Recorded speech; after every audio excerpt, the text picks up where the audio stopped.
И ако ще така като сте слуша, май трябва да я пазиш. Ще трябва да. Сега. Чай да сменим малко нещата. Сега пуснахме стрима, само секунда да смениме. Работата е много вътре в момента. Сега. Display Capture. Чай да сменим тук. Сменяме на тези неща и сега ще съм събрал. Може сменяме и на английски вече.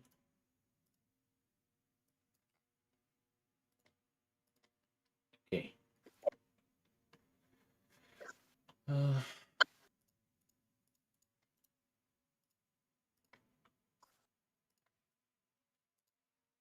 Може да скочим в сървъра, само да видя в момент.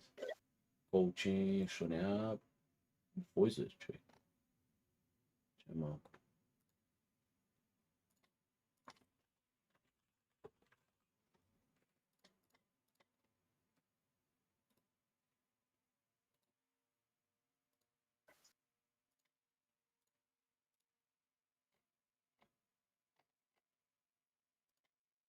Аз направо влизам там. Да.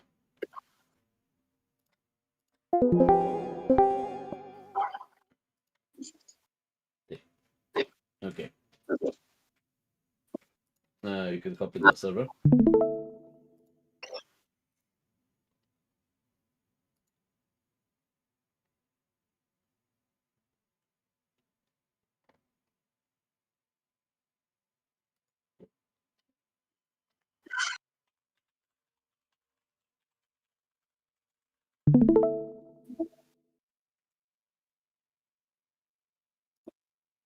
Second. I'm going to move these things away.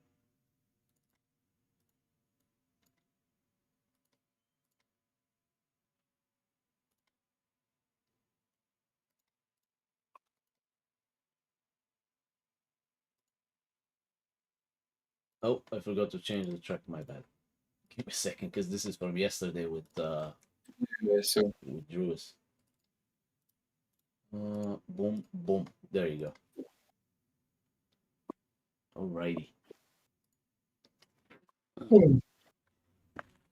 One more thing I need to check real quick.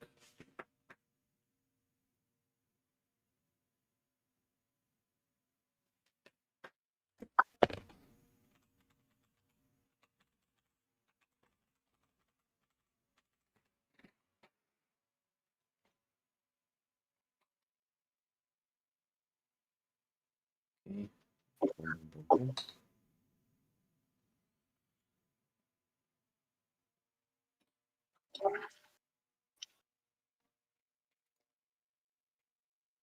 All right.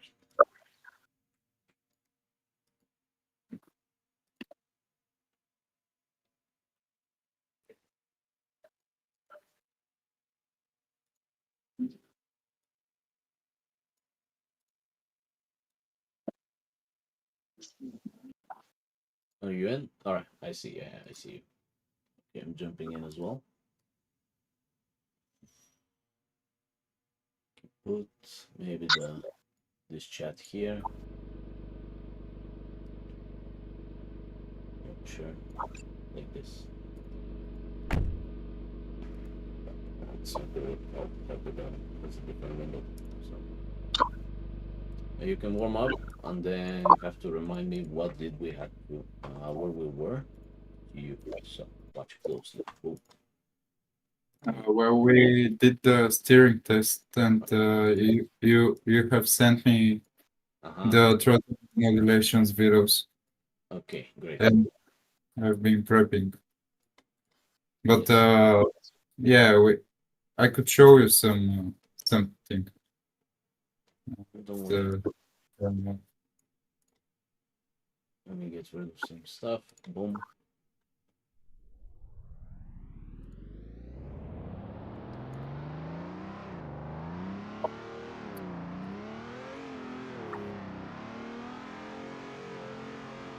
Yeah. Yusuf. Hi, Yusuf. Hi, Dylan. Let me move the mic here.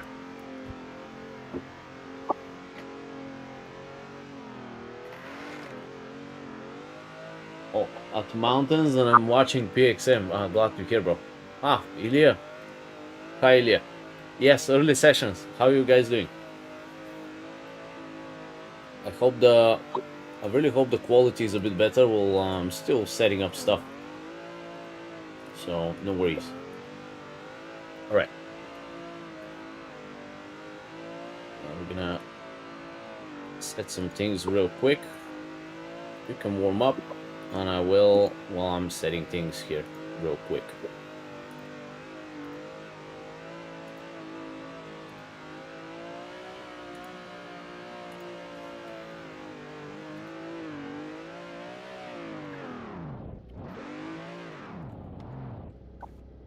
You guys have any questions as well, shoot before we start.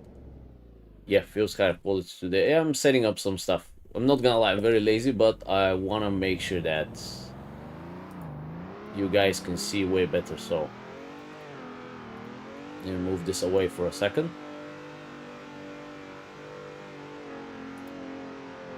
Swap this to live chat.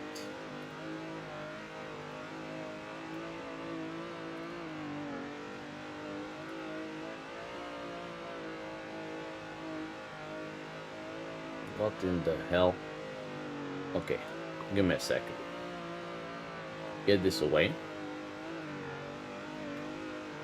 Maybe we could pop this here. Hey, there's a place on this map to practice figure eight. This is Oroshesk 802. I hope I pronounced your name correctly, brother. Yes, there is a place to practice the figure eight. I'll show you very quickly. And I will reach probably very soon. I'll find time and I'll continue the guides. I'm very close to finishing the donuts on the how to drift journey, and then I'll do the figure eight. I'll show you really quickly the figure eight because I want to focus with Jordan today. So give me just a second. Where can I think I can just find a random video real quick. Let me just mute it. So just for showcase purposes. Okay, let me move this here. So here's where you want to practice your figure eight. So you see you practice the donut, right? This is me on the Logitech before when I was trying it for the first time. You come in here on this spot, which you ask, okay, where is this spot? You want to come in here.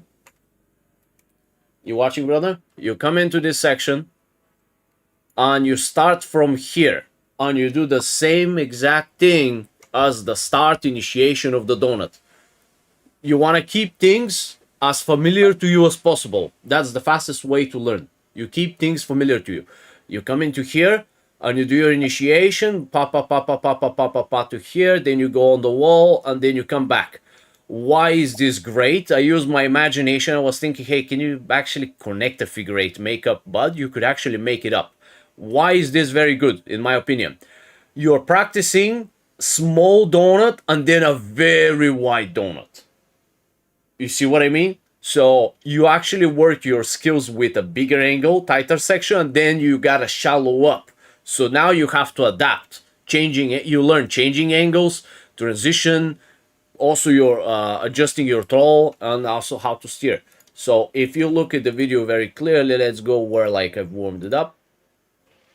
You could see you start from here, you work a bigger angle. Now you gotta shallow up. You gotta use some visual cues. You shallow up, you see way smaller angle on this side, and you drive this wall, and then you come back in, and now what you want to do is you transition, you prepare the big angle, and you go again on the small section here.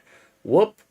And then right on the tires, start the transition, boom, go with the shallower one, and then you work yourself getting closer and closer and closer to the wall.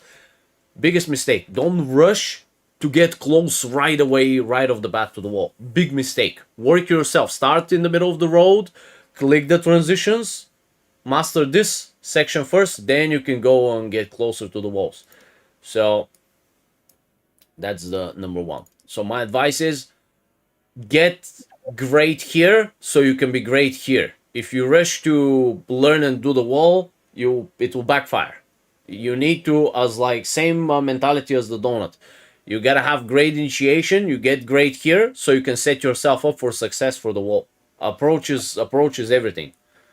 Anyways, let's go back to Dancho. Boom.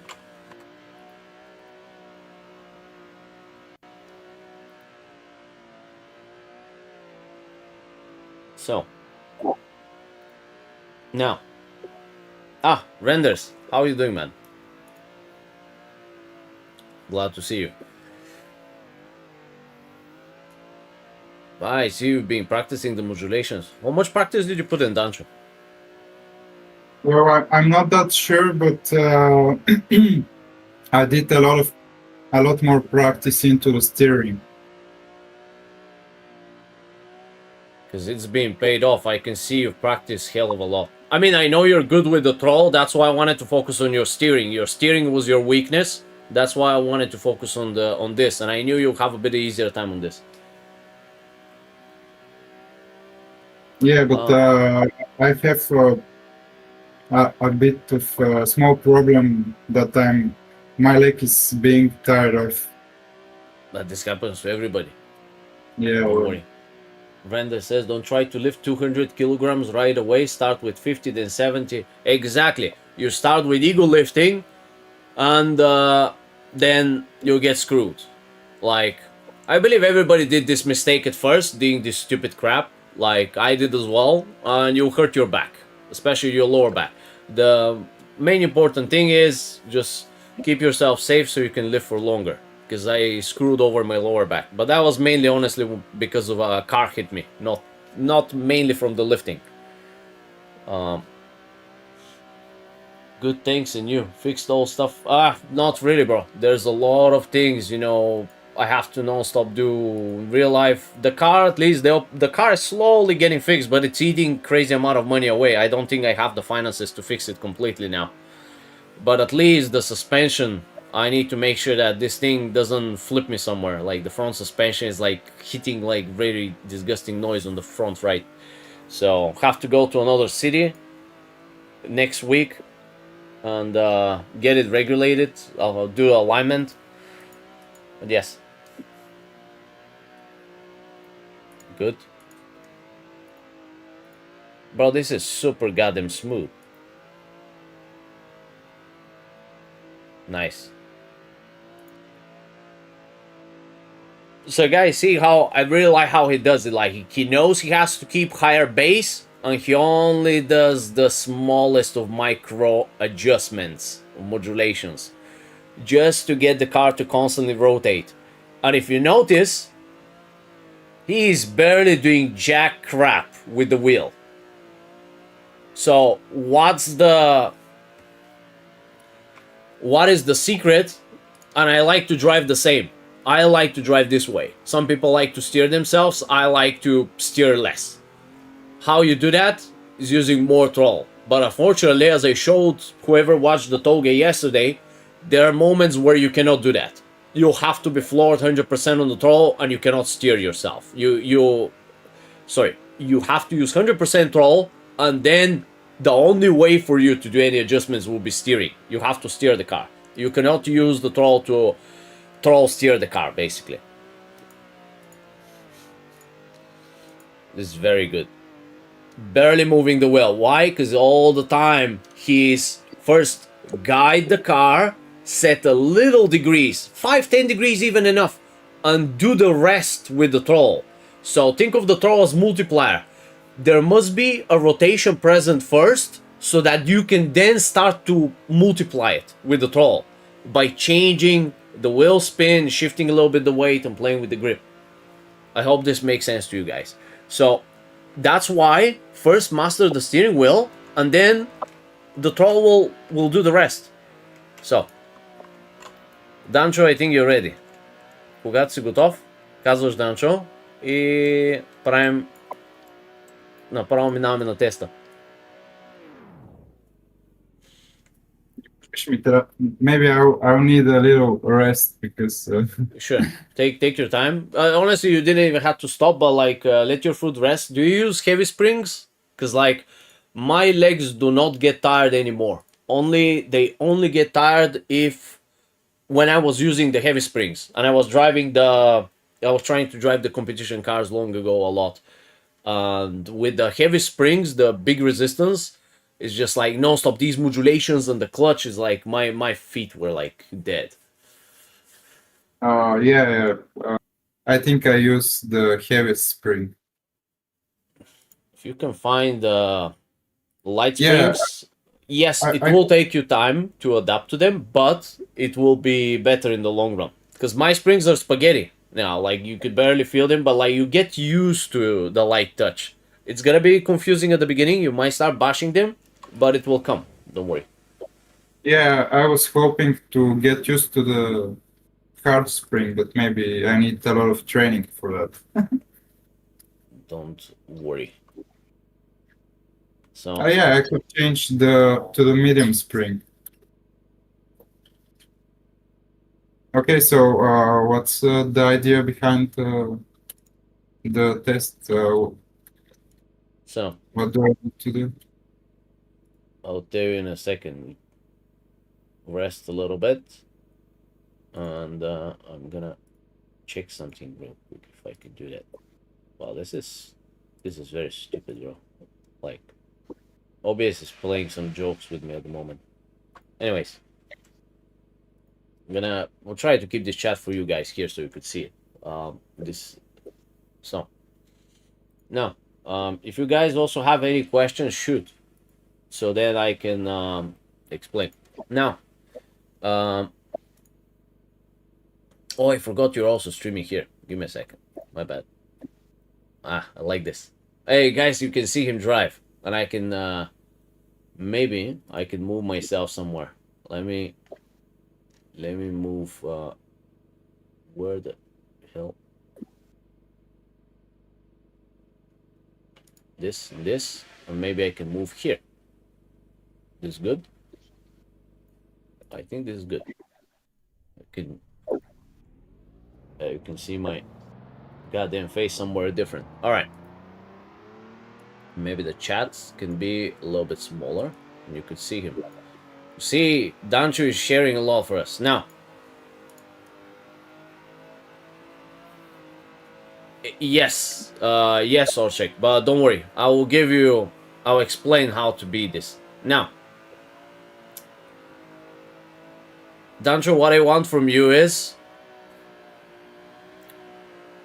I'll give you, if you can stop for a second, I'll explain. Yeah.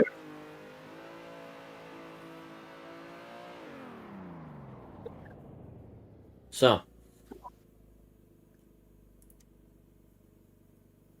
it's pretty much the same thing as the steering test we did. We're gonna go, basically, I'm giving you cues, when to go tight, when to go wide, when to go in the middle, and I'll try to keep it, for a certain period of time. If I see mistakes, I keep it a little bit longer. If I see you doing perfect, I can just wrap it up in like 30 seconds or a minute, because like there will be nothing, like if you don't make mistakes, why do I have to be a piece of shit, keeping you drive more and just, it's almost like waiting you to make a mistake.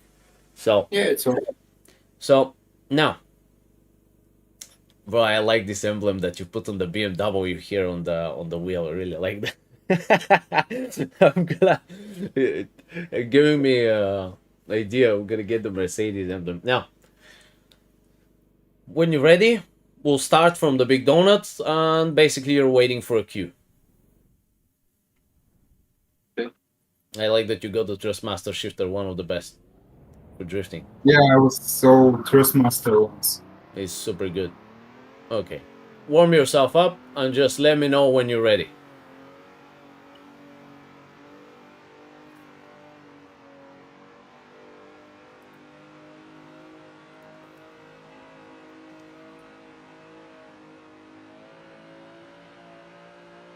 When you're ready, let me know, and we could begin the test.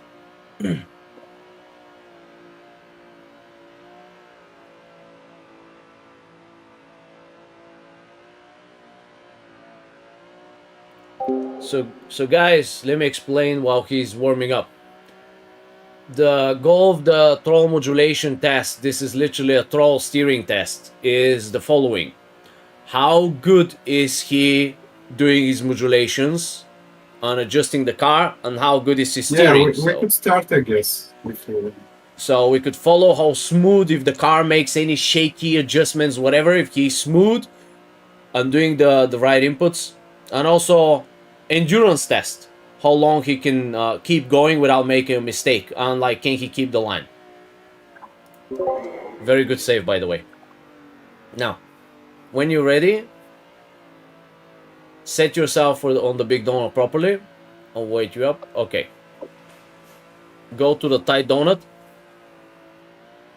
We can see here on the top left where he's going. Let's see.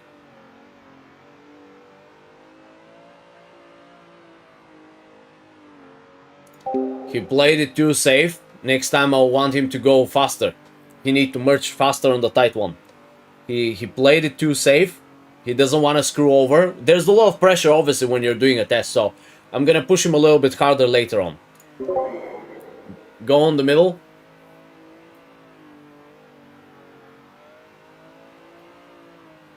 Good. I want you guys, when I tell him to merge, I want you to pay attention to his steering wheel. How he used the blocking the wheel technique that I told him about. It's like when you steer to the left and hold, like you're next to the turning zone, hold the wheel. The rotation will start to die. So, let the connection fix a little bit. Go to the big one.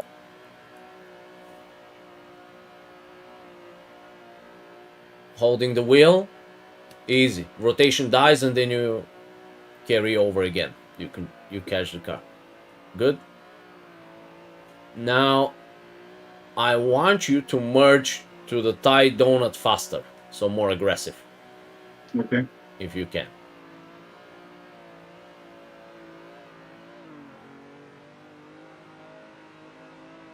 That was fine or what?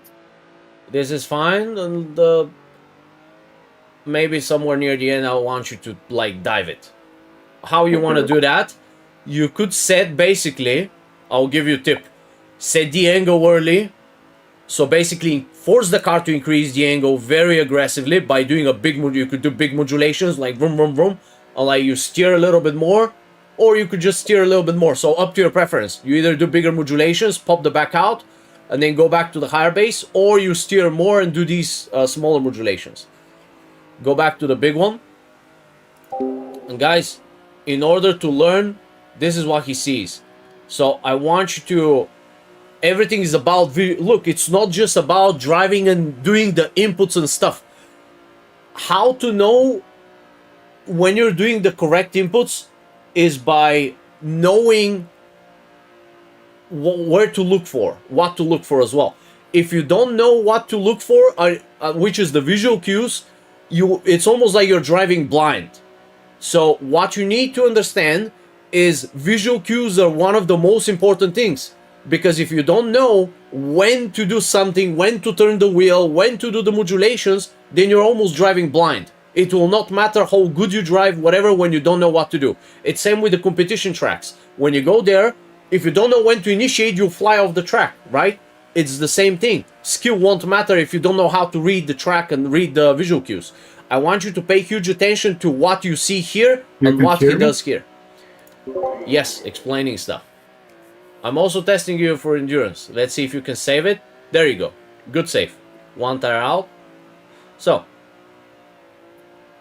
dive the small donut. Again, tip.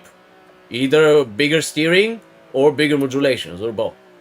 Yes, that's exactly. And now you catch it back in normally. There you go. The moment you see everything goes exactly where you want it, you go back to normal modulations on the normal carryover. Do you see now why it was very important for me for you to learn how to hold the wheel, block the wheel for a second, and like then manipulate the car? Oh yeah, the steering test is a blessing in my life. This is very important. It makes it easier. Hi guys, how are you? Hi Galek, I'm good. We're doing the donut modulation test. We're pushing down to a bit today. I want to give him a bit of a hard time. That's fine. Now, go middle.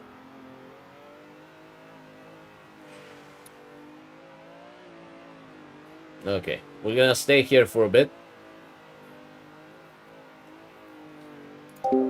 Now, guys, pay attention. The visual cues. How you know you're in the middle? Because a lot of people lose the line, right? It's not about fuck the line. It's not about the line. Look at the skid marks. Once you do one time just very good skid marks, you could follow them as guidance. That's why I always push you do the initiation. Be great at the initiation. When you do one great initiation, you draw the perfect skid marks for yourself. Then you can literally follow your own skid marks. What you want to do is just watch if the skid marks go behind the car and you follow them. Another thing, look, he knows he's in the middle because he knows that he needs the front of the car to pass on these black skid marks, and he also keeps the same distance here on this smaller donut. You see how he never lets the car get closer and pass the middle of the small donut here. A lot of details. It's not just about driving, it's where you look and what information you get, where you get it. You need this information here so your brain can start calculating how much input to do and when to do it, at what frequency. Make sense? That's how we build the consistency. You need to know where you're going and where you're at all times. Okay? Go to the big donut.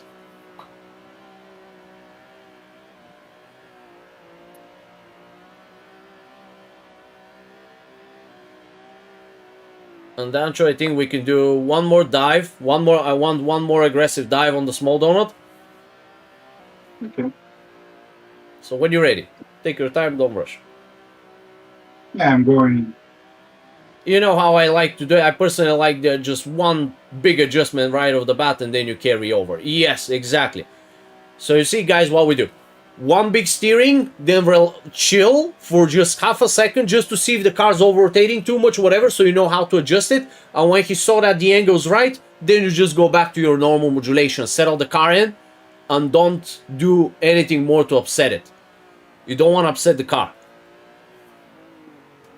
Go to the big one. Can you, Dancho, can you show them one more time how you do the aggressive dive? Guys, I want you to look at his wheel. Look at the wheel, what he does. We're not going to do any crazy adjustment. So, Dancho, when you're ready. Aggressive dive. One bigger adjustment, a little bit bigger with the steering wheel, and more bigger range modulations. So you pump the back out. Get that angle early, and then you just hold it. Settle the car. Carry over the angle. The angle is going to carry you tight. The bigger the angle, the tighter the car pulls you. Because the front is looking way more towards the inside.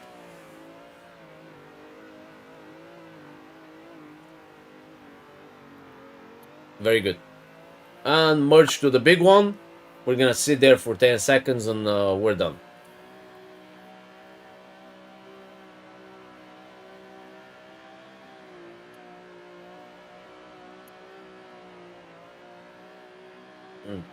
Nine, 8, 7, 6, 5, 4, 3, 2, 1.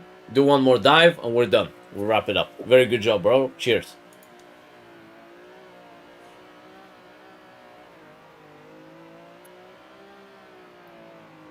That's enough, bro. Very good, very good. That was like super goddamn smooth. That was perfect. Very good. Very, very good. So, let me see. Orshek says in my ASM Rizzy. Sorry I'm late, but yeah, same with Orshek. I can't really drift in small circles, but can with bigger ones. Rizzy, the goal is keeping high power. Now, depends. I strongly advise you to do the steering only first, then move to modulations. It's really difficult to drift with one monitor from the camera behind the wheel. I'm more consistent from the outside one. Galek, stay with the camera inside. It's gonna pay off. I'm telling you, like third person. I know it looks cool because you see the car from behind, but it's not realistic. Stay with the inside camera because look, the reason why it's easier is because you see more. The more you see, the more information you gain, the easier things get. That this is the simplest reason why it's easier for you, because you see more. When you see more, the more information you have, the more you know what to do. So go from the inside so you can understand how to read these things, because when you go in real life, you'll be in the same goddamn scenario. You have to get your information from the inside. You know what I mean? And believe me, one day you shall go. You no, not saying like you can, like you get like your own car, but you could go to any other academies, whatever, use their cars and put your skill to practice. You know what I mean? So, for the others, Orshek and Rizzy, I strongly advise you guys to do the following. Do the steering test, which, if I'm not mistaken, is the video How to Drift Journey number 3. Start with the steering. The steering is the core, so you understand how to steer the car. Before you can steer though, you need one very crucial skill. Learning how to hold your foot at place. Holding, let's say, 75% throttle. If you can hold 75% throttle, then you can focus on the steering. But if your foot is constantly moving, changing the throttle, and doing little modulations without you wanting to, then you have to focus on this first. You need, at any given time, to be able to lock your foot and like to not move it. Then you focus on the steering. Once you're done with the steering and you know exactly how the car reacts, what you're doing with the steering, then you move to modulations. Because when you steer and you modulate, it's like if you steer 20 degrees, and depending what modulations you do, you can add with the throttle 20 more degrees. So now you're not turning 20, you're turning 40. So the throttle is amplifier. You don't want to overcook things by using the throttle right off the bat.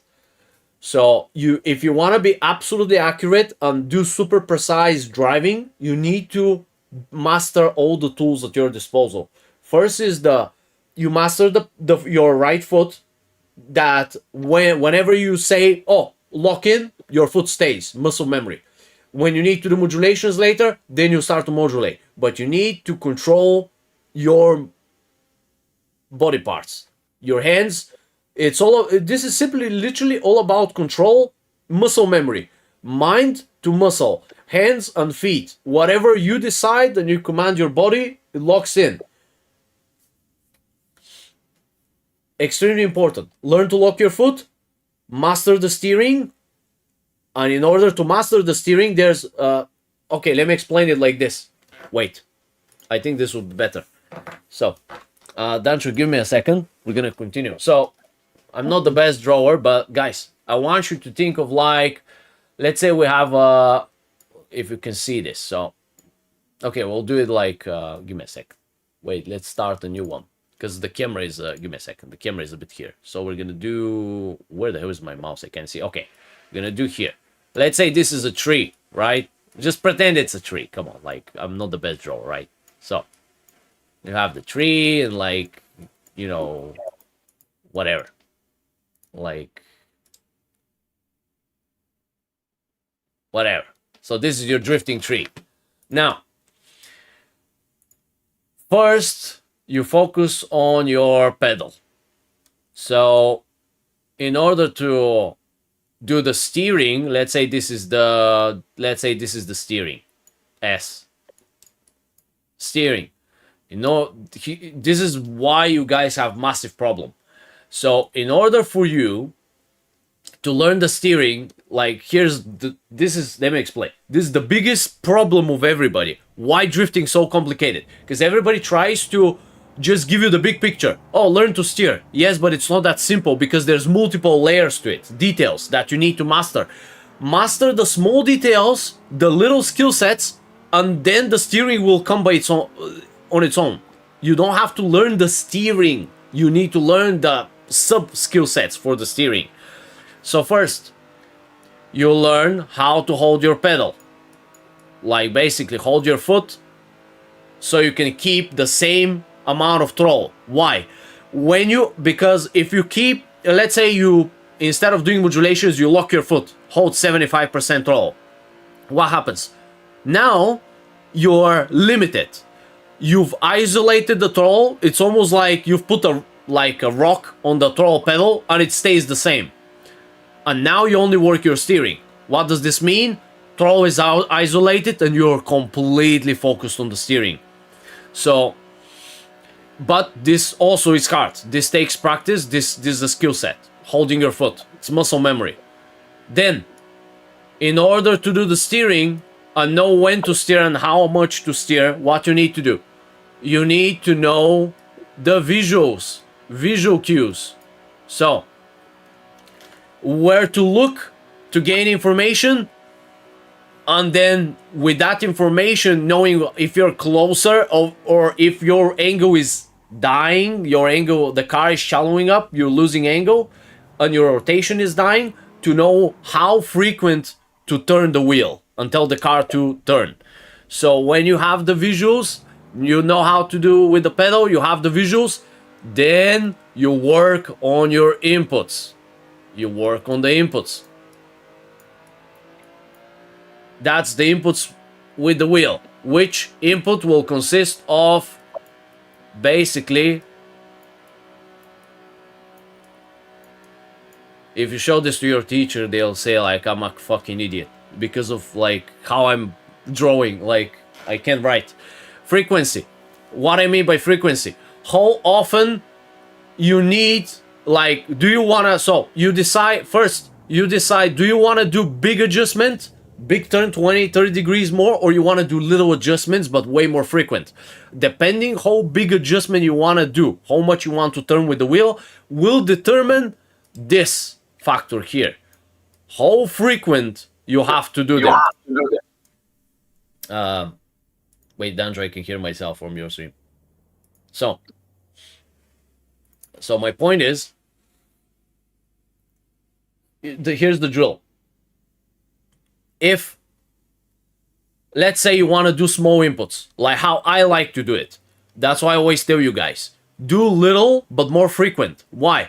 Anytime you see me drive is, let me give you an example. I need you to, wait, I can actually give, Dancho, you're still driving? Where you at?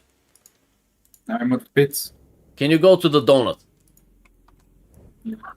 You can do a showcase. Wait. Okay.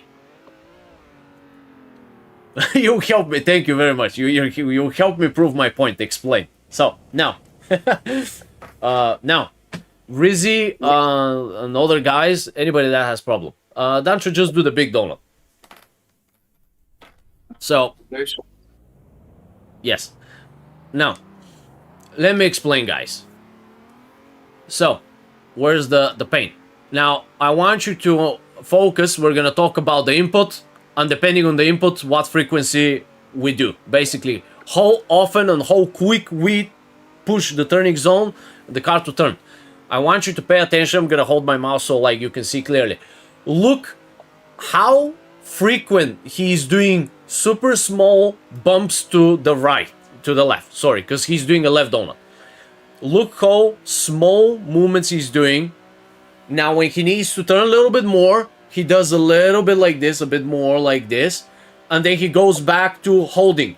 He's like, okay, I need a little bit more turn, gets the car to turn more, and then maintains. He just pokes it a little bit. What is this? Is like measuring, like left and left and left and left and left, but like the smallest of degrees, like 2, 3, 5 degrees, the smallest of pokes, just to keep that angle. Why? It's literally, that's what the maintaining is.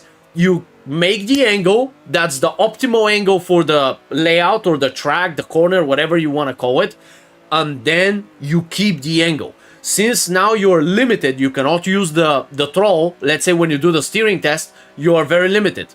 You hold 75% throttle, right? Your only tool to use is the steering. So what you do is once you turn and get the angle right, then you just poke it, turn, turn, turn, turn, like that, and that locks the car. You stay in the same angle.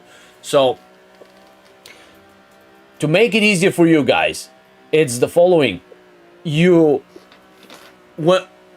How to, look, He made the angle now, and he barely has to do jack shit. Why is this? Can you guess?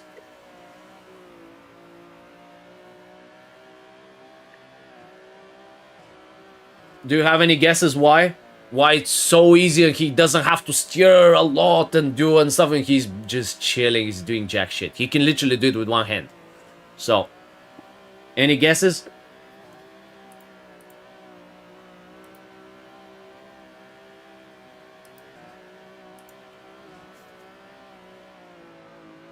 Okay, don't see any guesses. So, I'll tell you. Get the angle right. Whatever corner you see, when you see the corner, this comes later with experience. When you see a corner, you drive a track, right? Get the angle right first, and then the angle will literally do the trajectory for you. So, he did the most optimal angle that he knows for this donut, which the donut is literally, think of the donut as like two corners together, and it becomes a never-ending loop. It's a never-ending corner. That's what the donut is. He make the angle first, and the car will just drive itself. What you only have to do is constant little pokes. Left, left, left, left. Rather you do small, very fast, frequent inputs, where I call it like measuring. That's why you see me with the throttle. I'm doing the feathering the throttle so much, because I'm measuring the grip. Am I slowing down? Am I going fast? Whatever. And same with the steering wheel. You do little, left, left, left, but more frequent. You measure. You've probably heard the term like measure twice, cut once. That's what I like to do. Because if you don't know how much you need to turn the car, you don't want to turn the wheel too much because you'll spin out. Or you over angle, you'll get too much. So you just do a little bit, but frequent inputs. That's what measuring is. So the reason why he's doing jack crap, basically not doing any effort at all with the wheel, is simply because he got the angle right. That's the most optimal angle. It matches the perfect turning degrees of the corner itself. And now he only has to keep it. How you keep it? Little bit, little bit, little bit, little bit, little bit, little bit, chilling. He's not doing jack shit. Make sense? Very easy. So again, going back to our drawing. In order to learn the steering, you focus on this. This is number one. This is not too visible. Number one, master your right foot. Make sure your right foot can hold the same amount of throttle. We need to isolate the throttle pedal out of the picture. In order for you to focus fully on the steering and work your steering skill, you gotta get your foot out of the way on the throttle. So when the throttle becomes a constant, it's always there, and you don't have to do anything, just hold your foot there. Then next thing is you work your visual cues. In order to do the correct inputs, you have to know where you're at on the road. Yes, basically, what you're doing by holding the throttle is you're isolating it so that you can only work the steering. Because look, if you're still feathering the throttle, you are still amplifying whatever's going on with the steering. If you turn a little bit the steering and you do modulations, you're still helping the car to rotate because you're playing with the weight and the grip of the car.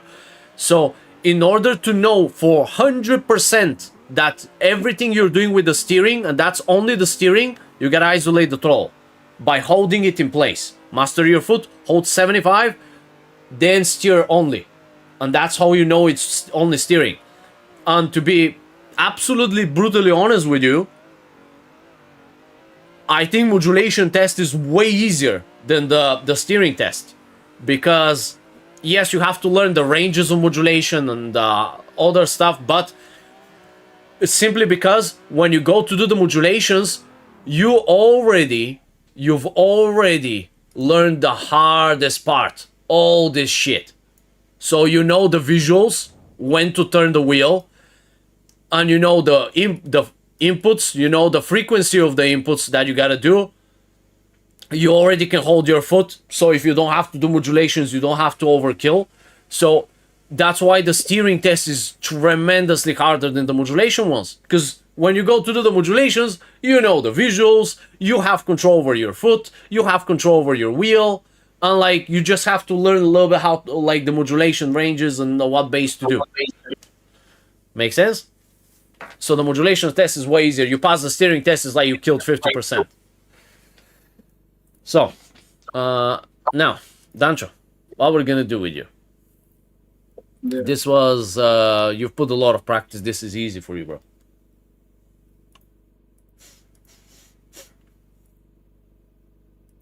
Yes, you want to keep as high power as possible. Yes, if you want to slow down, you do the big modulation. Vroom, vroom, vroom, vroom, vroom. That slows you down naturally, keeps your angle in check, and you lower the speed, and you're good to go. So, now, Dancho, where I want you is at the moment. What the hell? Give me a second. So, wait, Dancho, can you check the stream? I want you to come to this section here. We're gonna do the figure eight. This is your first figure eight. We're gonna do introduction next time, and as you said, if you want extra session, we'll figure it out. Don't worry. Here he comes. There you go. Yeah, I saw you teaching Adam that you should stay here or something like that. Yes, Adam. Adam is learning very fast, like you are. He's perfectionist. He focuses on a lot of stuff. Now, where to start? So, if you can watch the stream, you can hear me from Discord, so you can just mute the stream if possible, so I don't hear the echo. Okay? Yeah, I'm trying. Hopefully, it's not. There's no delay. I hope so. Okay. Now, so follow my lead. Do you see the black shit? How this asphalt, like, okay, look. If you cut the road in two, let's get the epic pen. It's epic pen time. We gotta draw. Bro, only if teachers in schools put so much effort, but they're bored of life. They're just there for the salary. If only they put so much effort to explain things, bro. So many people would be like mathematicians and stuff. Like, now everybody's useless. They just don't. Anyways. So, now, look where this is kind of like this section, to be honest, but you see how this section here is black, right? Like, pretend half of the road is like black and white. The devil and the angel, right? So, Yes. what I want from you is to know your starting position is about, not the best drawing, but like you get your front next to this curve, like this, okay? Position yourself.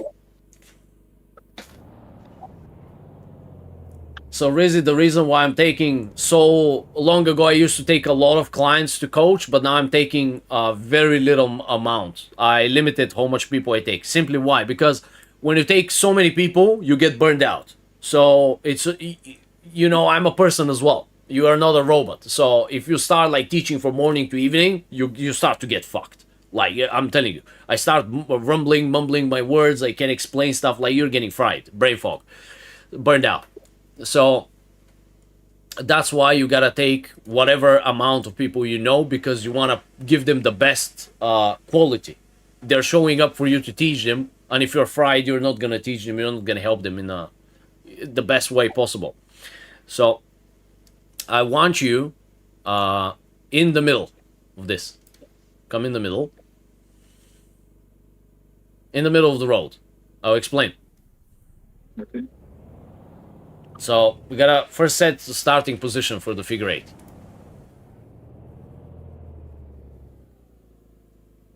This will work a little bit to the right. I don't wanna screw you over too much. Okay. Bit more forward, a little bit forward, and right. Right. More forward. I want you as like, okay, good, perfect. That's fine. Okay, now, that's your starting position. How you know? Well, you simply come in here, you look to the right. Oh, am I next to the curb? There you go. You're next to the edge. Now what? You could even go forward more. Like, just past it. This is just a visual cue. So, you use the same things as like when you go to a competition track. Like, you need to know where is the start, Where's the initiation line? Like, just pretend you make up the guys. You, a lot of times when you go to different tracks, you need to make up things for yourself. So let's say you go to some track that has nothing. Like, let's say there was a few competition tracks that I remember. You drive from low to high, and because the initiation line is on a ridge, you don't see it because you're climbing on the asphalt on the road. Like, what I had to do is you just make up your own visual cues. So you know, like, okay, you're going from low to high, and like your initiation line is here, and you're climbing up. I'm like, oh, okay, this light pole is next to the initiation line. So the moment you start getting close to the light pole, like, you initiate, you get ready to initiate. You see, you just make up, you gotta make up the visual cues. You gotta use some creativity. So a lot of times you ask me like, how did you made up these layouts and stuff? It's just I have to use my creativity. So if you really think about it, this is a goddamn figure eight. You start from here, whoop, whoop. See, figure eight. You gotta use here. So now, what I want to do, Dancho, if you can check the stream, I'll show you now very quickly what you have to do. What's your goal? Watching? Yeah, I saw the yellow drawing. Okay, now our monkey is here. We're gonna start from here. What the goal will be? Right, high power. You get big angle. Now you let, with the big angle, you let the car. You stop turning it about here when you see you're gonna reach the end of the tires. Why? You don't want to get more rotation. You possibly might have to steer a little bit the car. Your transition will come in time just as you pass next to the tires. That will get you here. This will be the best scenario. Then you come to here. Sorry for the bad drawing, and this cycle repeats. Let me explain now. You see, I want you to memorize this for a moment, and I'll show you. Do you see? Yeah. Okay. Now, watch. Well, let me delete everything. You start here. You come in, you do the same shit as the donut. Turn right, you know, minus 160 or whatever we did. Then you go 65, whatever. Same initiation as the donut. Okay? But this time, we're doing it the right side. Then, you come in here, high power, because your tires will be cold. You could go higher on the gas at the initiation. Boom. Now you'll be with big angle. So what happens? You come in here, whoop, you let now the initiate, just don't do any adjustment, hold the wheel, the car will start to naturally, slowly want to transition. You want to use that momentum on the natural transition of the car. You come here, you want to get your transition cue should be these tires. Like visual cue number one. Like visual cue number one is what? Where you start. So this visual cue number one, your starting position. Visual cues number two, the curb. Are you on the curb? Visual cue number three, transition. This shit, boom, here. So the moment you pass, you're next to the tires, you already should have let the car start to transition. Otherwise, you see snappy transitions. We'll probably see that. But don't worry, everybody has started somewhere, right? Then, let's get rid of all this. Now you go on the wall. I don't want you right off the bat on the wall. You just get to here. Vroom, vroom, and remember, when you transition, if you're with very big angle, you have multiple options. Hold the same throttle. Hold the same throttle. The car will naturally transition from the same angle to same angle. If you're with big angle and you want to go to shallow, you do small modulation. If you're with shallow angle, you want to go to big angle, you do big modulation. So it's about how much weight you shift. You come to here, you can start from the middle of the road. Visual cue number 4. This shit. This curb here will tell you if you're on the right path. You don't have to be exactly on it, but your front gets close next to it, and you'll probably fly off like this, whoom, and then you transition like this, whoom, and you come with big angle. You gotta start. You can be like medium angle through this section, and then right of where, like, give me a second, where your next transition will be is somewhere in the middle of the road. So it will be here on the crossroads. So as you come in here, like the car will want to naturally transition about this section. It's almost like you can count this as a crossroad, right? You have a road from here, road from here, road from here. Think of like a crossroad, right? So on the crossroad is where like the car wants to transition, and you have all these idiots like traffic and stuff. Anyways, so now with this in mind, that when you come in here, whoop, transition, and you could there's a lot of detail, so much shit in this section here that I don't know. I think we can just do on the go, okay? Because I don't want to, your brain is gonna get burned, bro. It's so much shit to explain. Let's go ahead and we're gonna go on the way. Because look, we, like everybody, we men, we learn visually, right? So, and we learn on the go. So if I just sit there and explain theory, this thing is not gonna work. So when you're ready, Yeah, I've been doing them a little bit, so okay. When you're ready, bro. all right.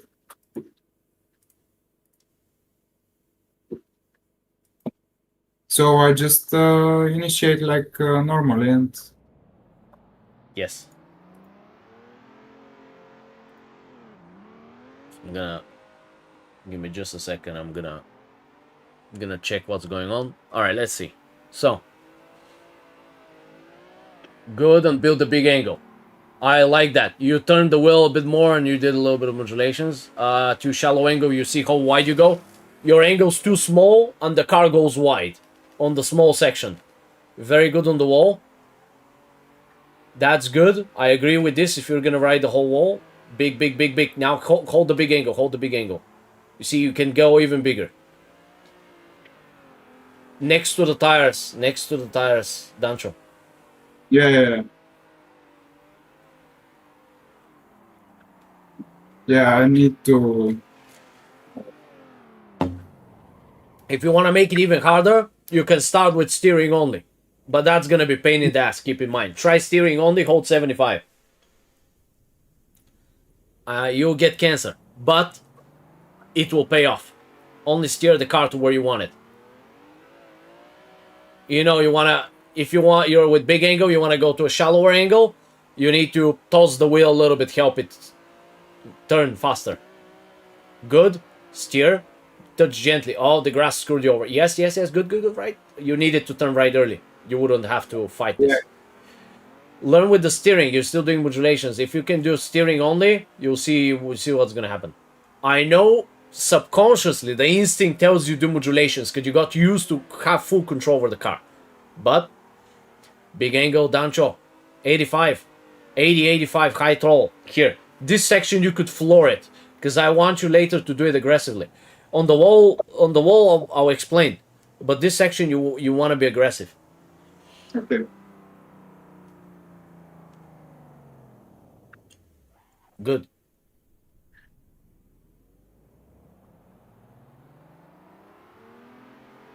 Even bigger. Even more, like you set the wheel even deeper to the right. Get bigger angle when you initiate. Okay? If you want big angle right off the bat, just set bigger 30 degrees. Or turn. Perfect. Big angle. Massive. 90. If you can get 90 degrees, get 90. Right. More. You see, you're way off the tires. I want your front getting close next to the tires.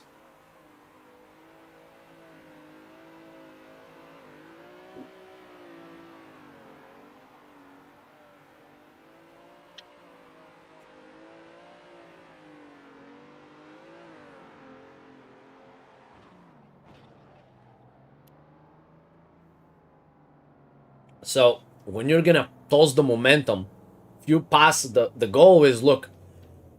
If you want the best ride on the wall, is like when you transition, you're gonna carry it nice and easy, and like the car will just get on the perfect line. How? The small you focus on the wall, but like the problem with figure eight is everybody focuses on the wall. Master the small shit. The small donut sets you up for success. You want to do great on the wall? Do great here. It's like you beat sector 1, then go to sector 2. So you're telling me to push more here? Yes, you get, but like, look, you're turning way late on the small section. You're not going close to the tires. Right now, right, even bigger angle. Right, more. You see, you're still following the skid marks. I need you next to the tires. So you need to guide the car there.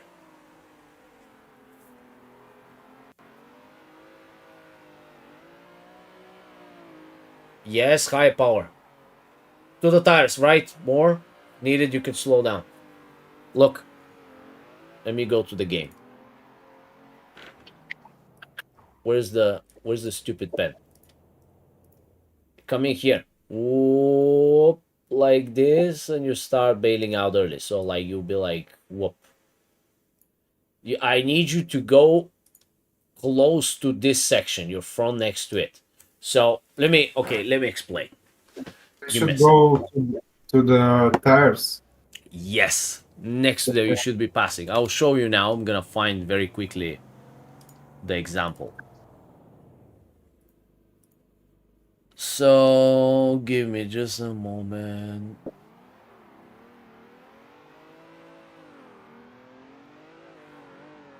All right, this will do. Can you watch for a second on the stream? Yeah. Bro, these stupid advertisements really annoy me. All right.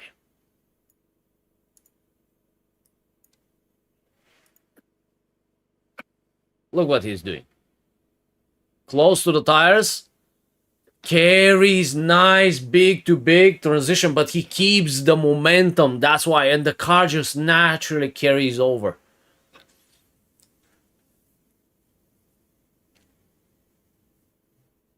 Could have gone bigger angle here, but then he does the adjustment late. So I should go for more modulations, or I should go for more steering?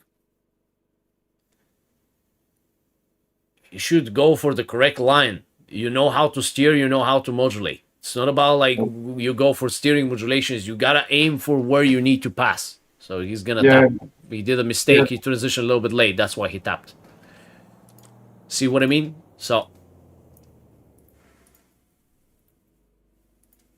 let me see what's the time. Okay, we have time. Don't worry. I want you to practice this. I'll need so I'll let you practice in. Don't quit. And I'll wait this countdown timer. I'll take a little break because there's a session right after you with Janusz.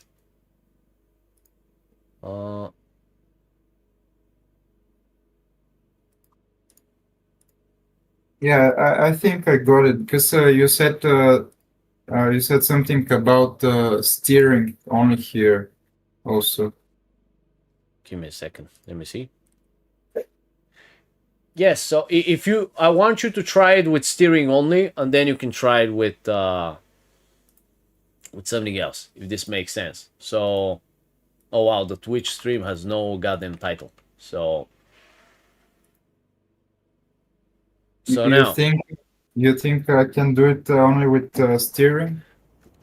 I believe you have the skill. You did the donut. You can do this. It's just you gotta work on transitions. It's gonna be harder. Look, Yeah, okay. doing anything by limiting yourself. The more you limit yourself, cutting the isolating the throttle, that means you just removed one more tool. You remove more power out of you. So with steering only is gonna be way harder. So you can do it with modulations, but you could also practice when you have some time. You could practice it with steering only. So if this makes sense. Yeah, I got it. Should I start or? Yeah, just practice a little bit. I'm gonna take a break and I'll give you some. I'll check when I come. I'll check how it's going. So, because I want to make sure I'm a little bit fresh. I need a little break for the for Janusz, and you practice it a little bit, and I'll be back in a moment. Like give me like 5 minutes maximum, 10, something like this. Yeah, and I'll be back. Need a quick toilet and so on.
Hello, hello.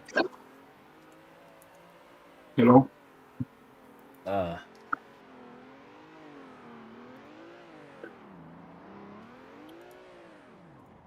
bro, what is this?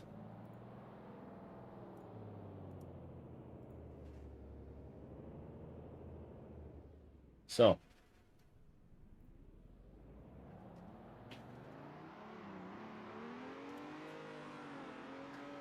Render saying interesting if you could now link whole track without problems. Let's see. I haven't been here. Ooh, big toss. That's exactly how I like to do it. Yes, keep the big angle, but you're going wide. I mean, look, I don't mind you going wide as long as you can go on the wall later on, but there's a... Very good. Actually, very good, Dungeon. But I will want to push you in more scenarios. Okay. If this makes sense. Why? You ask yourself, very good. You ask yourself why. Because the more situations I push you in, the more you learn to adapt. There's something called adaptation skill that for me is extremely important. I need you, when something goes wrong, to know exactly how to deal with it. Because look, it's almost like you have the perfect scenario, right? Everybody can deal with the perfect scenario. You know what I mean? You go the same way, the same layout, the same track, same line, everything goes your way. What if things don't go your way? That's when things fuck up. You gotta be ready. Make sense? So that's why I want to push you. Very good. Oh, Dancha, like, you know what? I'll give you some workouts. I think Janusz is here. So I'll have to wrap it up with you, bro. But very good. Very good. Yeah, thank you. And next session, we do the donut test with your girlfriend. You put your girlfriend there on the sim and let her drive. I want to see. Yeah, Wait, that's gonna I be. heard that she's there. What is she doing? She's working currently. Oh, really? Yeah. Get her to drive a bit. Get her to drive a bit. I want to see. Or next time. I think that would be Okay. funny. That would be funny. But I mean, you can teach her a bit. I think she would enjoy it. Yeah, I've been trying for a year, but she likes to cook more, so Yeah, that's better.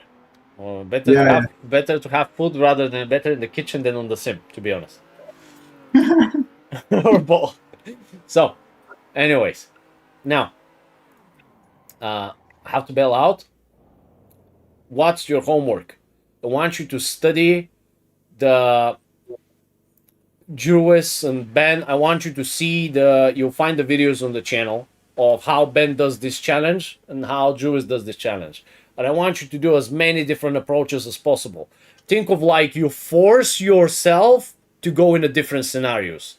Imagine things didn't go your way to drive the line and the way you got comfortable with. You always have to push out of the comfort zone. That's how you learn.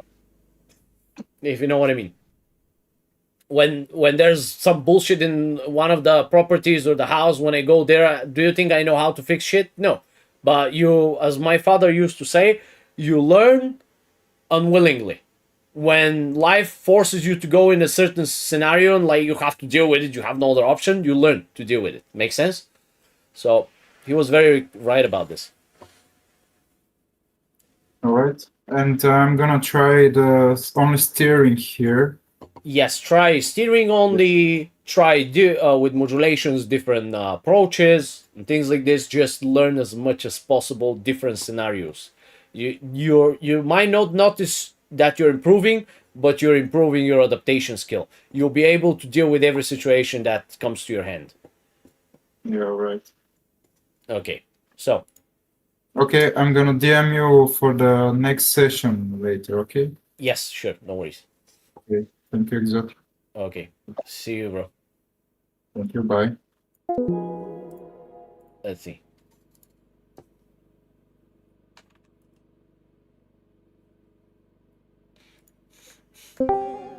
Let's see if Janos is here. And Janos. Yeah, can you hear me? Yes. I was just wrapping up the session and reading the chat on the stream.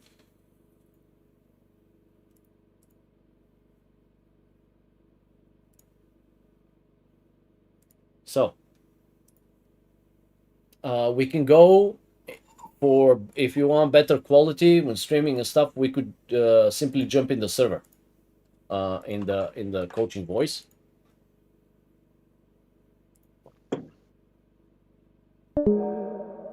Yes, bro. Yeah, a lot.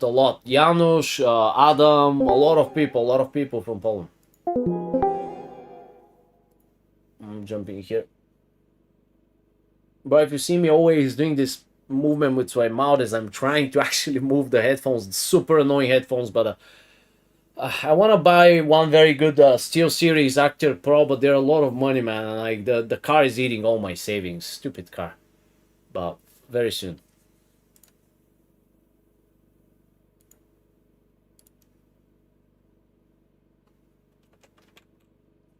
Oh wait.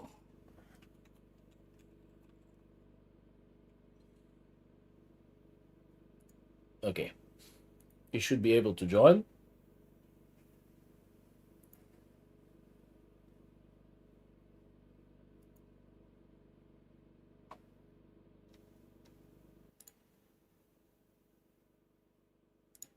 Janusz, come on, bro. Click on this shit. Wait, let me see. Wait. I think I know why. Permissions. Let's see. Give me a second. View channel.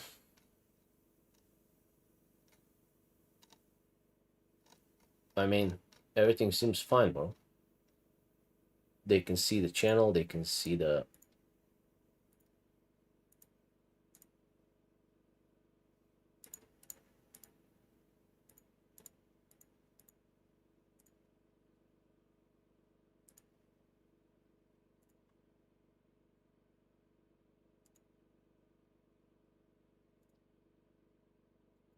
Locked? Okay, 1 second. Give me a moment, bro. And you should be good in a second. Let's see. Connect. Let's do this. Connect. Let's do this. I'll set the permissions later.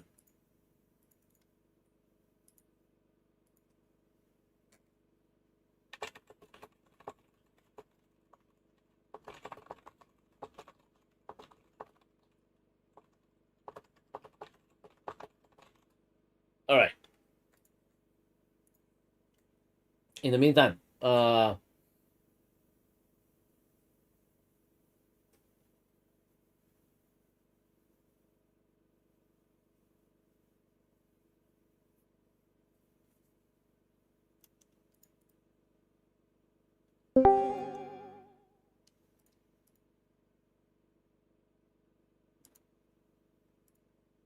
hi Drifty, but this is not good to, like, you show up and right off the bat you wanna promote yourself. It's not a good idea to promote yourself, bro. In this way. Janusz, can you hear me? I have no permission to talk. Great. 1 second. 1 second, bro. Okay, let's do this. Speak. And now you have to now unmute yourself manually. I think it should work. You should be able to. Wait, which tool? If you can quickly, you might have to quickly rejoin to get the permissions updated. Rejoin the voice, yes. Can you restart Discord one last time?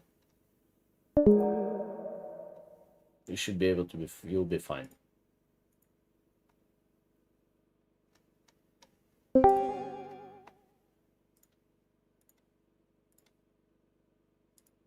Still? Can you check if you can unmute yourself from the bottom left?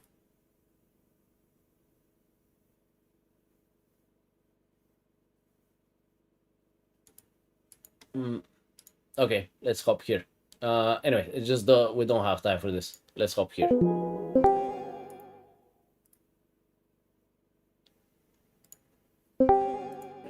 Alright, sorry.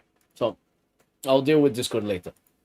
Now, let me restart the server real quick for you.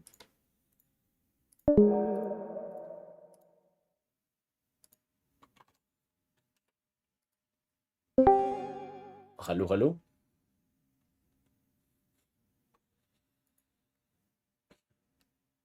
Check your voice settings if your mic is on.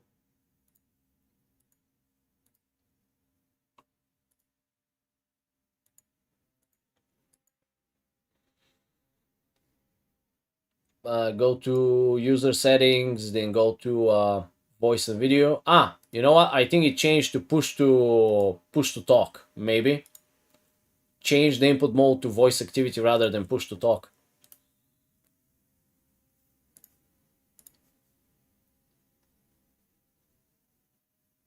Raz, dwa. Yes, Okay. I can hear you. Great. Yeah, it asked me about it on that channel and I couldn't change it to talk. I just created this channel and it has no permissions. It's very Discord is super cancerous, bro. Like tons of when you have so many roles, like you have to go and like do this, do that. It's absolute Bullshit. It's like, I'm gonna deal with this later. Jesus Christ, it's so annoying. It's super annoying.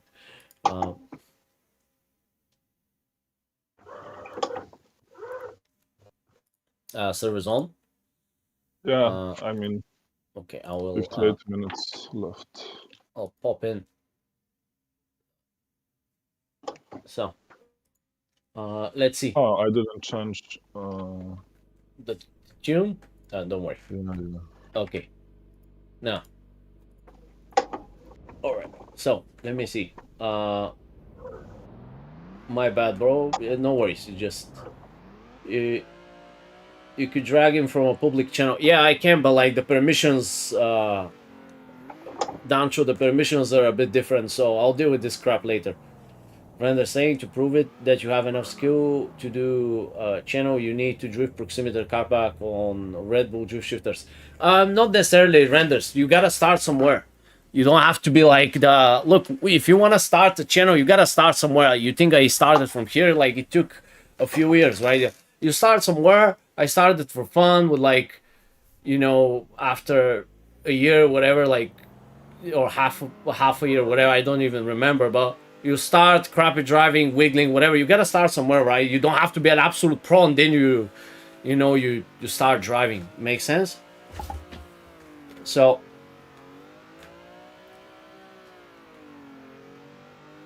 I'm new to show drifting. This is not a show drifting. This is like, look, there's multiple skill. As I said in the previous stream, there's multiple skill trees in drifting. Like, think of specializations.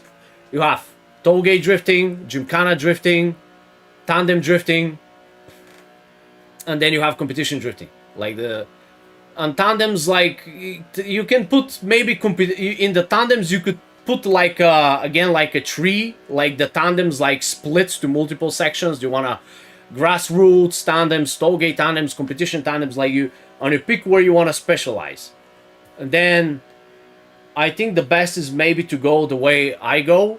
Like, you find what you love, because what you love you're gonna be the best at. I love gymkhana and I'm great at gymkhana stuff, but you also want to be good all around. You want to be good in the other stuff as well. Like, try to be good, very good, and then be great at one thing that you like to do.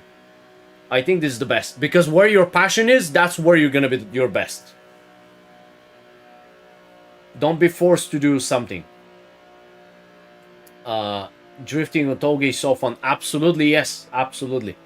Gallic say, how I can arrange a coaching session with you, mate? Is it possible? Yes, on Patreon, or we could do something on the side. Gallic, can you send me a Discord message, DM on Discord, and we'll discuss it. While Janusz is warming up, I'll reply to you guys very quickly. You can just send me a DM and I'll help you out, Gallic. Brenda says there are a lot of videos on tollgate. You need to do something different to get views. Yes, it's very hard nowadays because it's filled with like it's completely crowded with people drifting, and like no longer a lot of the things are no longer impressive. That's why I have to do these, like, get the challenge and overly complicated so people can see maybe something else. It is difficult to drift with my G29 wheel, but I love drifting. Doesn't matter what kind of drifting it is. I've been sim racing for over a decade and since I was 4. That's great. Just remember, biggest problem will be ego. Because the moment you start getting good, you have two options. You either understand that, okay, you gotta be humble because there's always something to learn, or you'll become a piece of shit. So, as much as I tried to be humble, I became a piece of shit. Then you gotta humble yourself to bad experiences and stuff and realize, okay, you know what, I'm not as good as I thought. And then you get better. Kurczę, ty podjebałeś. Rozerwał mi spodnie chyba. You could do... give me a second. So drifting. They're just because they had a lot of people making excuses, by the way, with the... Give me a second. Where did... Oh, this... A lot of people were making excuses about the G29. You could simply go watch. They did all the challenges that I do all the students. I push all the students to them with the Logitech. Then we did the pro cars with the Logitech. But unfortunately, I had to return. This wheel was my ex-girlfriend's wheel, and I had to return it. So I couldn't do. I promised a fella to do it VDC tandems with them and stuff, but I had to return the wheel. You know, life doesn't go your way sometimes. So you could watch these two. You could see how you could drive, because there's everybody makes complaint. Logitech is shit. You can't drive this. You can't drive that. You can. You absolutely can drive them. Like there's nothing. If you keep, it's all about mindset. If you blame the wheel, nothing is gonna go your way. You could do anything with the Logitech. You just have to. You just have to adapt. Ah, by the way, renders. Before you go, bro. Oops. Renders. Before you go, bro. Hop on the Discord. There's nothing. Don't be afraid to put your number. Nothing's wrong is gonna happen. Because actually the phone number helps you protect your account. So I'll appreciate if you hop on the Discord as well. But have a nice day, brother. Okay. Janusz, nice and easy.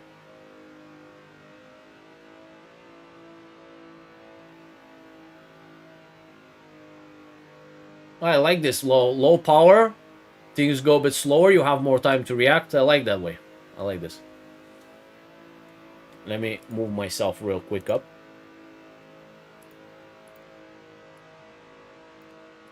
Like this.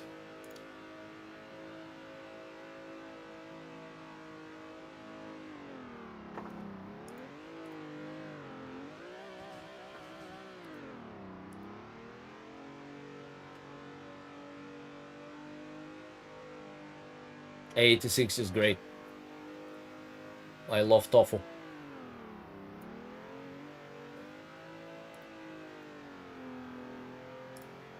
Oops.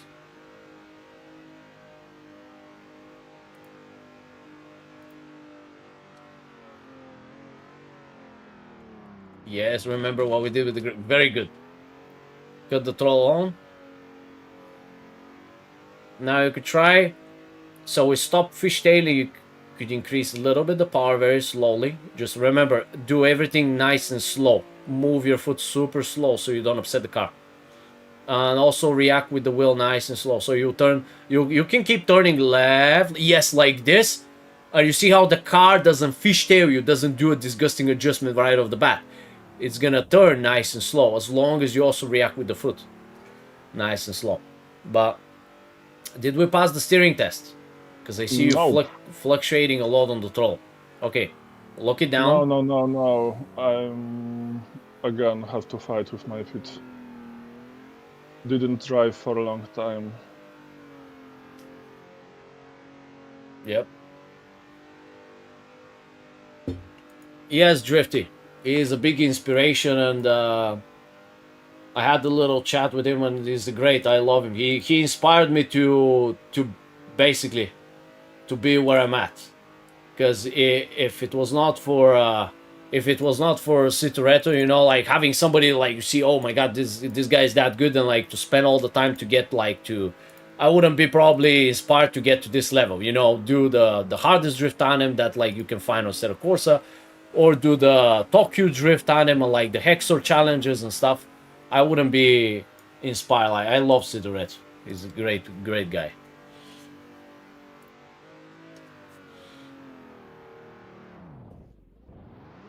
So since there's almost nothing for me except to enjoy maybe some very hard new challenges, I'd rather teach people and spread the skill now and just pass the ball to others. Help them get quicker there.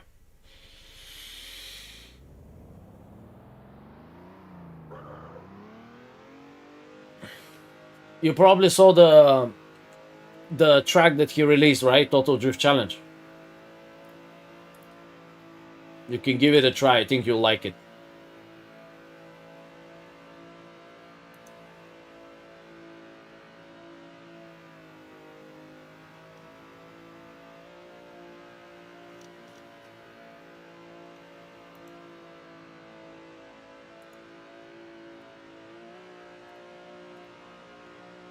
If you've seen the track,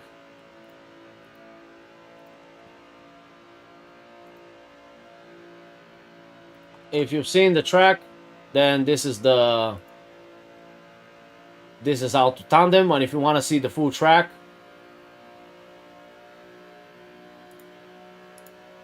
then maybe you could watch the other one.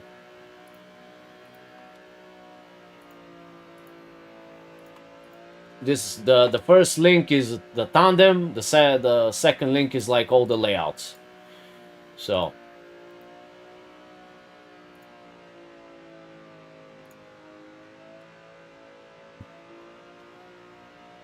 the goal is find an idol and try to become better than them. So Like- can we start, because I cannot Yes. focus when you're talking with someone else, and it's strange Yes. that I'm driving and you're speaking with other people. I Yeah. don't know if you have lesson or I'm just driving and you have own things to Yes. do. My bad. Oli.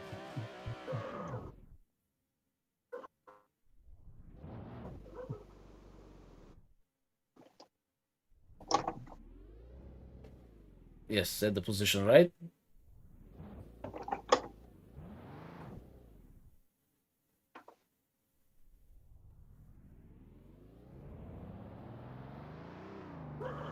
Good initiation. Just hold the throttle now and just steer.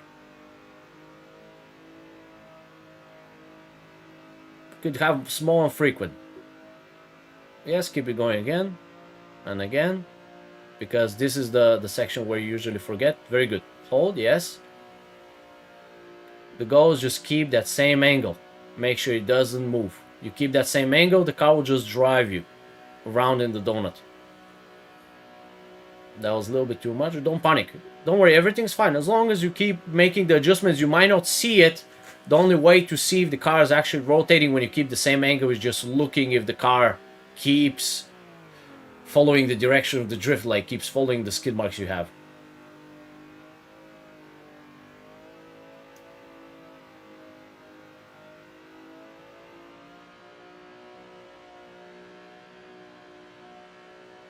Yes, yes. See, once you have the angle you need, the most optimal angle for the donut, you only have to do small touches. Small touches? Oh, you forgot, now it's gonna go wide. Very good. Yes. I really like the fact that you adjusted, even though we're doing only steering, but that shows me that you have the sense of like, okay, I made a mistake, adapt and correct, solve it. Good.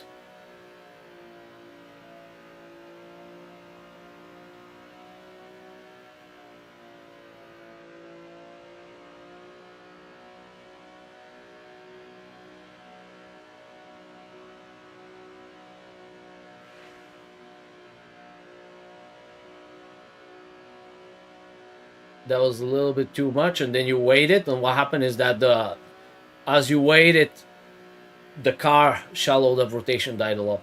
But one thing that I really like is, even though we have a little bit of struggles here and there, is you notice the things. You started now to notice the things, so you know what's coming.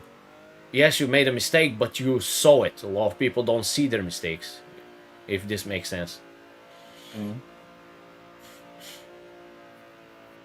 Oh, you gotta keep turning a little bit. Good. Hold. Now keep turning again. Just steer the car. What you can do is, one way you can do this is, once you're like, okay, I made an adjustment, I want you to keep turning very slow, continuously to the left, just to steer the car. It's almost like, okay, the power is not enough, but I can just slowly steer the car, just going left. Steer the car now, slowly left. And if rotation is too much, you'll see that, oh, okay, it's gonna start to over-rotate. You will feel it. You'll see the car like wiggle, getting too much. Yes, you could steer it like this. Yes, exactly. Go slow left. When things happen, when the car shallows up too much on you, hold the throttle and just slowly steer it to the left. You'll notice when you start to gain too much. Yes, you see? You know, okay, you went a little bit deeper, now you know what's too deep. Next time you push a little bit, and then it's gonna be fine. Don't worry. Just fix it here. Oh, nice, nice. Good save, good save. Yes, you lower the throttle and you slowly steer.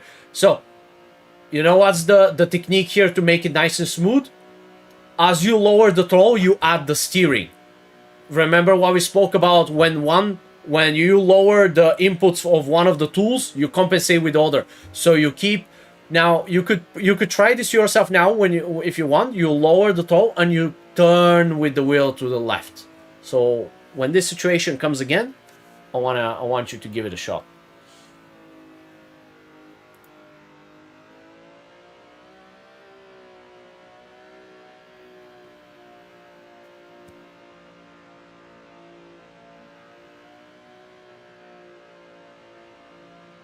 If you want, you could try it now. You lower and you turn left. As you lower the throttle, you turn left to compensate. Turn.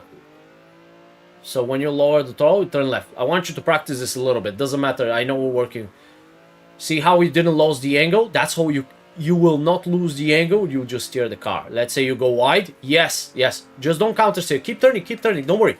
It's you're going so low on power and the car's gripping up so much that you have to compensate with the steering. Obviously, there is a point where the throttle will be too low and the car will grip you up. But you see how, do you notice how you can actually balance things out when like you cut off the throttle, you could compensate with the steering wheel when things go wrong.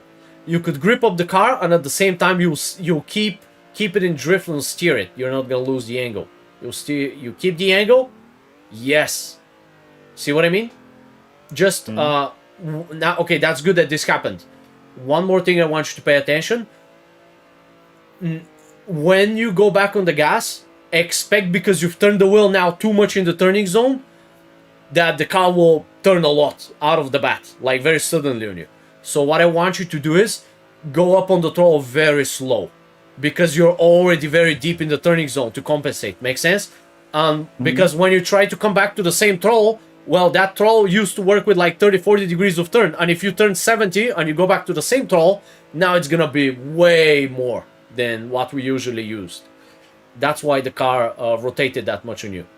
So just go very gradually, and the car will not gonna react that fast and snappy.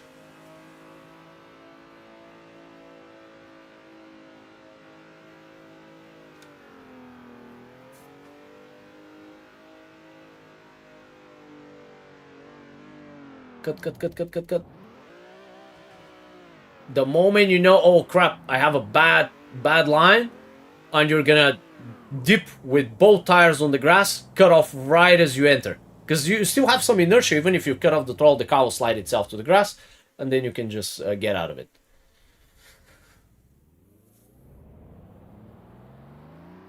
There's only the only thing I want to polish here is the big donut. Once we deal with the big donut, like we polish these a bit shaky adjustments, I think we could easily just do the tight in the middle one. There's really not much left.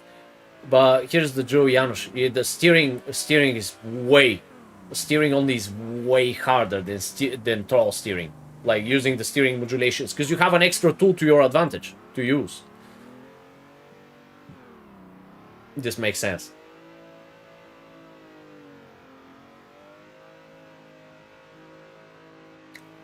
Hold the throttle and steer. I want you to learn how to steer. It's all about timing. Now you go wide, because if you go wide, that means you messed up the timing. I need you to work this timing skills and the steering skill, because later you'll have absolute control over the car if you get the timing right. And you add even the throttle to you as extra tool to your advantage, easy. So it's gonna be child's play. Just steering only. Yes, stay exactly. You see, I want you to stay next to the turning zone rather than running away too deep in the counter steer, because it's gonna straighten out the car too much. You don't want this to happen. You want to constantly measure a little bit, measure again, and measure again. Little adjustment, measure again. Yes, and again, not too deep, just a little bit. You could do it twice. Look, you could do it quickly twice, like pa, little bit in the turning zone rather than big one, because the big one does exactly this. So I want you constantly measuring. Use the steering wheel as you do modulations with the throttle, but pretend that the steering wheel is your throttle pedal. You're constantly, feathering it a little bit, like a little bit, and a little bit, and a little bit, and a little bit. Good.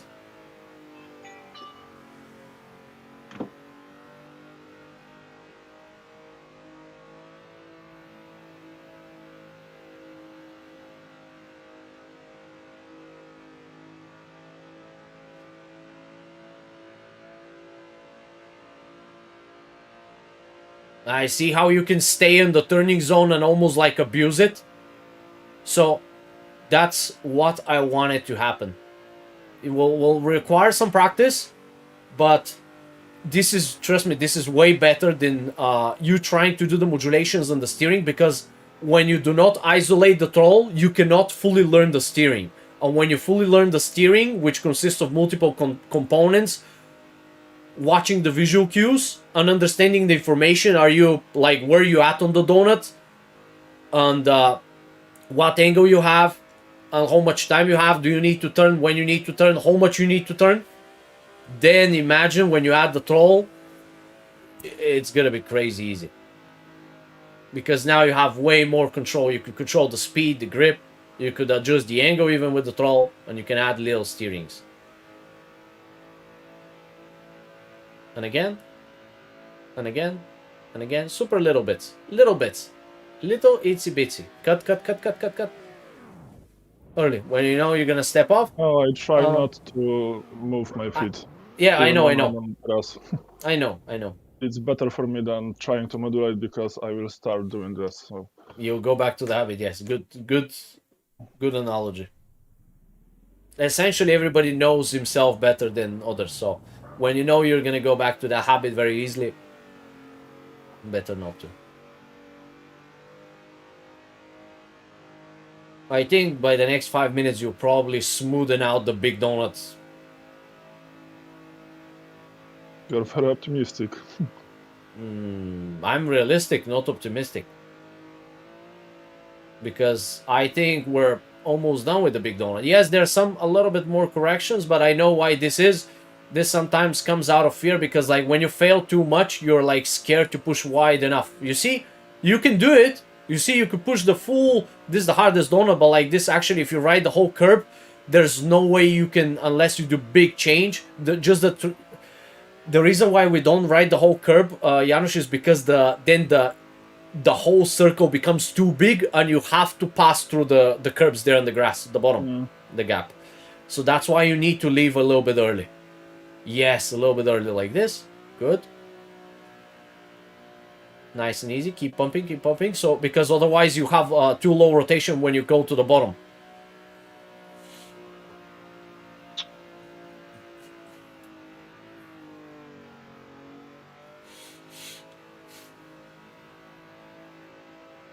Give me just a second. I'm gonna move this here. Drifty, yes, he's doing very good. There's a lot of things to smoothen out. If you saw earlier Dancho, if you managed to catch Dancho, you'll see how good Dancho has become. Your Dan has become very good, because he's not a beginner by any means, but what we needed to do is I needed to get him and polish his techniques. That's what, like, you could, a lot of times you could get somebody that's advanced level, and you just gotta get him back down to the foundations to completely polish his techniques, and his driving is gonna skyrocket. Yes, Dylan, he's doing good, but there's a lot of things to polish.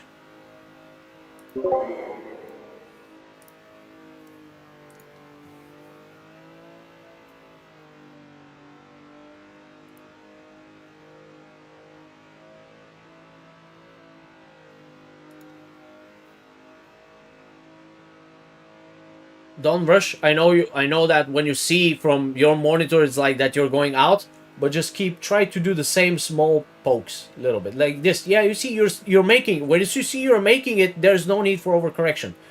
Yes, you might drive a little bit here, but you will find the limit. You'll find like, okay, this frequency and this little bit, like this amount of input and this frequency of me doing this input gets me here. This gets a little bit wider, maybe I can, but look, the thing is, you don't have to change the input. You could always change the frequency.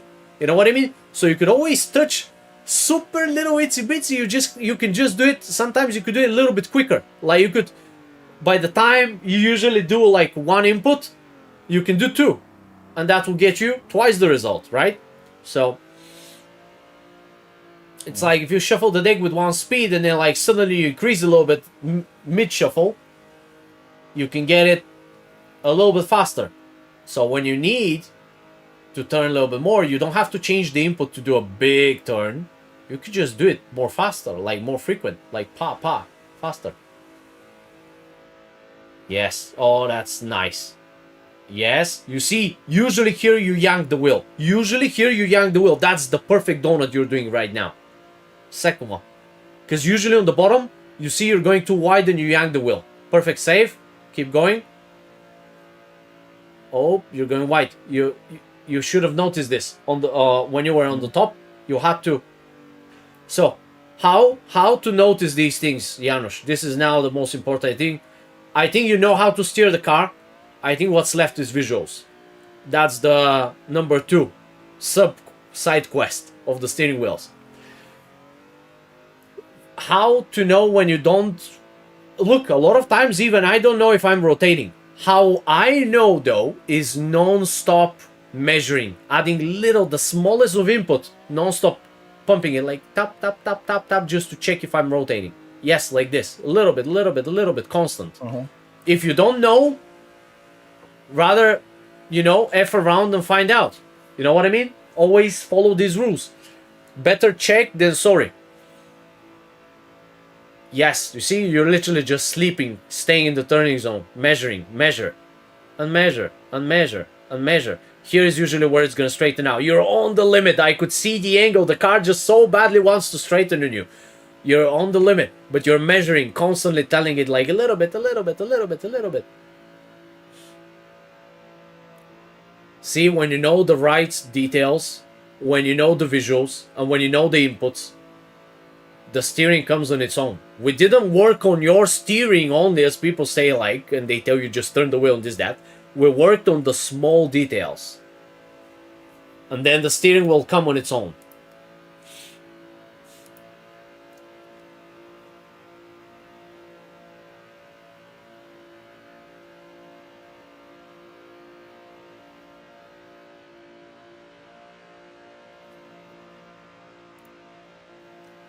Yes, Dylan. If you work on the techniques, you'll do better. But you also have to practice this 50%. Another 50% is feedback. The advantage of coaching is that you have somebody on the side seeing immediately the mistakes and things that happen. And while you do the 50% practice, you immediately get the 50% feedback. Makes sense? You get him right off the bat. Don't worry, do a loop. And see, you know how to steer. You know exactly what angle you have, like how much you need to steer to make that turn. So it's not the steering that you have problem with, Janusz. It's timing, inputs, and frequency. These small, steering consists of all kinds of small details on the bottom. We beat one detail, we master it, then another, then third, and the steering will come on its own. Because when you say steering, it's almost like you name a category, and the category consists of multiple stuff in it, right? So that's the same thing.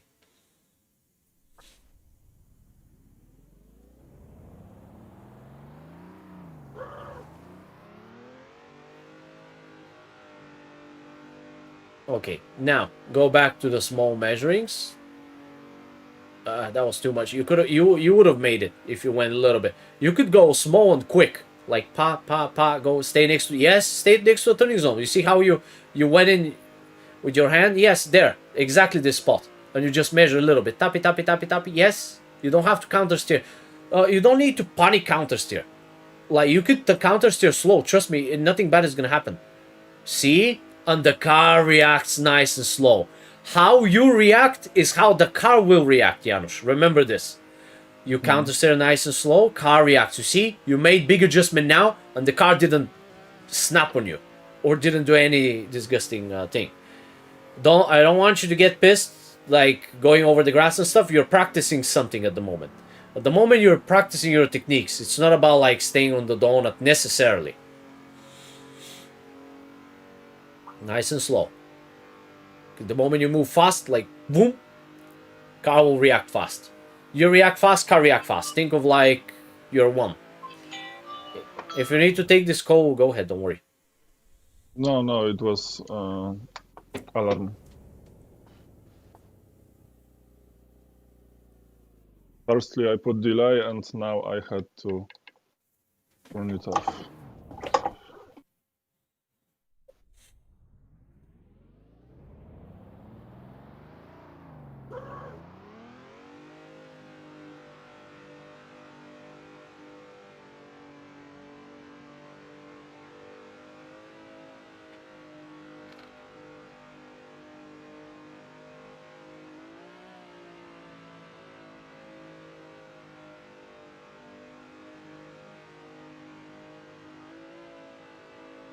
little by little measuring.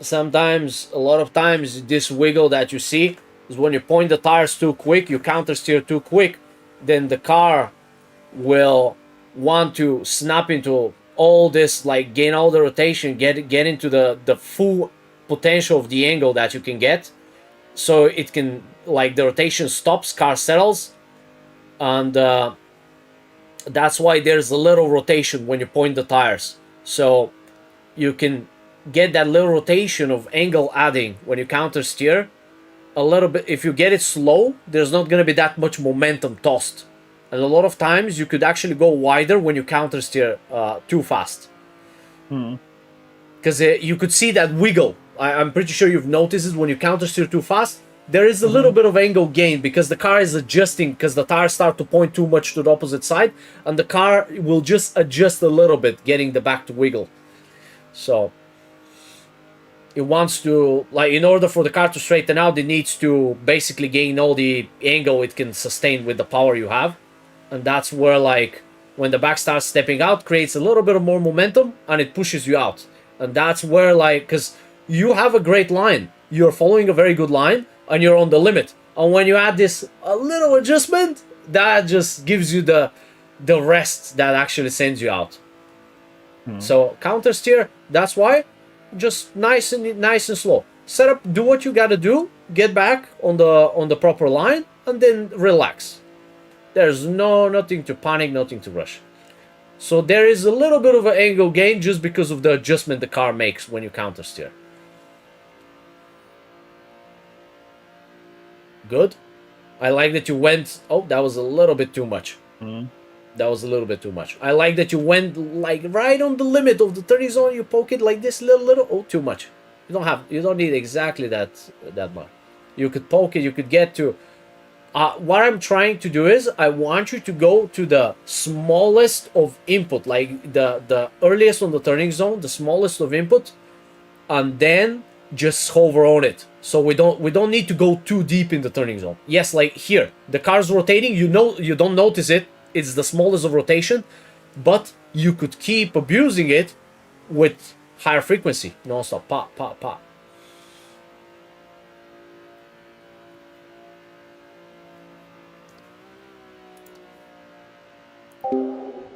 Lumicaro says, how do I sign up for a session? I can't drift in this game at all. I can only drift perfectly in CarX, but that's arcade.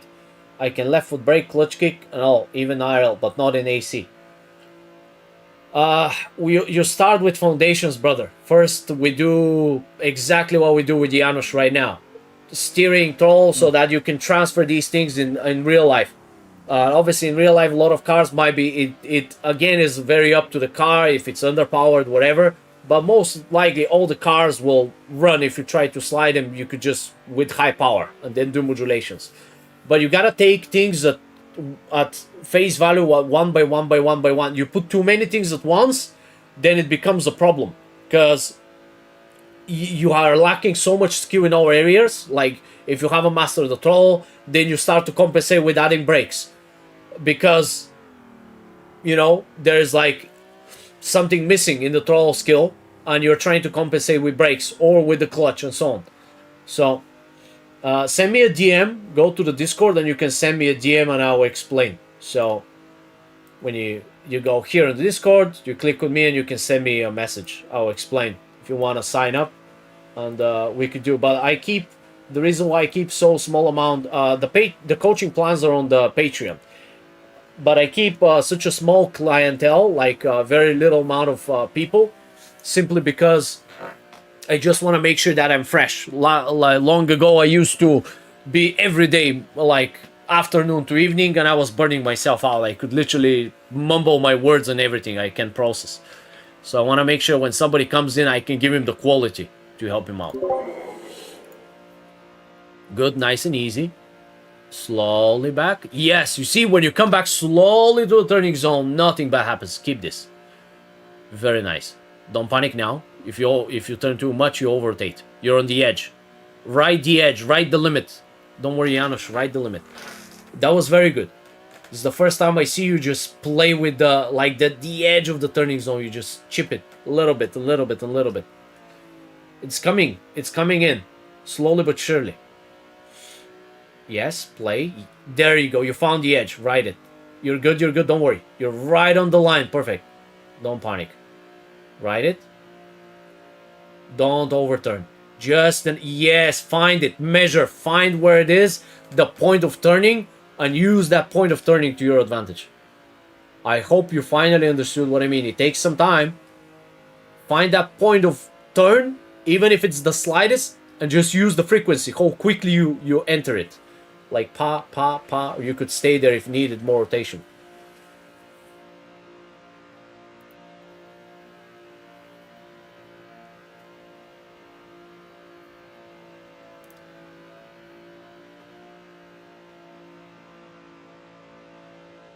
Nice and easy. A little bit more. Yes, prepare. Usually, that was very good. You a bit too much. So, I like the timing. You hit the timing right perfectly when you were exiting the curb. Because usually, this is where like people get too comfortable and they forget it. They need to exit the curb early. And that was exactly what the problem you had. Is exiting late. And not noticing the rotation is going off. It's dying. And then you go wider on the bottom. But this is way better. Find the turning point on the wheel and then just stay next to it and abuse it constantly. Way smoother.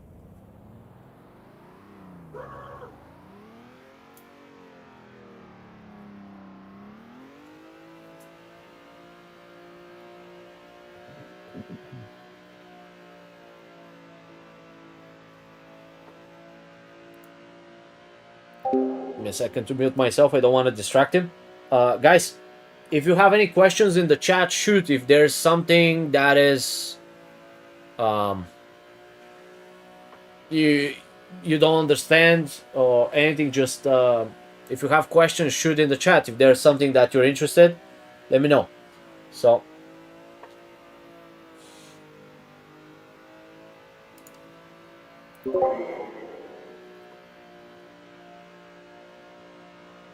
nice and easy. Yes, ride the edge.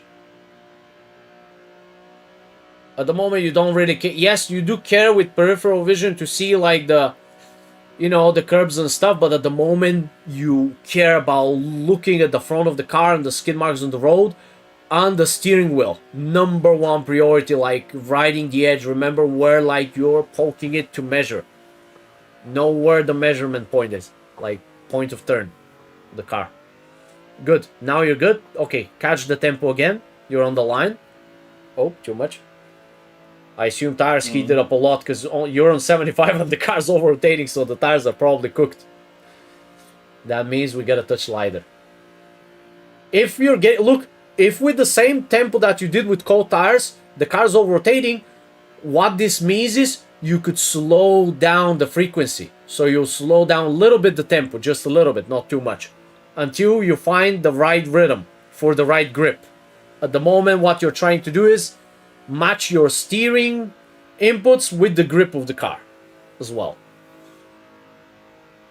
Going tight, I think, will be very easy for you. I think you'll click it. But steering only with limited throttle is very hard. So I want you to understand this. Once we go to modulations, things will be super, super fucking easy. I'm not even kidding. Steering only is the hardest part, but it will teach you a lot. You will carry it way, way further down the road. How to steer nicely and smoothly, how to not oversteer too much. You don't want to overcorrect the car.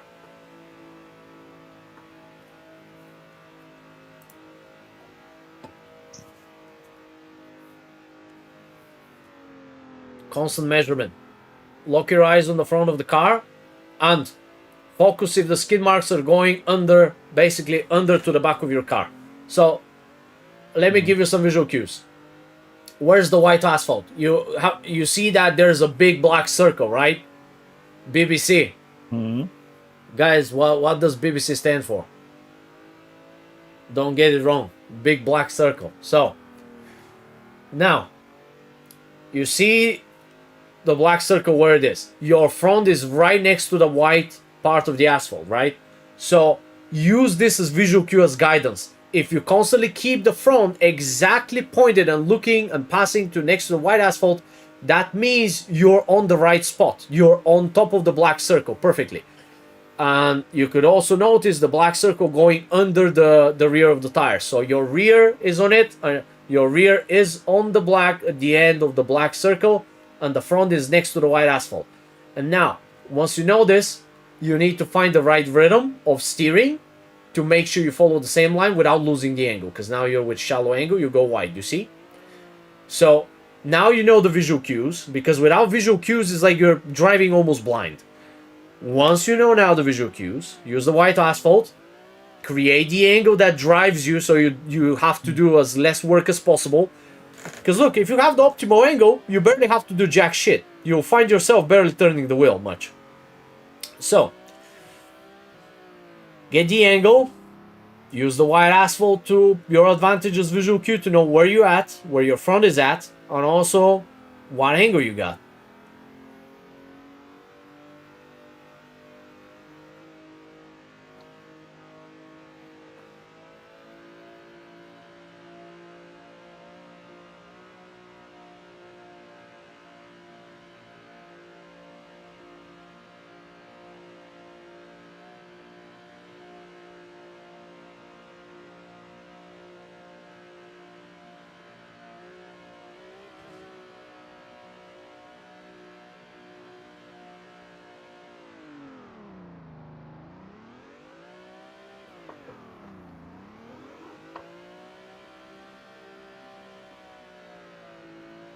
This is way better. And by the way, steering is one of the, if we have to be honest, steering is one of the most cancerous parts. It can take months. I think the fastest was like maybe Adam 2 months and like Drew is 2 months, and I think you're gonna go there. Like we're almost close to it. You can steer the big donut, middle one tight is easy. Yes, they're like No problem is that I not driving alone. yes, they have way more. The reason why Yeah. they'll probably pass it earlier is because they find time. They can manage to find time. You're on a disadvantage. So, but it's still coming along. It's still coming Even along. I forgot about last lesson, so It's coming along, and I can see it. Better slow and steady than nothing. No progress. And like, what was but looking what? at that Yeah, sorry, yeah. didn't mean to cut you. Yeah, looking at that last time I was driving 2 weeks ago, and I have right here, wait a second, right now, and it's not terrible. I'm glad. I'm happy with my driving. So here's the my logic is the following, that if what really pisses me off personally is seeing somebody non-stop wiggle the car, shake the car, and like these visible corrections. So the more I can push you to get out of these habits, then the easier it is to put all your focus on the road and driving, because we're no longer shaking the car as much. So usually this happens with fast counter steer. So now that you understood that the faster you counter steer, you also gain a little bit of angle, because like when you point the tires, it wiggles the back. Then you do it slowly, and you understood that like how you react also is how the car reacts, and that when you go left to turn the car and you go to the right to stabilize the car when you counter steer, you gotta go nice and slow both ways, and the cars will be nice and smooth to you as well. Once you understood these things, now we could work way more on just visual cues and just the whole pattern that you gotta keep.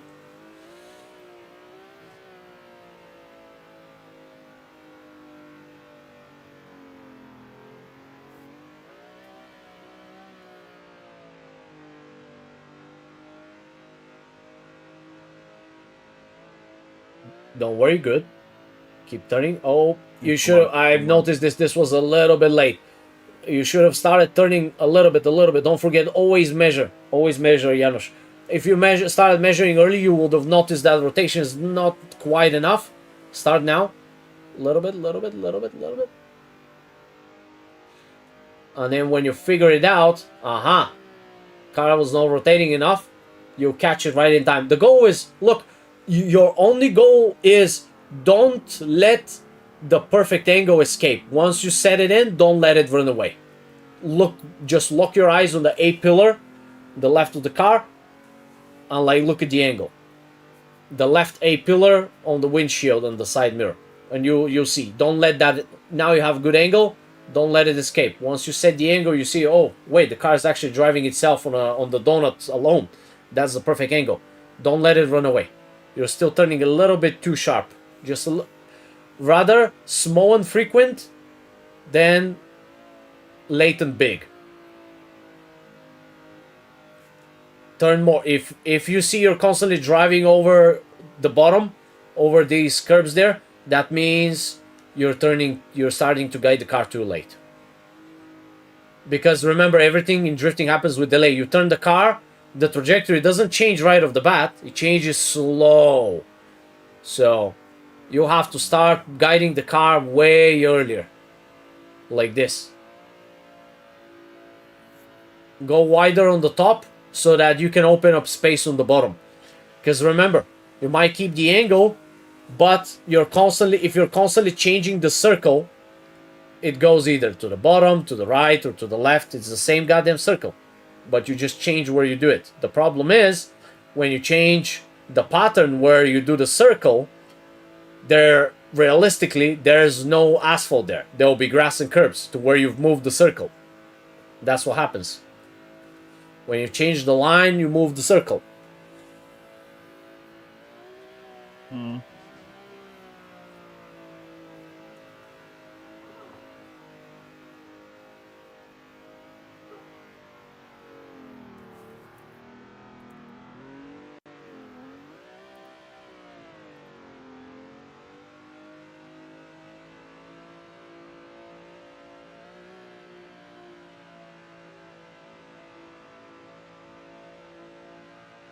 This is very good.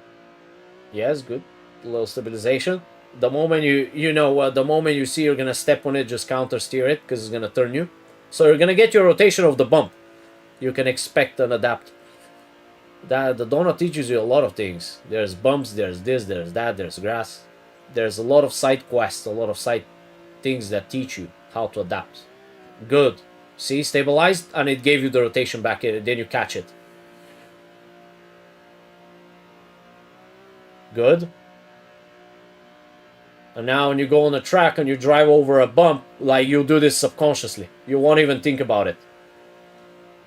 And I'm pretty sure you don't even think about the curb now. You just counter steer by habit. It's subconscious.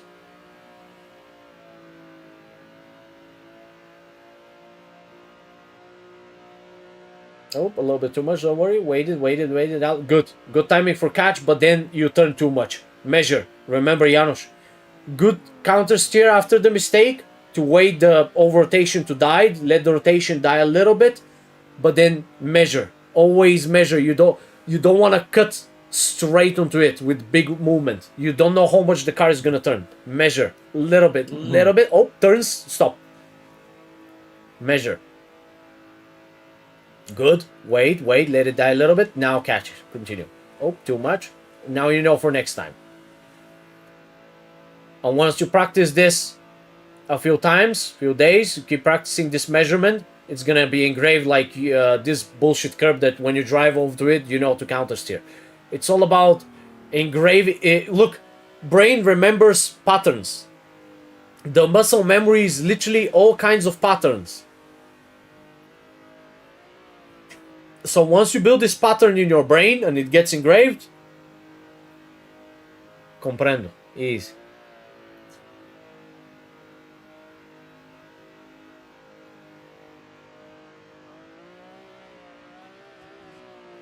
Every now and then, even though it's bad, I like when you go off-road. It's funny. Makes me smile.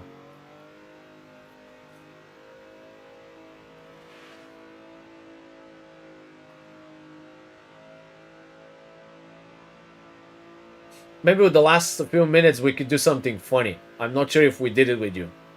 I wanna see you do that. I think it will be hilarious.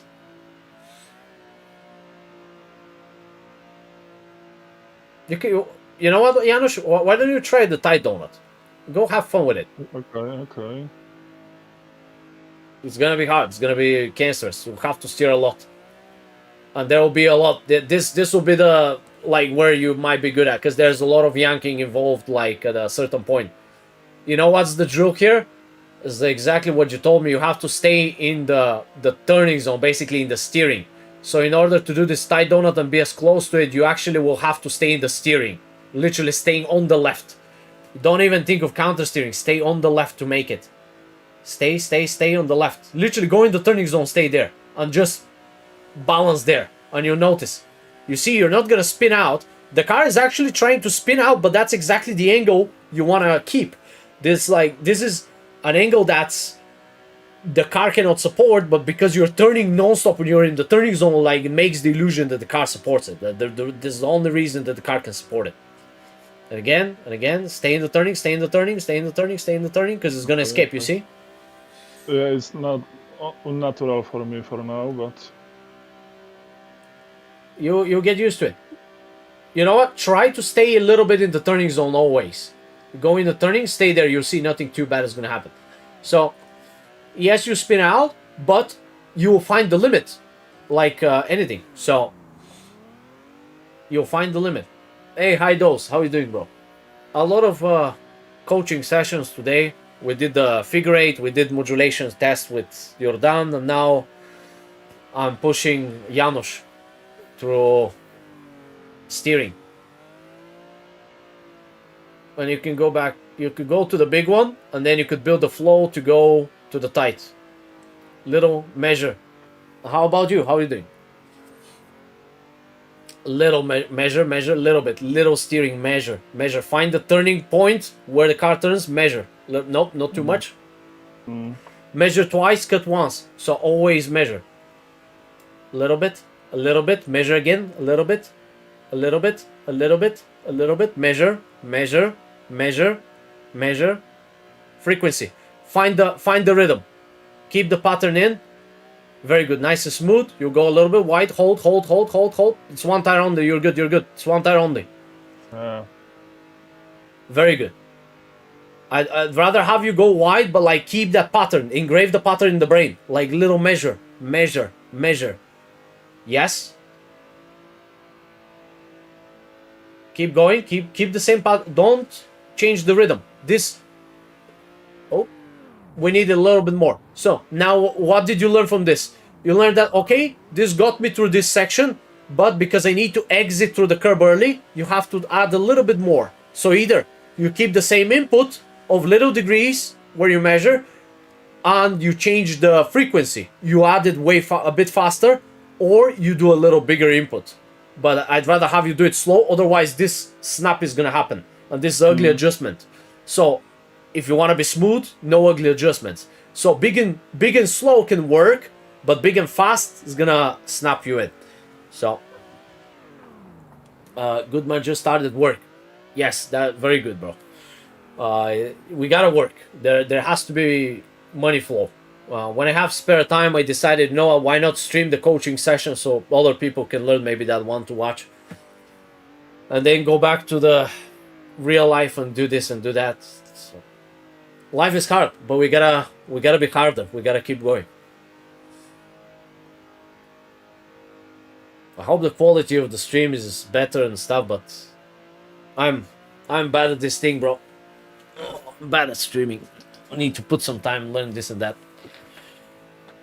Measure. Keep it. You need a bit more rotation now, because the car is gonna straighten out more.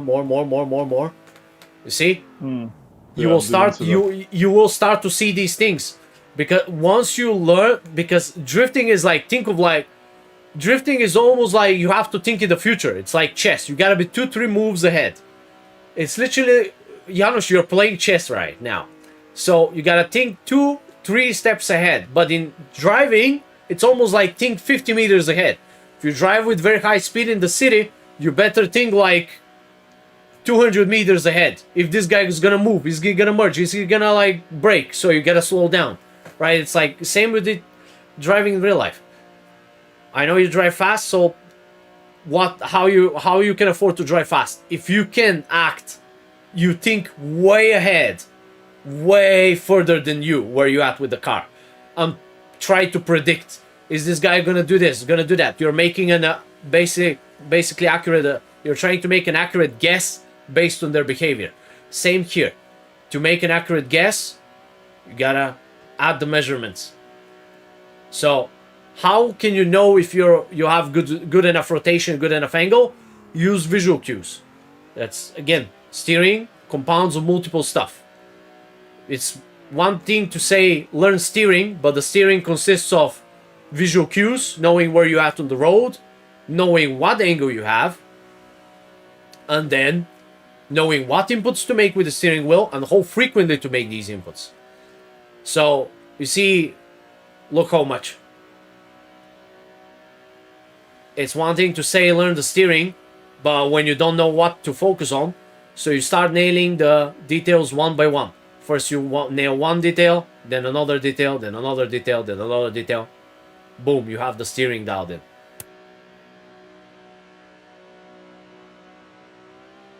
The only way is by isolating the throttle. And it makes everything crazy harder, of course. Way harder, crazy harder. Because now you have only the steering, one tool.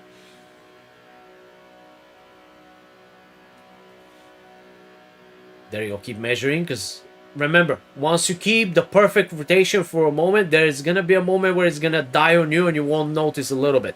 So you gotta always check, run your tests. It's like measuring with the wheel is almost like constantly running tests. It's like the police, bro. It stops you and they'll run these stupid tests to see if you're drinking and this and that. They're being annoying. You know, they're doing the job. So they're doing their job. So what you're doing is like you're constantly testing the car. Think of you're the cop.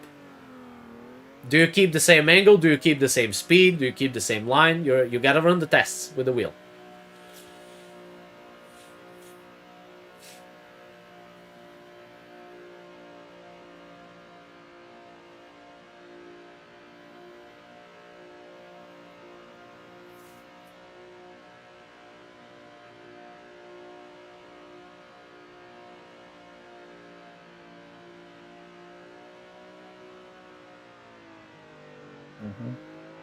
You see what I mean? When you make a big adjustment, you see how much the direction of the slide was straight up, literally to that mountain there that you see.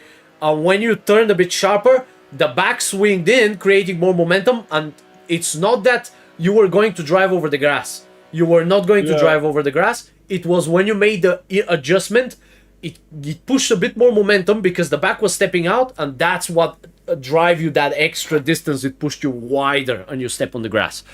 Yeah, that last Harash move was because Yes. I slept about measuring and didn't find out I'm Yes. going for a grass, so it was necessary in my head. Yeah, you have a... By the way, do you have a few minutes, like 2-3 minutes? I want you to do something funny. Okay. I think you enjoy it. Okay, let's wait the countdown. Oh, did you exit? Okay. Yeah. Yeah, jump in. Don't worry. At least you catch the countdown when it's out. Okay. I think that this will be hilarious. I think you enjoy it. So. Oh, what the hell? Oh, I'll have to... Give me a second. I need to rejoin the game bugged out. So, let me hop in again. Ah, Jewis. Hi, Jewis. How are you doing? Okay. I want you to go, not on the donuts, but I will send you a picture. You go do you know where's the U-turn on the other edge of the track? On the end? Yes, the other this side. big one? Okay. So I'll send you a picture and we're gonna be doing this. You want, like, I know you like the off-road, so give me a second.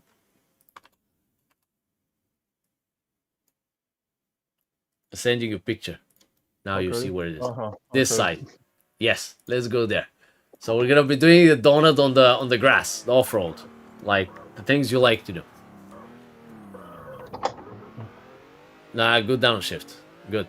That's exactly how you want to utilize the idle time. When the car is sliding off inertia, that's the time to downshift. Okay, now go on the grass. Not this. Yeah. not Try not to this make one. big enter on the. Oh. No. Will be time. You see this light pole with the tires? Yeah. Ah, Dylan. Hi, Dylan. You're still here. I thought you guys went away. You went quiet. Now. And now, you could do the donut here on the grass. On second. Don't worry. Take your time. Like normal on second. Okay. Now you see the difference in the grip. It will be funny. This is like, you know what? You could actually use this to practice some techniques, some stuff. Like this is like, because this is like on you're doing a donut in a slow motion. That's how it feels like. So when you want, when you want to practice. Yeah, feels like slow motion. It's really like in a slow motion. It's like you're on ice. Yeah. So you need such a little amount of throttle, and now you grasp it. Like maybe you could use like 20% throttle, and you only steer the car, or something like this. So that's how it's gonna be like if you're on like some crazy ice and you're sliding. Oh, but you forget to counter? Don't worry. You can counter early with the wheel yourself if you want to. It will work. Okay. I think 30% throttle will be even plenty. Yes. Now slowly. Okay, let's see. Bro, it's like a tractor. You know, it sounds like a tree. It sounds like a tractor on a farm. That's the same. I hear the tractor when I was passing by with the car somewhere. Like you see him pulling these trailers. Yeah, when you will slow down normal driving, it will sound like that. Yeah, I feel like it's 0.25 speeds. It's the slow motion. It's like you could roll it back. You could see what's happening. What? It's in slow motion. You could literally see the mistake. Oh crap! I turned too much and like it's doomed. So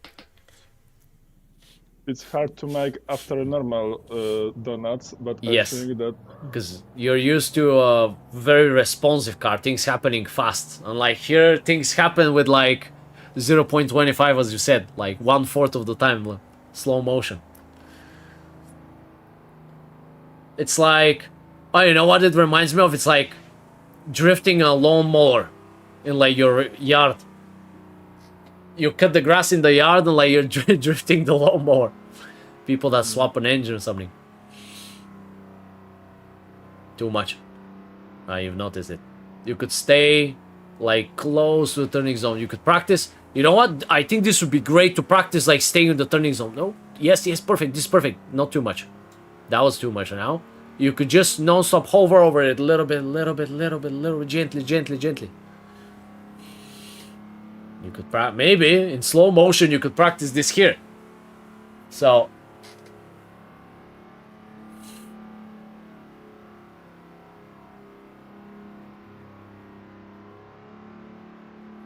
what do you think? You like it? Or it's like too slow? Another level for training, and I think it will be fun. It's like when you get bored, you wanna you wanna goof around. You could do this. I think it should be even a part of training. Maybe I can incorporate it. I never thought about it, but you know, like when you like, my mind is always bringing some stupid stuff. You know, like my creativity is very weird in a sense. Hopefully, it helps. So, you have any questions for today? I think we can wrap it up. And apologies No, for no, no. the beginning of the session. I got too entangled in the chat and stuff. That was Yeah, my yeah. bad. I see, I see. You're just starting, so you have to make your own pattern to work with that. Ah, no worries, bro. It's just to say Beginnings are hard. when there's so like there were when there are so many good questions that are actually very interesting, it like drives me to answer them when I get entangled. Like I need to I'll learn to balance things out. So that was on me. That was my bad. Yeah, no problem. Is there But anything another that's part was really good. So. anything that's a bit unclear to you, or No, just polishing things and finding time. I think I will have more after that month, so we'll finish with weekend jobs. It will be better for me. yes, no worries. Just polish the steering wheel. At the moment, the main problem is overcorrecting a little bit and gaining a little bit extra momentum that's not needed because you're driving on the edge. That was the goal, driving on the edge. And when we drive on the edge, we have no room for mistake. And the only mistake comes making a little bit bigger input. And then when you counter steer, back pops out, and that gives this extra momentum. Like that swing gives you the extra momentum pushing you out. So it's literally just at the moment practicing riding that turning point in the turning zone where like you turn, the car starts to turn, go very slow, very, very slow. That was a bit too much. I want you to go even less. Find the turning point, slow. Oh, there you go, you found it. Ride it. Yeah, too much. And I think I'm tired. yes, and you know what? I think that stupid goddamn grass will help you to find that exact turning point because you see the immediate punishment. There's no coming back of the spin out. I think, you know what? I think the grass for once can actually be very goddamn useful. So, this might get incorporated. So, And it will be better to understand what to do when you go out with two wheels. exactly. You'll know how it acts. And that's exactly because I was looking for something in slow motion so that you see how things happen slowly and you can understand them. The things happening too fast, you don't even have time to process them. What's left for like reacting. So Okay, thank you, and see you next time. no worries, Janusz. Janusz, was pleasure. So catch you next time, brother. If you have any questions, whatever, shoot either in DMs or the coaching chat. You could share clips and so on.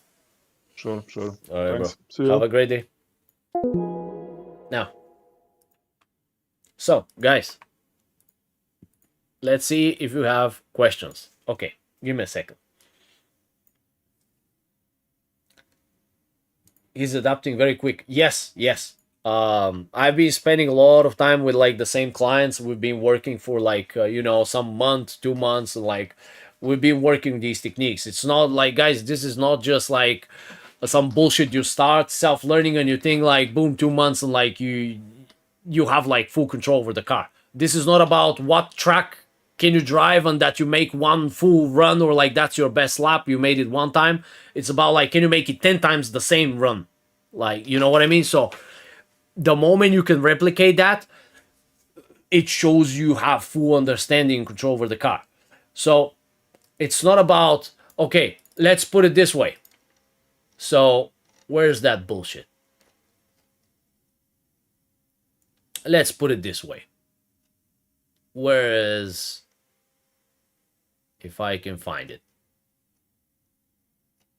it's probably very goddamn old. This is probably very goddamn old video. But I need a great example.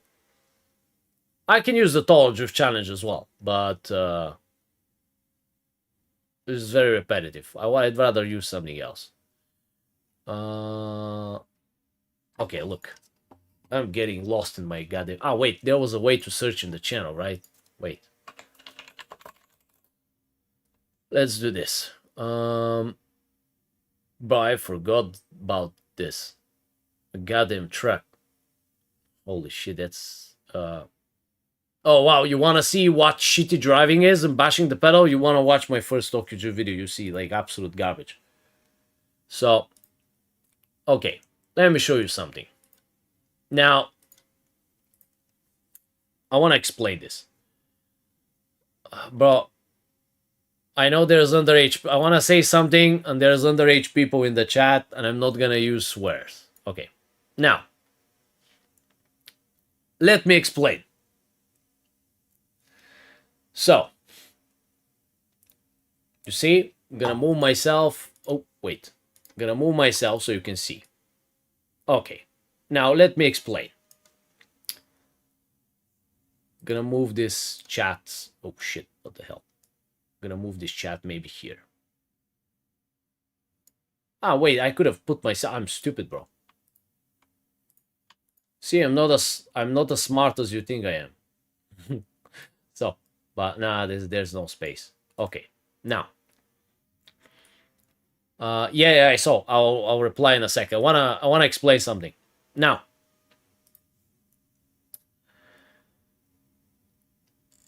So, Dylan, are you watching, Dylan? I want you to pay attention now. Here's why we do all these things that most people find boring and stupid, because the kids and the others, they want the excitement, they want to go do the tandems and the stuff, and they don't look for to be perfect. They don't want perfectionism, they don't want full control of the car.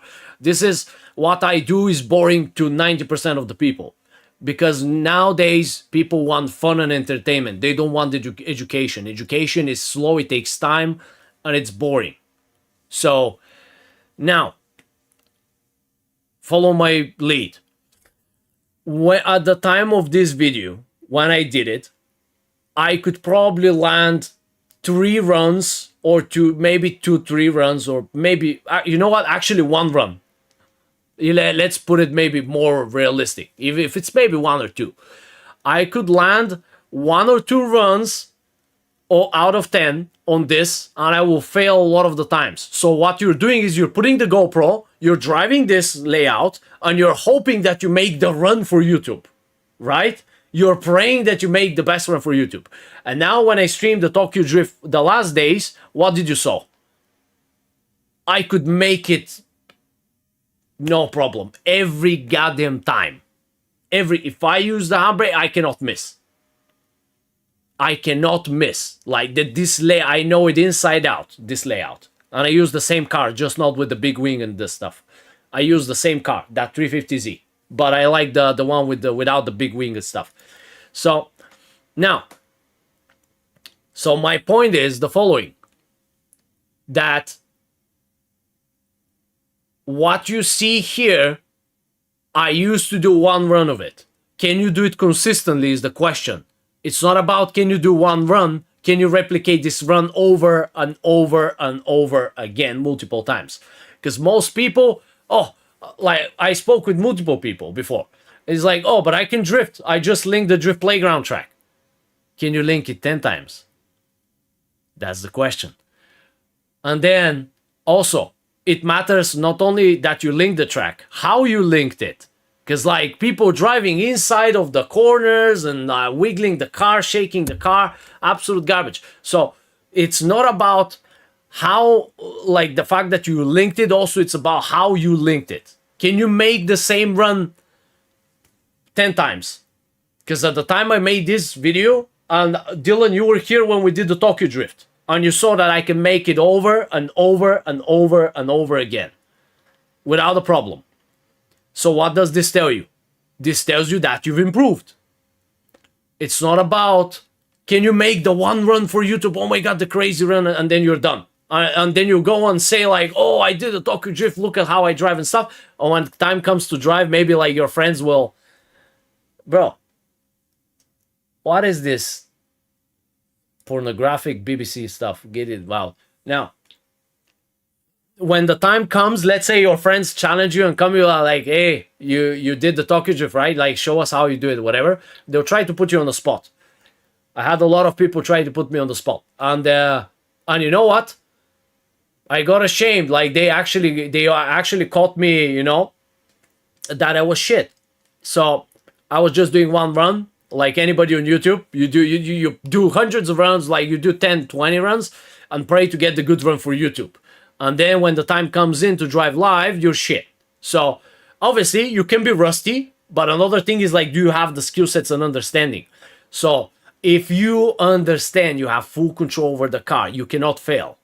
It's same thing. Remember yesterday or the day before, I think the day before was, Renders told me try proximity car pack, try what was it?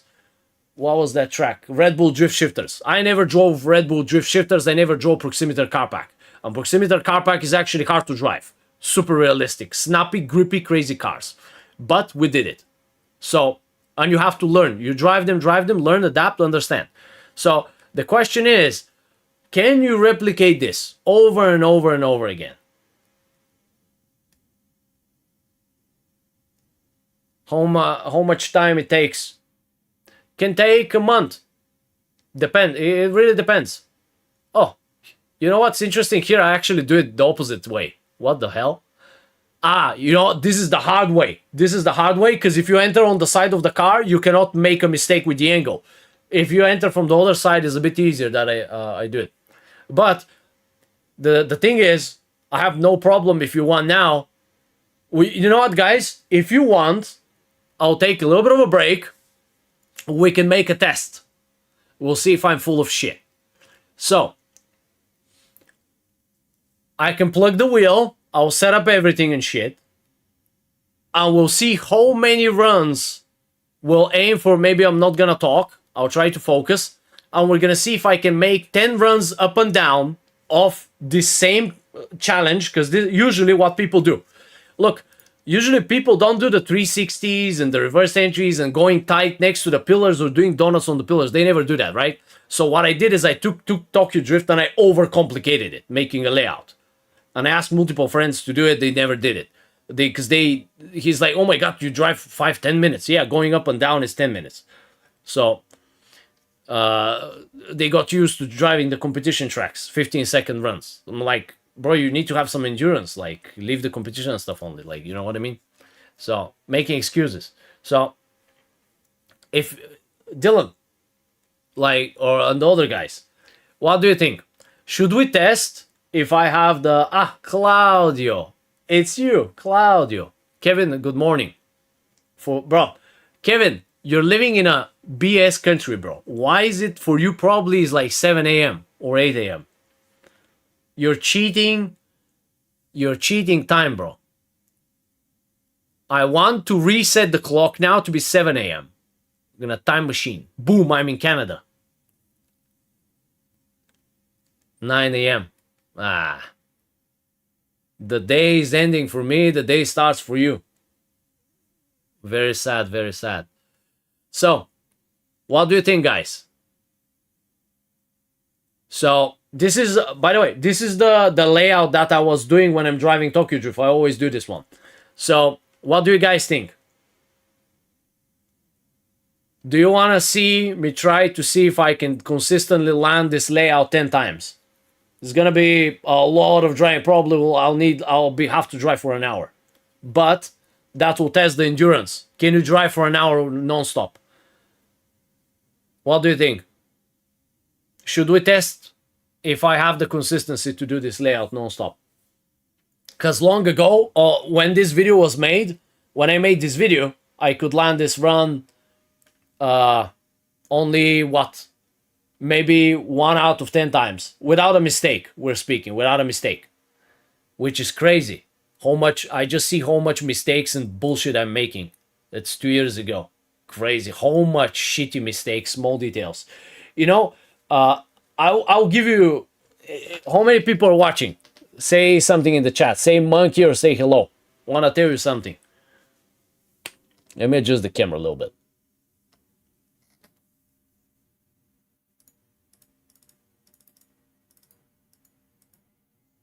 Who is here? Jules is here. I guess Claudio is here. Dylan, you're still watching. So, I'll tell you the secret, guys. Dancho is here. Your Dan is here. Chris. I didn't expect you to be here. Chris knows better than anybody how shit I was before. And I was toxic as hell. So, oh, wait. I have an idea. Chris, you monkey. Please tell me you're not at work. You want a tandem Tokyo Drift? We can do that. Are you working or are you home? Lumicaro, I'll answer you in a moment. Just got home. Are you free to drive or you have to do food or laundry, something? I can set up the stuff. I need to take just a little break, like 5-10 minutes. I'm not gonna stop the stream, don't worry. And then we can try. So here's my goal. Okay, no worries. Then, here's what we're gonna do. Chris, what I was trying to explain. Dylan asked about, and I was explaining to Dylan about consistency and why we do all these boring things at the coaching. Because, Chris, remember when we did these runs? I could land. You remember? I don't give a fuck. You remember these runs? We drove with you since when I started and we started together. When I was like 50 hours and you were like 50 hours, something like this, 20, 50 hours. So you remember this time back in the day before 2 years when I can do of this layout, the Tokyo Drift Challenge, I could do it only one time, just for YouTube. You get it once and like, oh, I'm done. I can do it. Yes, but if you have to do it 10 times, that means the driving skill is not there, right? The consistency is not there. So you remember this time? So now I can do this consistently.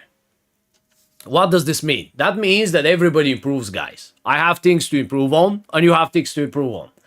So when you see me do these crazy challenges, some of before 2 years, that means now I cannot even that means back then, if I have to do it 10 times in a row, my consistency was not there. I would do one YouTube run and like that's it. And now, last times when we do the stream, I just killed it one after another, because like you've memorized these things.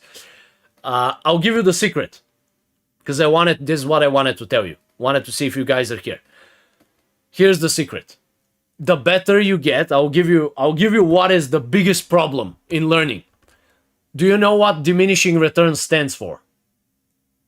If anybody knows, tell me in the chat. Do you know what is diminishing returns?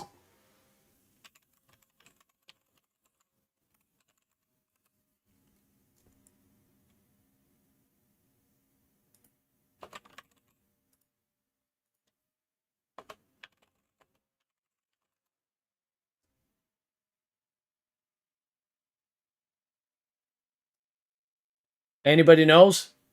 Nobody? Okay. This is good explanation. In game learning, diminishing returns mean that as you put more effort into a single skill or stat, the benefit or output you get from each additional unit of effort gradually decreases. So if you played any other game, maybe RPGs, whatever, the more you stack out of one skill, the less the benefit gets. That's how they balance the games. So you don't stack like armor penetration, you go one-shot somebody. Yes, it can work to some extent, but like not like crazy extent, like you skyrocket it. So this is the same shit. Follow my lead. Same logic. The better you get at driving, drifting, the more you get, the moment you get into advanced level, the better you get, the less you learn. The slower because there's so little small details that you have to learn and you have to find them.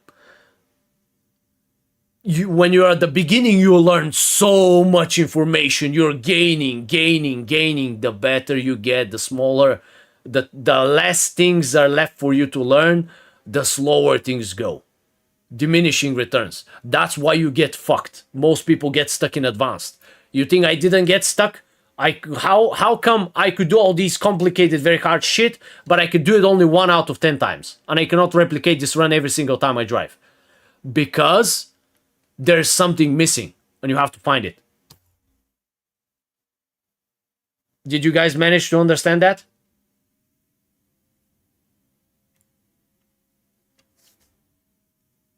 If not, I'll try to explain it better.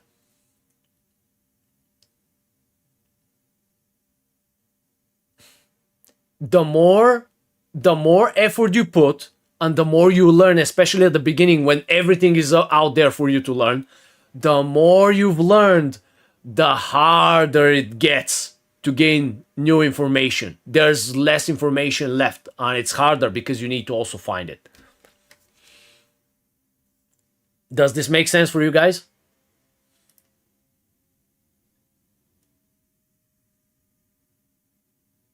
So, now,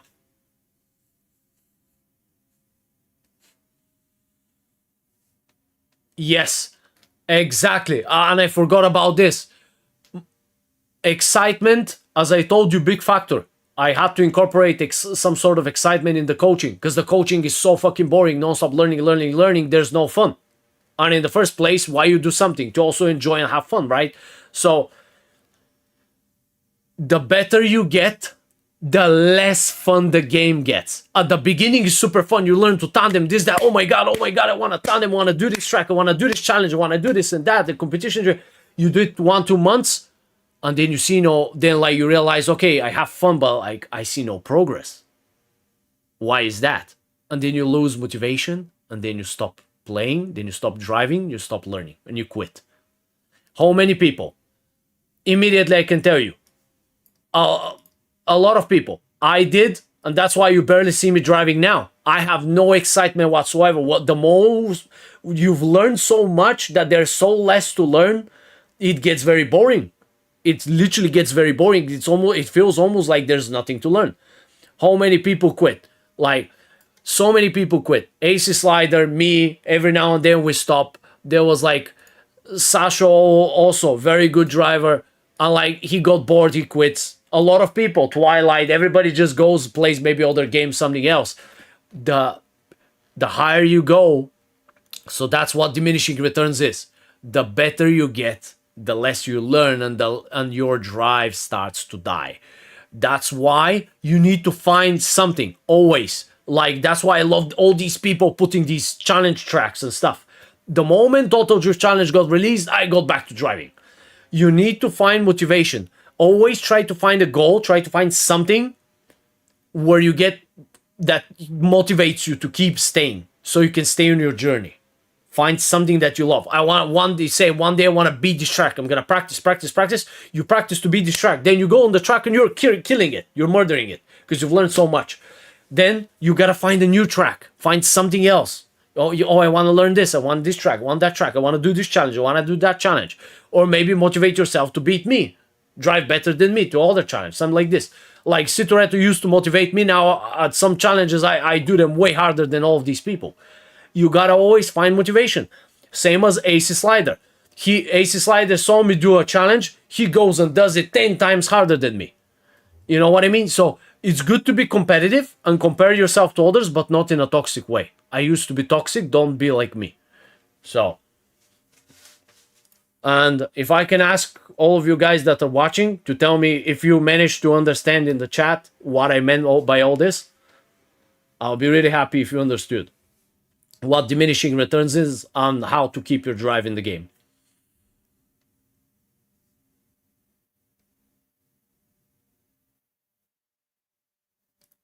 Okay, so now, Lumicaro. Hey, your description is do not DM. Yes, Jules told me to DM stream regarding the sessions. I have absolutely no clue why AC drifting is so much different than other games. It's different because it's realistic simulator. But I want to learn AC. Of course, there are also in Assetto Corsa, there's also arcadish mods. Don't get me wrong. There's plenty of mods that are arcadish. Don't think just because Assetto Corsa is realistic simulator, there's not people that made, bullshit mods. One of them is like Tando Buddies. But even though, look, I'm a big supporter of variety. There must be these mods in the game. They have to be. So you have this variety. But they don't teach you anything. Because they're arcadish. Tando Buddies is shit. We started with AC Slider and learning on it. But I want to learn AC and not other games besides. What's the training map called from the stream? It's called Drift. I'll show you in a second. Boom. You go here. Let me change this because I was doing the proximeter car pack. Drift. And you do E30 drift with my tune. I'll show you. And everything I can, Lumicaro, I can send you a video so you know how to set up your everything with what you need. Let me accept your friend request. I don't, by the way, guys, I don't accept, a lot of times I don't accept friend requests in Discord because long ago I used to accept everybody, and like I started being added in some groups and getting calls and shit. I'm like, whoa, chill down, you know? So, now, how much do you charge for an hour or a session? Just doing a donut like that would make me happy. I oversteer all the time too. I'm not even talking about other things. Don't worry. Yes, you have to start somewhere, Lumicaro. How much I charge, you could check by, you want to go to, give me a second, I'll send you.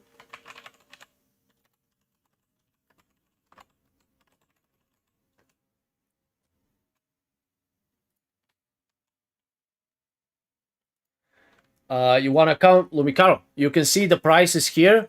You come to Patreon, you go to memberships, you'll see them. And don't worry, if you want just a session, whatever, we could do PayPal. Don't worry, that's not a problem. So, guys, what do you say? I have a question. Dylan, this is up to you. Kevin, everybody that's watching. Question for everybody. Should we bullshit test my consistency skill? On this challenge, we're going to try to give it without stopping 1 hour. That probably will be 1 hour of driving. I have no idea how much. Maybe more. 10 runs right off the bat. 10 runs. So if I can do this 2 years ago, 1 out of 10 times, 1 out of 10 runs will be successful. Can I do it without a mistake 10 times? Of course, I'm not going to be talking. I'll try to focus on driving. But that's going to be a long time of driving. 10 runs. Oh, without handbrake is not possible, bro. Without handbrake, impossible. I'll fail. Without handbrake, I'm not gonna lie. Without handbrake, is gonna to do this challenge with these super tight fucking sections and things like this. It's crazy hard. You need we have to be honest. You need the handbrake for a lot of these sections. If you want to replicate it consistently, I mean, a lot of the things are not possible without a handbrake. I tested it. One of them was like this pillar here. Let me tell you. Unless I do a 360, which is crazy goddamn hard. You see this fucking pillar? Impossible with left foot brake. That's why last time you guys were watching, I was doing a 360 into the pillar. That AC slider actually tried, and I basically saw it from him. So that's why on this bullshit pillar here, I was doing this pillar. You slam on the brakes, left foot brake, you lock the tires. Okay, as long as you drive forward. But when you lock the tires, you go on the wall. Or we could take a better approach, lock the tires, but then I have to turn, clutch kick. It's just, there's no way. You get fucked. The car straightens out. So, you cannot left foot brake this. This shit here. So, anything that I do, I'll do with a handbrake. Most of the places that I need to handbrake, I will handbrake. And handbrake is there to be used. Of course. So, I'm not trying to justify it, but why do you have a handbrake in the first place? If you're not going to use it for the hardest challenges, to be consistent. And also, handbrake makes you smooth if you use it in the right time, with the right amount. Of course, you don't want to hold the handbrake too much. So, I need to do a quick toilet. I'm going to take a piss. I'll do a very small break. I'm not going to stop the stream. And then I'll put the headphones to charge, because these are wireless, because I'll be driving for probably an hour plus. We'll do 10 runs, one after another. I need to set up here the couch, move the couch, whatever. And guys, then I guess we'll give it a try.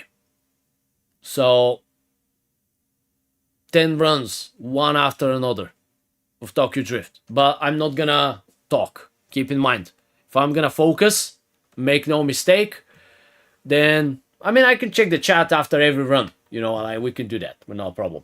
So, that being said, let me grab a break.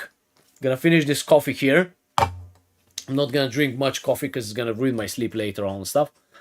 And now, what we're gonna do, we're gonna set up everything before we start. Because I want, when I'm ready, to go right off the bat and drive. Let's see the pedal cam. Boom, boom. There you go. You have the pedal cam now. I'm gonna move myself here. I'm gonna set track for. Actually, I can go online in the server. I think we had the Tokyo Drift server, right? Wait. Why is it off? Okay, give me a second.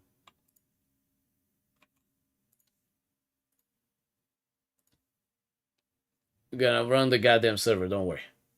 Let's see what's going on. Boom.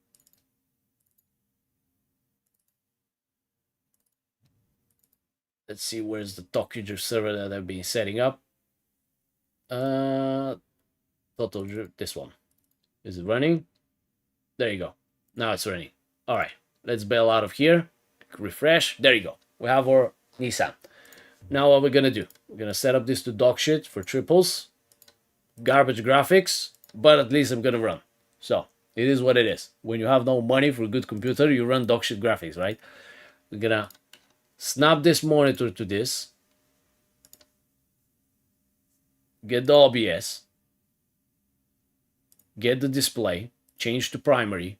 It fucking works, because sometimes OBS fucks me up. Oh, James. Hi, man. How are you doing? Hi, James. Now, I just finished coaching sessions, James. Just to brief whoever maybe jumped just now. Just finished the coaching sessions. We're gonna do. I'll take a little break. Not gonna stop the stream. Just prepared everything for driving, and then we're gonna do something. We're gonna do a test. The test will be.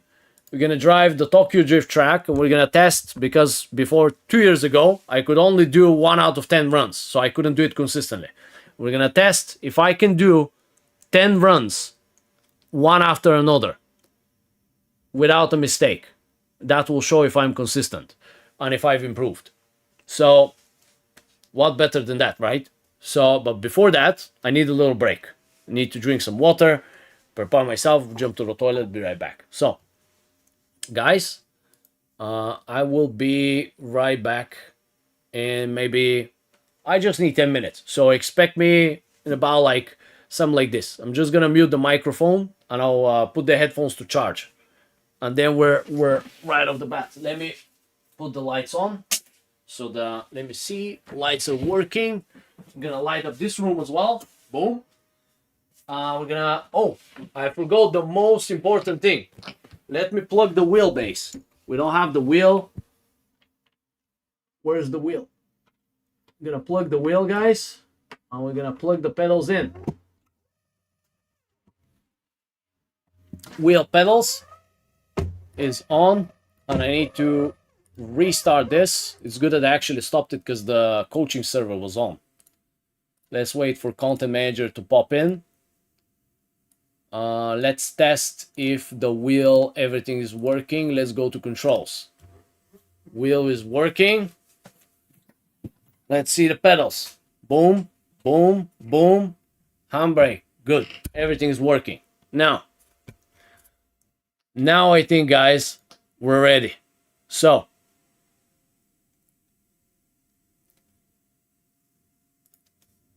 getting a break, and I'll be here in like 10 minutes, something like this. And then it's gonna be hell of a fucking driving. I'll probably start sweating, so I'm gonna open the windows and stuff for some cold air. Because I'll be sweating on this chair, bro. Like 1 hour of driving non-stop. This challenge. So, I'll mute myself. Quick break, and I'll be right back, guys.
Hello, fellas. Wanna see something funny? Guys, this, like, I know you wanna have some laugh. And look, let me show you something that's funny. Now, this is the second time a faggot, like, guys, I don't understand this. I've said it to straight, whatever, before. Look, this is what happens when you make Tinder. You make Tinder to find girls, and there's boys liking you. Look at this. Like, why? Like, I've said it to straight, and then you have fucking faggots, bro.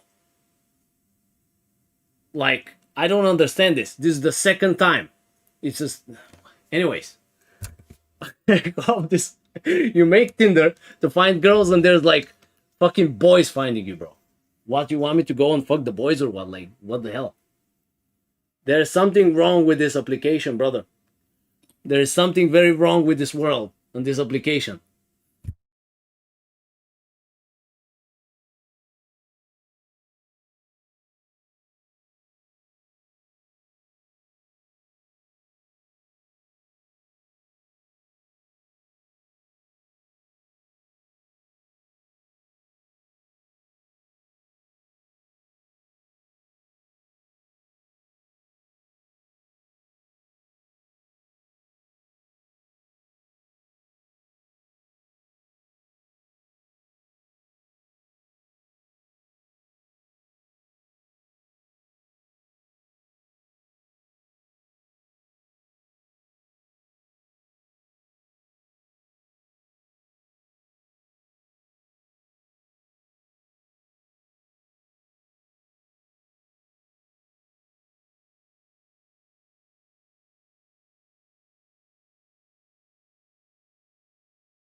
Oh, sorry.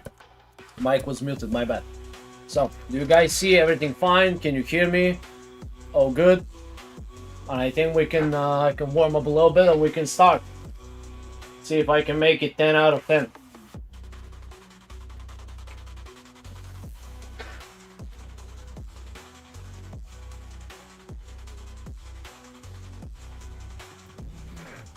There's a bit uncomfortable with the seat. I need to adjust it. Okay, sounds too low.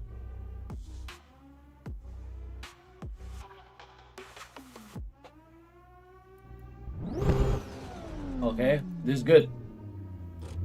I can see and hear. That's exactly what we need. So, I'm gonna warm up a little bit. We have to warm up because I'm not gonna respond too much on the chat. Don't want to focus. Maybe after each run I can check the chat a little bit. If somebody can keep track of the runs, I'll really appreciate it. Maybe I can add text and add it on the OBS, but it's very annoying. Kevin, do you think you'll be here for all the runs? Maybe you could write numbers each run. Or I can just write it here. So, we need 10 runs, bro. So,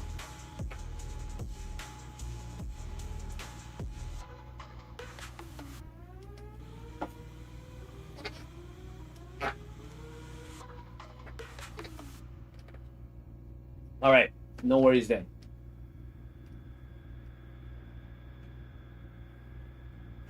Juris, are you here?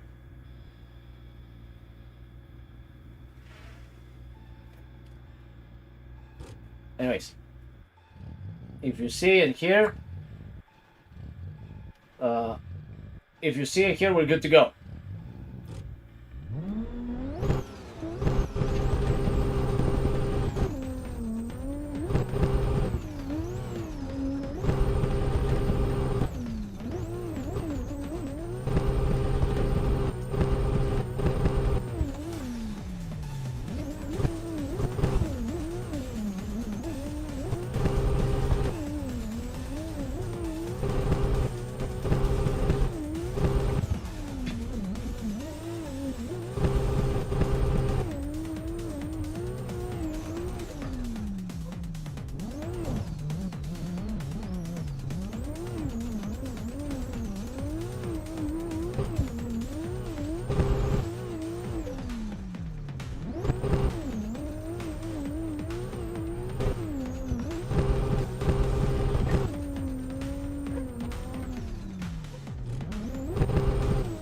Third is too high.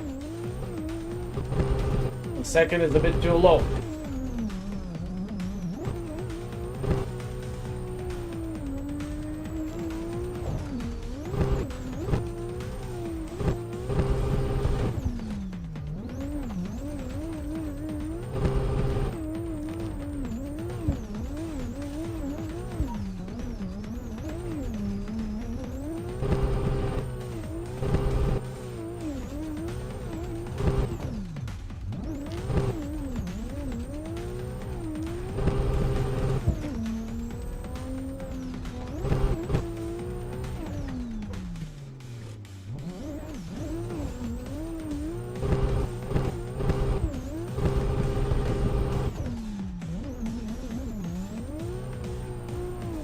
Dude, stupid advertisements for.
Let's do it the harder way this time.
So far easy.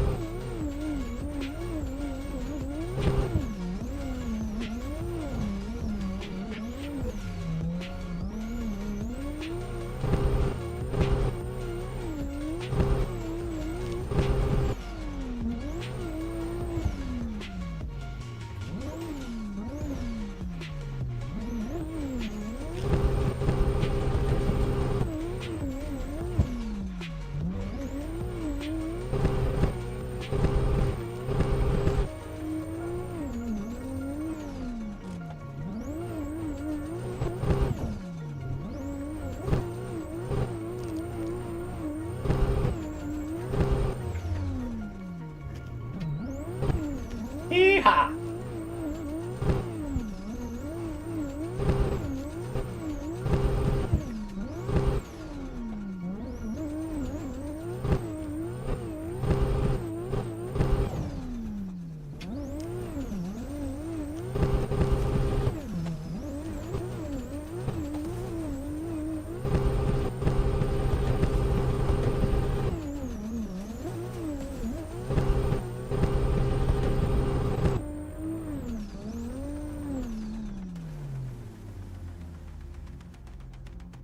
Okay.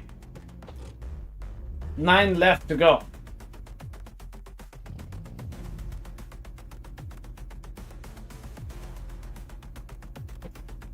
Ha. Wow, that's hell of a long time to go up and down. Holy shit. It's big endurance, bro. 9 more laps of this. Holy goddamn. Can you imagine not making a mistake for 1 hour and a half, some shit like this?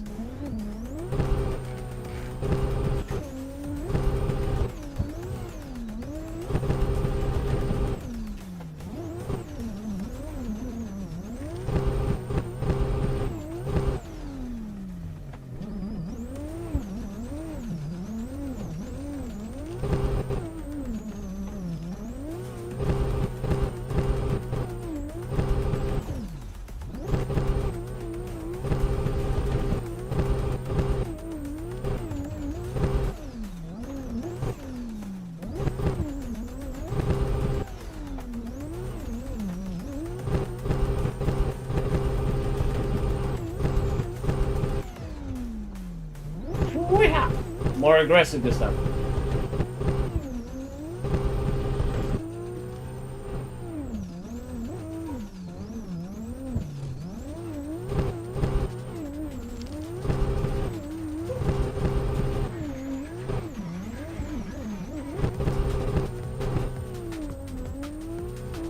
Absolutely cardio, yes.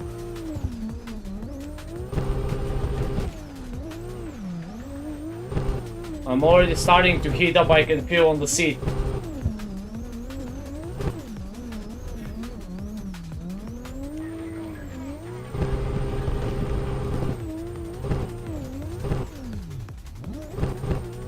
Beautiful.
That brake slam there was to block the car from going forward. I was super close to the pillar.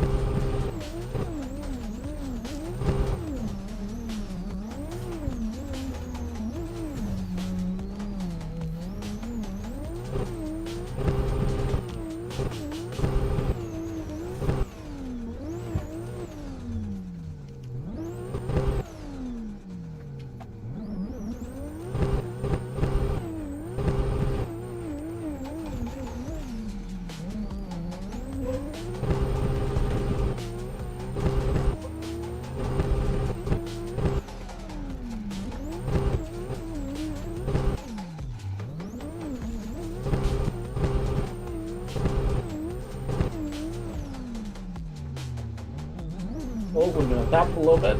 Ah, we scraped the bumper, okay.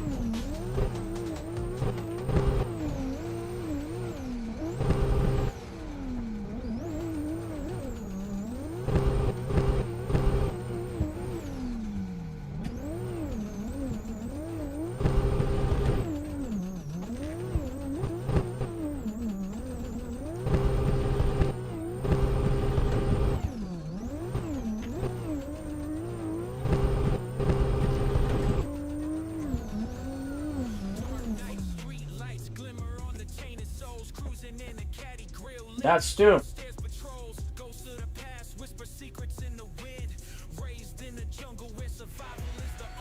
8 to go.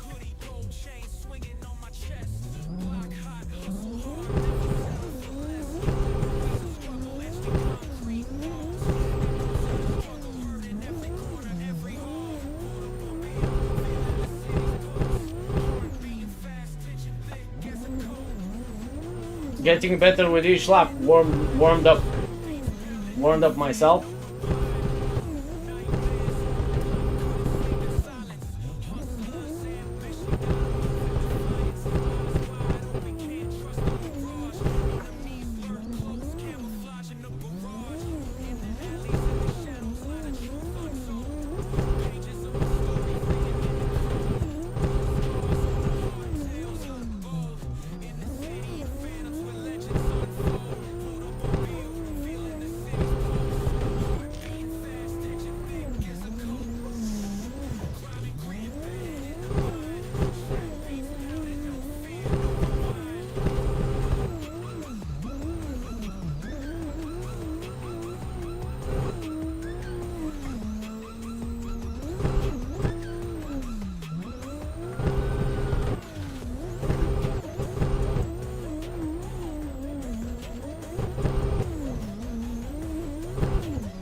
Too much? No.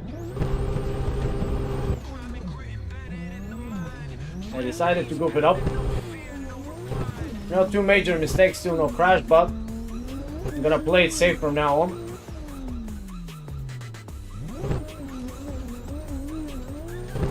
That's why I usually play it safe, because like the more runs I do and the easier it gets, I want to do more risky stuff.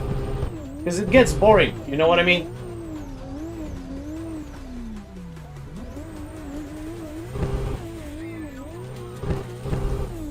I can only do enough.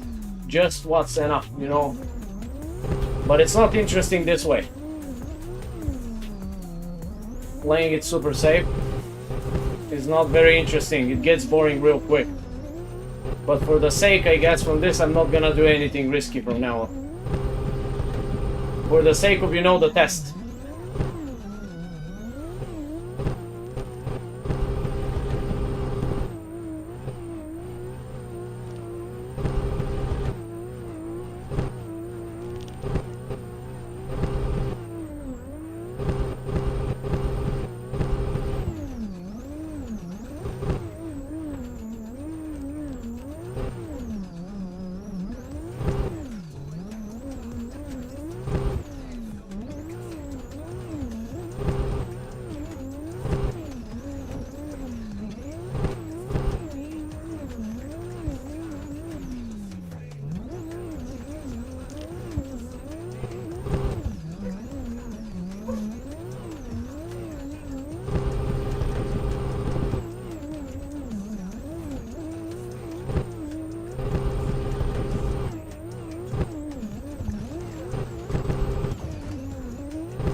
And that's 3.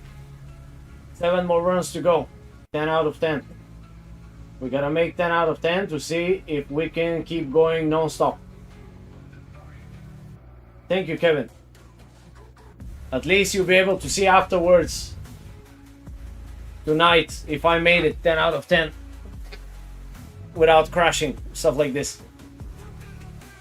So, 7 runs to go, guys. Any questions, shoot now before we go with the 4th one. We're doing consistency tests. Like if you want to see if you have the skill sets, you wanna check if you can do something one time, can you do it 10 times? Like, you know, with the the same way. So, little sip of water.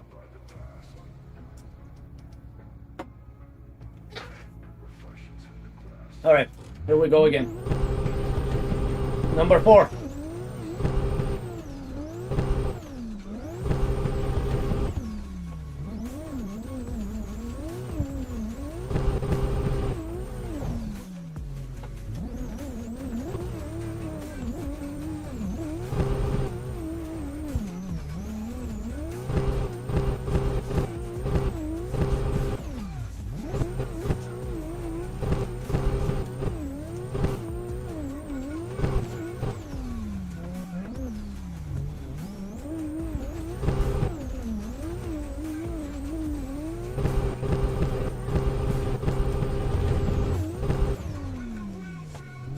Yeehaw! Yes, Tokyo Drift is very good. We're doing consistency tests, doing the Tokyo Drift Hardest challenge that I invented before, this layout. And the goal is, see if I can do it 10 times in a row without crashing or anything. Hi, Romo.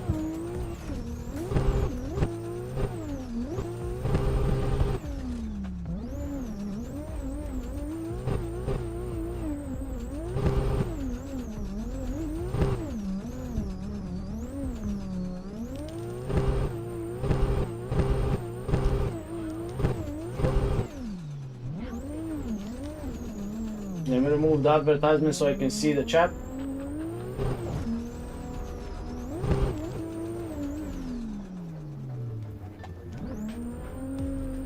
Downshift.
That's what. That makes it 4. Do you think I'm gonna fail by 10? Do you guys think I'm gonna fail? I have 6 more laps to go.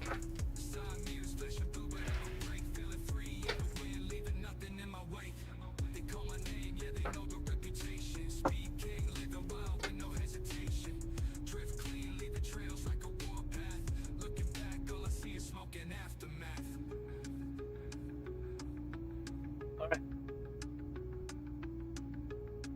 5th run, guys. Jesus Christ, this is long and boring, goddamn. Oh, cool.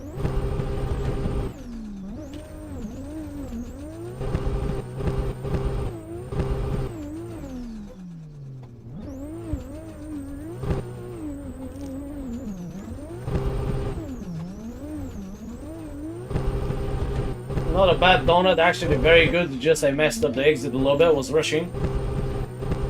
I need to relax, I'm rushing to get the runs down, trying to be quick on exits.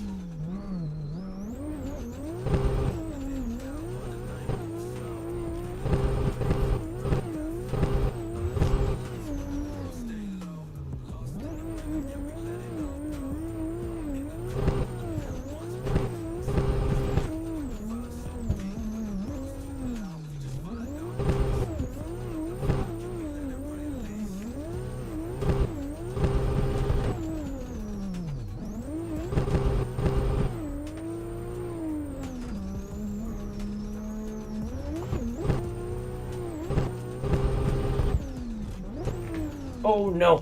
Oh my god, I knew it's too early. Can you believe it? So, we failed the consistency test, guys. That means we need 4 out of 10.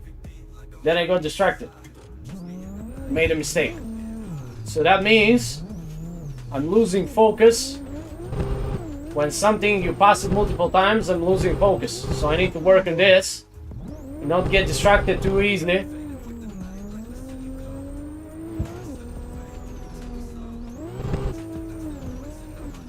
It's just, you're not done until you get the job done. Make sense?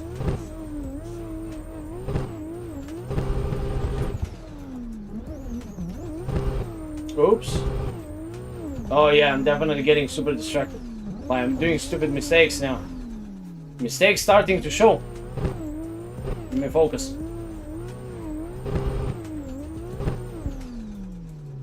Whoop.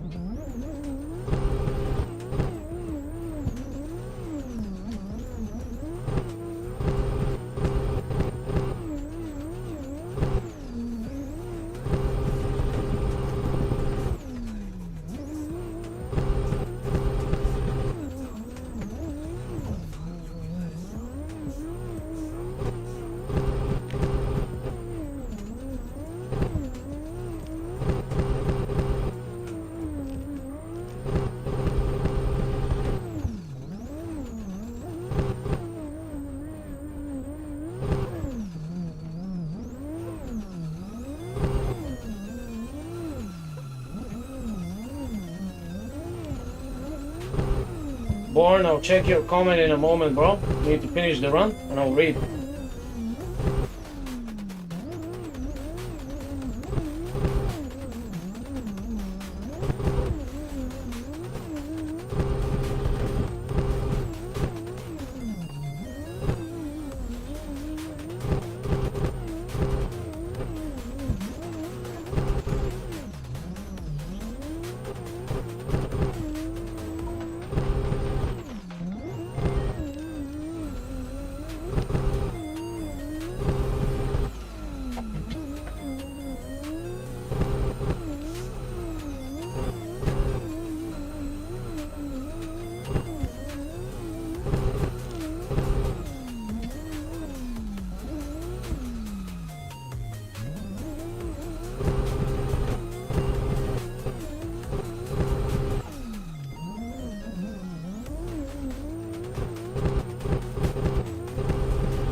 So 5, but on the 5th run I started to lose focus. I made a mistake. So the 5th one we'll have to do one more because we need to get punishment. Anytime you make a mistake, you do extra runs. Hi, Born is saying, hi, I'm new to sim racing, 12 days in. I'm still unable to consistently initiate the donut. I believe my problem is not knowing when to catch the wheel and how to slow it down like you do. Any tips? My advice to you, brother, is to... You don't have to block the wheel or catch the wheel. The wheel should go through your hands. So if you do the donut, pretend that we're doing a donut, okay? So you do a donut and the wheel should go through your hands like this. You see my hands are here. So you just hold it until the car initiates, and when the car starts initiating, then it should overpower you. There is no, I wouldn't say there's no catching the wheel, but there's no catching, just the wheel stops in your hands. But I would say watch video number 2 on how to drift journey and video number 1. They'll tell you exactly, and I'll also cover a lot of other stuff. But I can give you tips. There's also coaching plans if you want to get coaching, and I'll help with whatever I can. So off we go to 6th run. We have 6 out of 10. We need to do 11.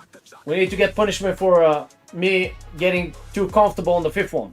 So when you're ready, guys, I want to get over with this challenge because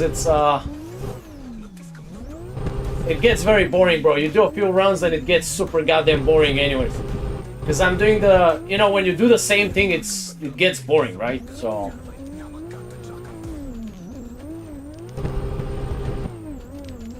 let me farm the runs real quick without making a mistake. We'll be good to go, guys.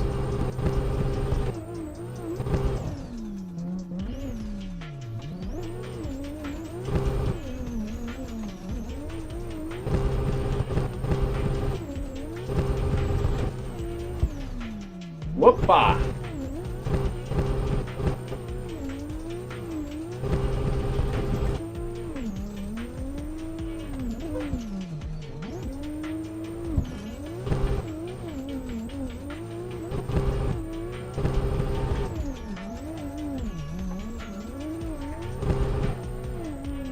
Last time I made a mistake here. Not gonna repeat it. We're gonna initiate late.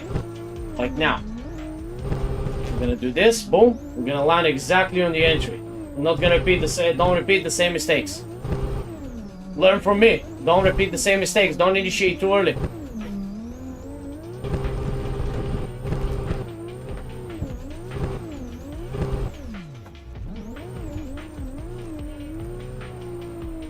Thank you. I'll keep practicing with the. Don't worry, bro. I'll read the message soon.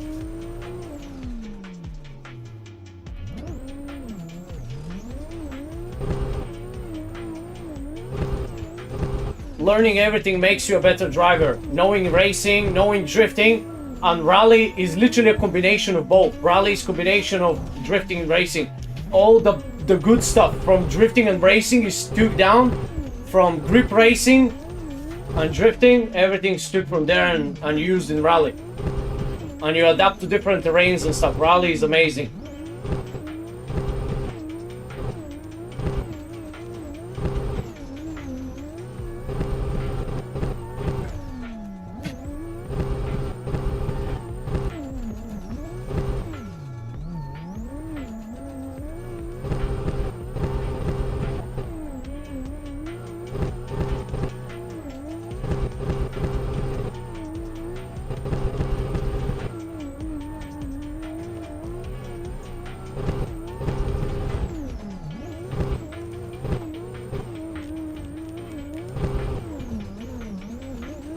I'm sweating on the chair. Holy cow. So much driving today with this.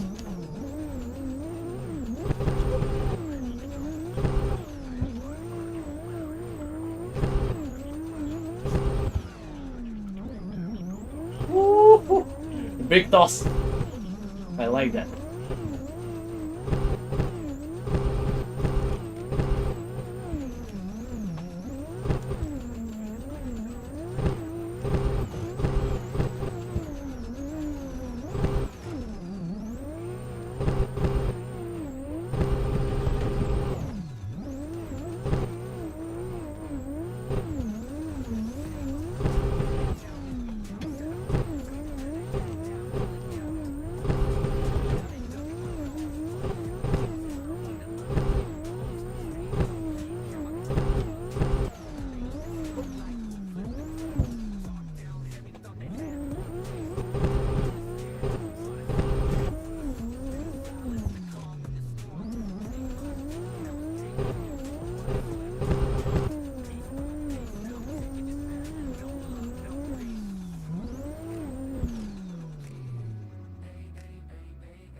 I'll read.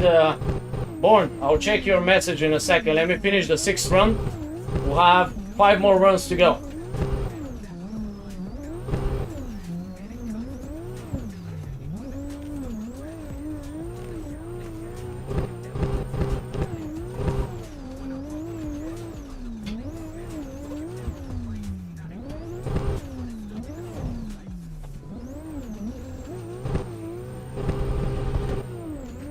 Oh, little mistake there. I let off the gas. That was my mistake.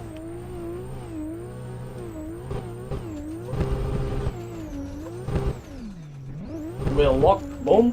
Big toss.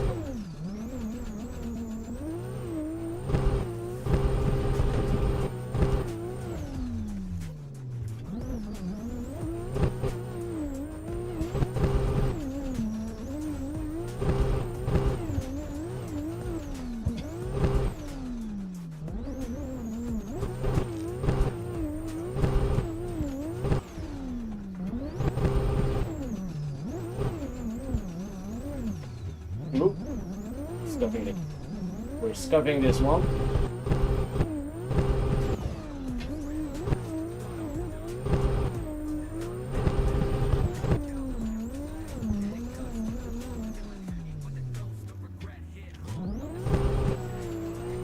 And that makes it 6. A little bit scuff at the end, but I'm getting tired. Which what is the purpose? The purpose of the consistency test is exactly to see how you do when you get tired. I'm starting to get tired, starting to lose focus, make stupid mistakes, like letting off the gas a little bit and this and that. That's the point.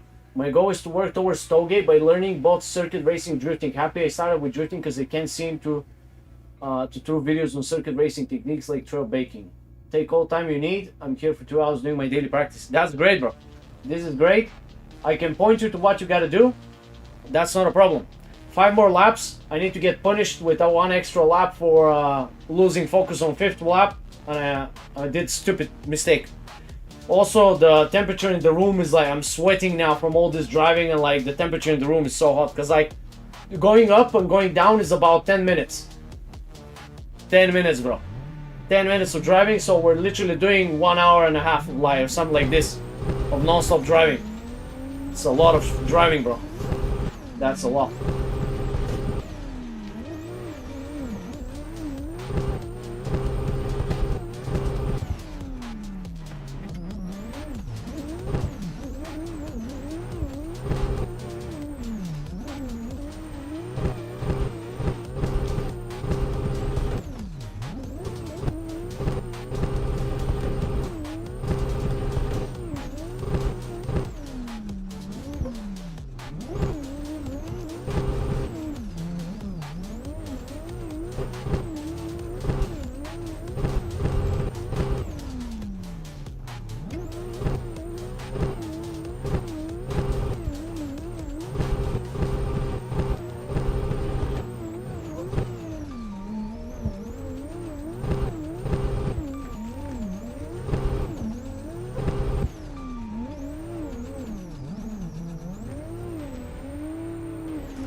As you said, Born, you're doing your practice, I'm doing my practice. We're all practicing. You can't let your guard down. You always have to keep yourself in shape. There's no way. It's always like this. Woohoo!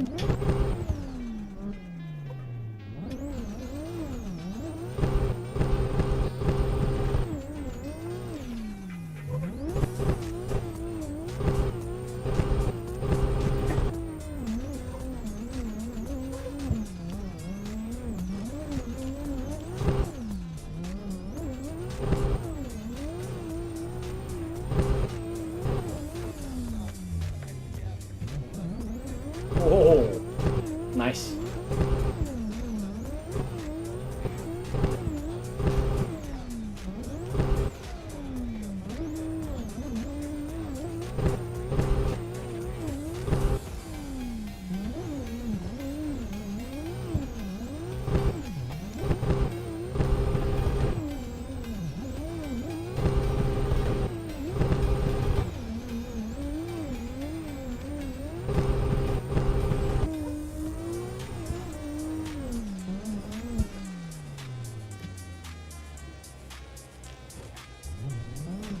All right.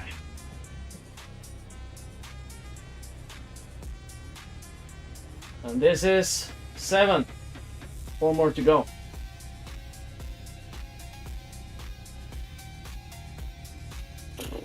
God damn. Bro, this is exhausting.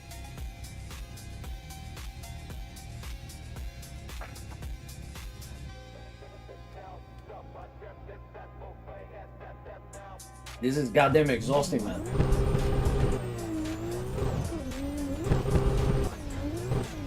Whoa. Okay. Wait. I'm brain dead. Holy shit. What am I doing? It is so hot in this room from the goddamn PC and the wheelbase. Let's go again. Wait. That was some brain fart. What the hell was that?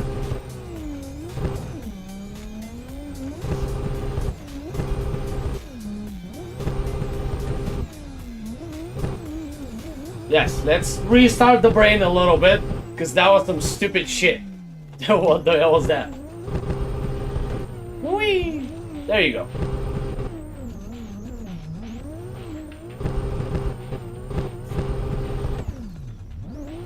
Remember, you're not only getting brain fog from just non-stop being like doing something and getting exhausted, but like also the heat is exhausting you. And when it's hot in my room, it's absolute nightmare. Woohoo!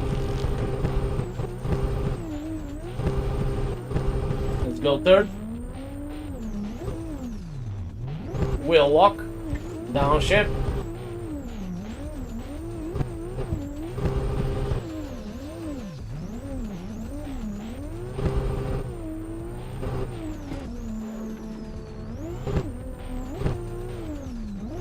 Late initiation, better safe than sorry. Woohoo!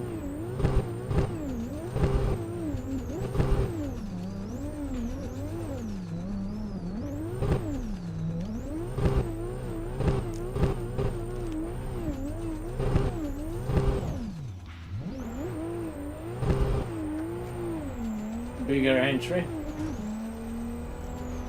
This one is dangerous as well, gotta be careful with the speed. Downshift.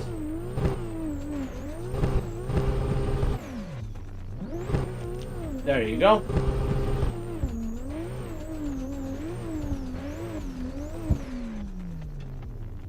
Oi, oi, oi, oi, oi.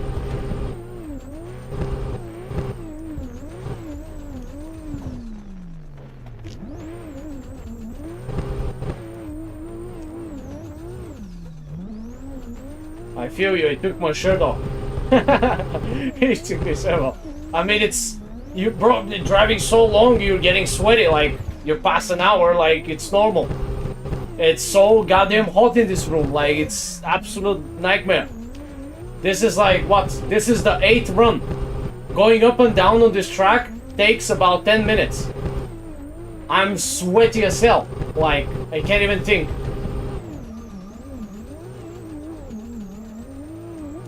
And we have 3 more runs to go. One for punishment that I made a little mistake there. Not a little mistake, actually, it was a bit of a crash. But tapped the wall earlier.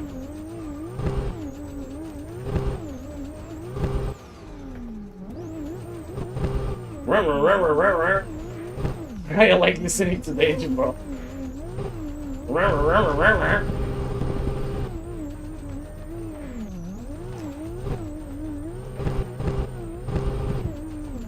Go first, squeeze in, go second.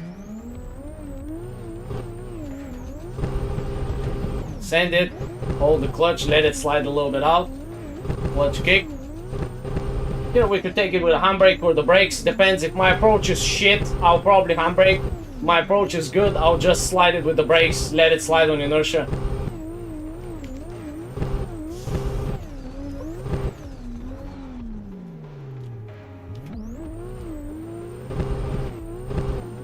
Let me go third.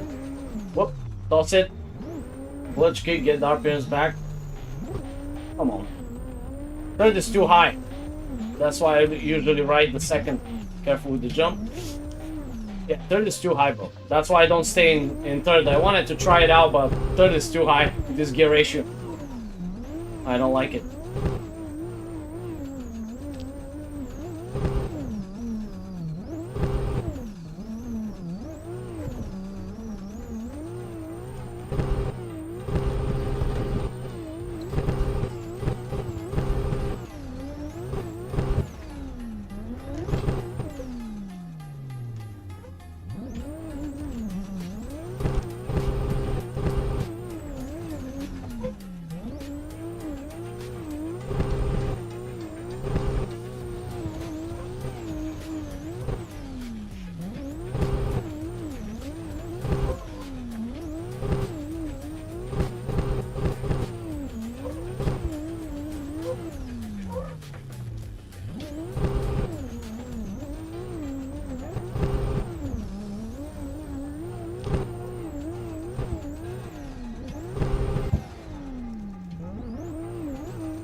This makes it 8. 3 more to go. I'm already sweaty as hell, bro. God damn. Bro, this is exhausting. Seriously.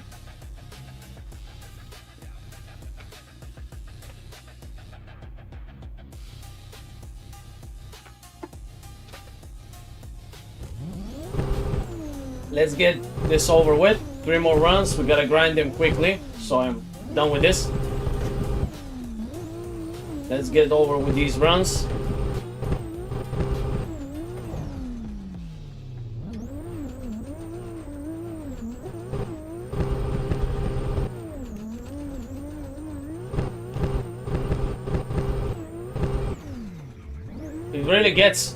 It really gets super goddamn repetitive and boring. Like, I did 3 runs and I'm already bored as hell from the track, if you know what I mean. But that's what learning and consistency testing is. You'll get bored. You just gotta fight through what. Don't look at what you feel, do what you gotta do. This makes sense.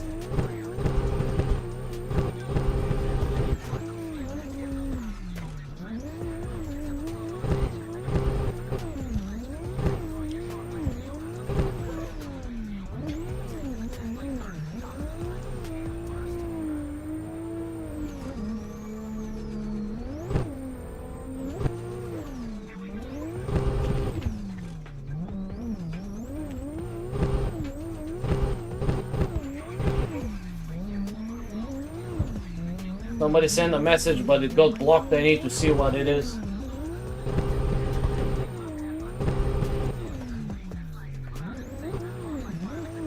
Let me see. Gosh, Chernia.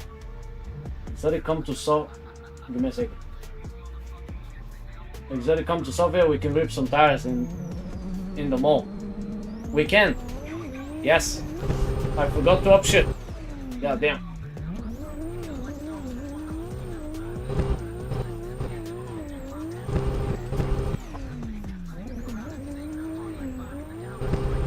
More like you mean in the mountain. Or they have bro, everybody is like copying this. Like I had an idea, but somebody realized it before me, to have a racing lounge. And they made racing lounges now. You could go and like do it. We can make our own. Cause you have me. Like, the thing is, they make racing lounges so you go and drive. They set up you to drive, but they can't drive. Like, well, if I host a racing lounge somewhere, you know I'm there. And I can help you, I can teach you, I can do anything, I can advise you. Anything you need. Basically, the brand has the person behind it. But kudos to them.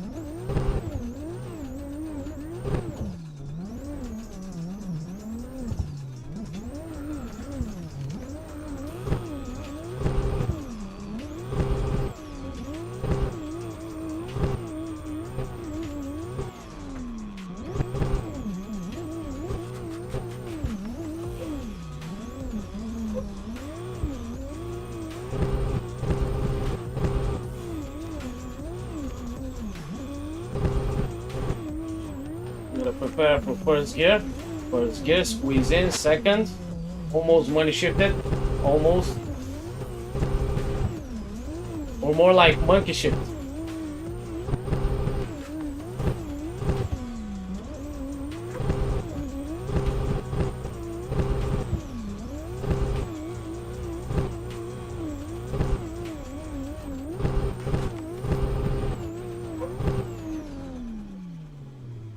Whoopa.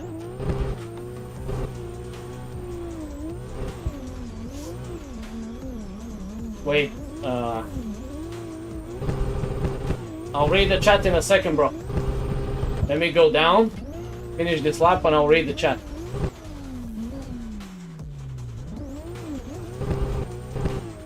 Wait, don't you mean these drift carts? I saw these drift go-karts that they made, that people made. Do they have this shit? Give me a second, let me finish the run. I'll read. Bro, if you have this drift bullshit go-karts, I'm in. This is fun as hell.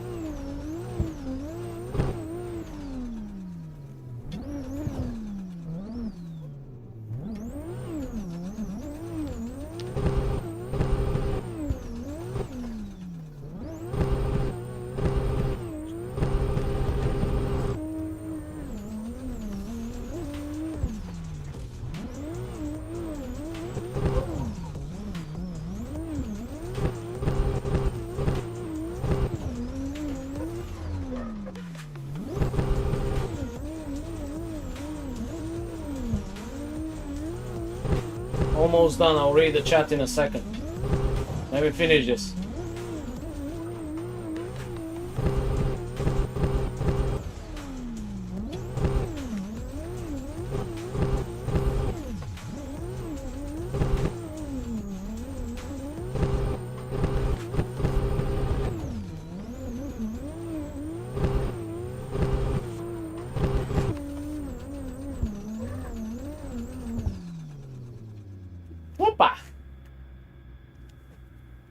A coaching one like a sim racing workshop.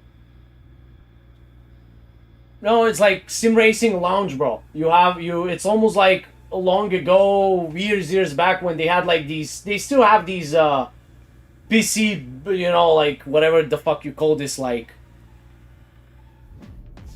you know, the how do you call this? The PC, one big halls like where you go and buy. You wanna play 1 hour, you pay for 1 hour, you play on somebody's computer. So it's gonna be the same, but like with simulators. That's gonna be cool.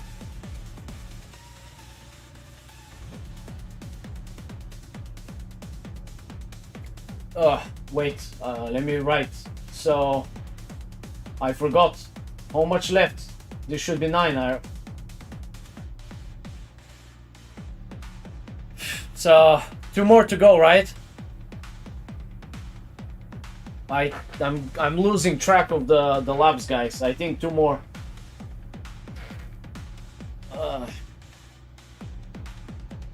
Two more to go. Oh man. It's only 6. Okay. Look, I wanna finish these 2 laps left. Be done with this shit. Cause I'm getting exhausted as hell. I need to go out on the cold weather to refresh. Goddamn. Holy shit, bro.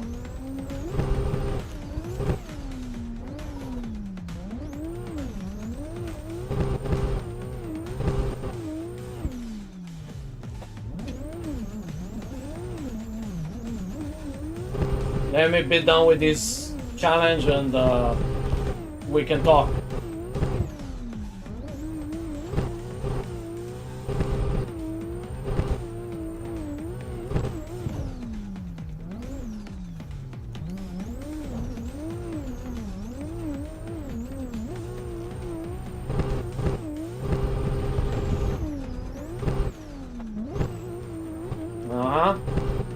Brain is still working, the most aggressive entry.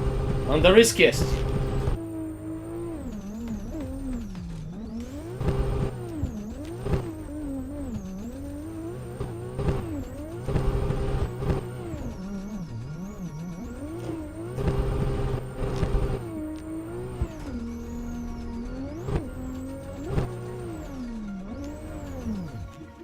Big mistake. Patch it up. Bro, I'm falling asleep, I'm not gonna lie. I'm super exhausted. This is no joke, like 1 hour, bro. How did they do the fucking 4 hours back then? 4 monsters and stuff like that. Okay, let me focus.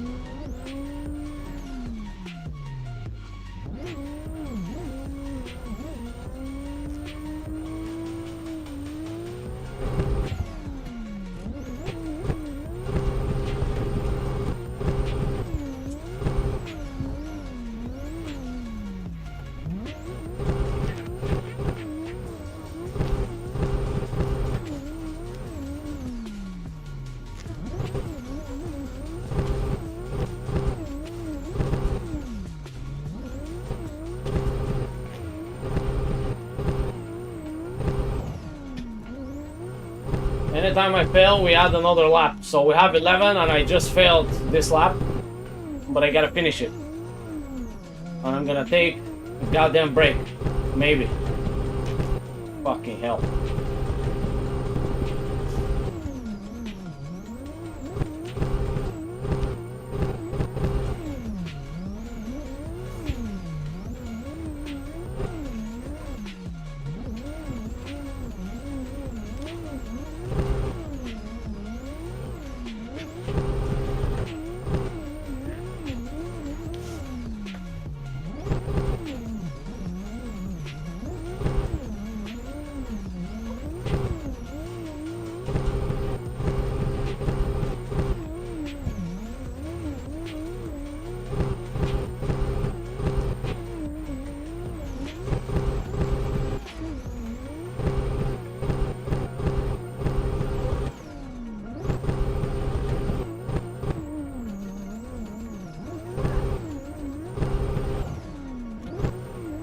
See, I started to do some shit-ass ugly driving now, because I'm getting tired. What is this, 9th run? This is 9 out of 10, but now it's 9 out of 12. because we scuffed it. See, Dancho, don't distract me. You scuffed up the run. Now I gotta do one more on top of it. Now it's not 11, it's 12. Getting fucked. I'm getting cooked here. And one mistake, and we do one more run. One mistake. Let me get this done.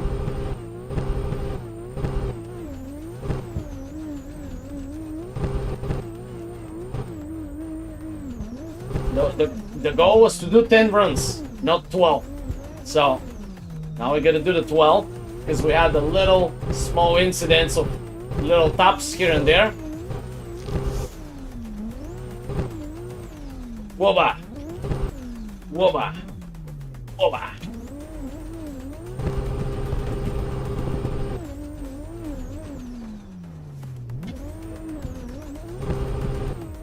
I just want to be done with this so much, bro. I have no idea how much I hate this track now. This is so boring for 10 laps. So boring. Whoopa.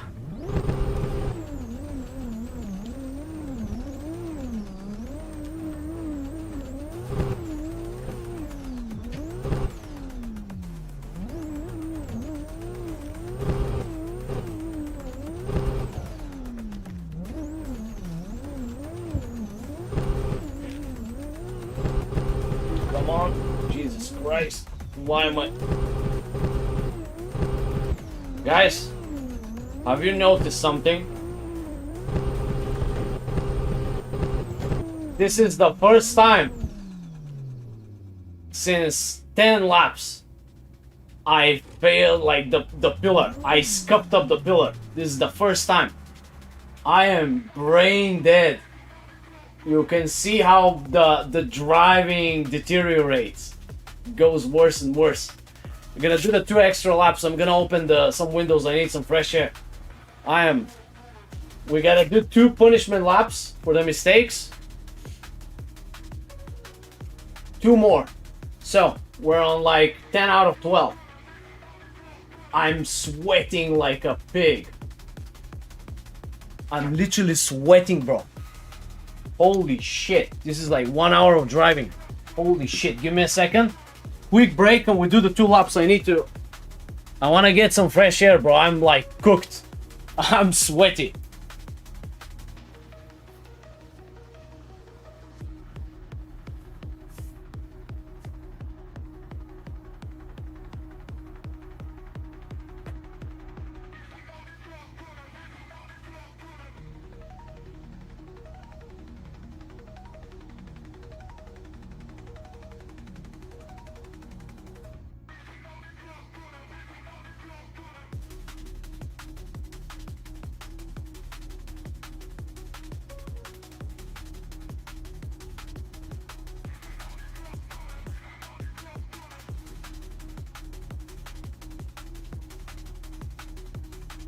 Give me a second. Let me grab this phone.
entertaining souls, cruising in a caddy grill lit. Cold stairs patrols, ghosts of the past, whisper secrets in the wind.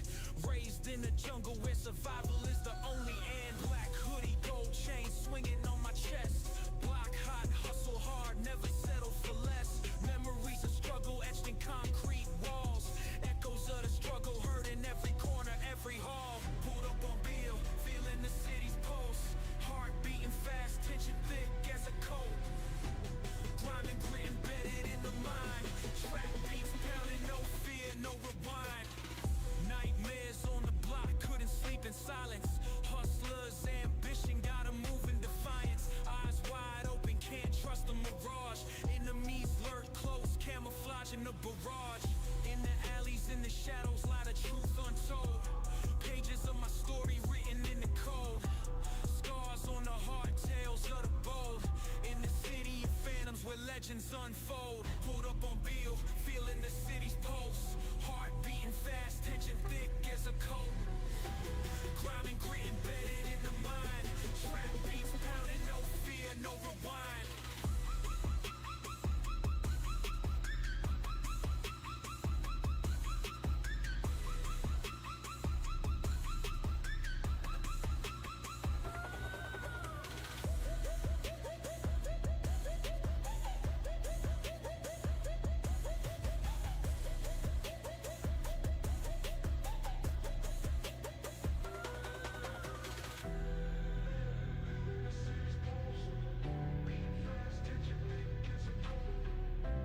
Grime and grit embedded in the mind. Trap beats pounding, no fear, no rewind.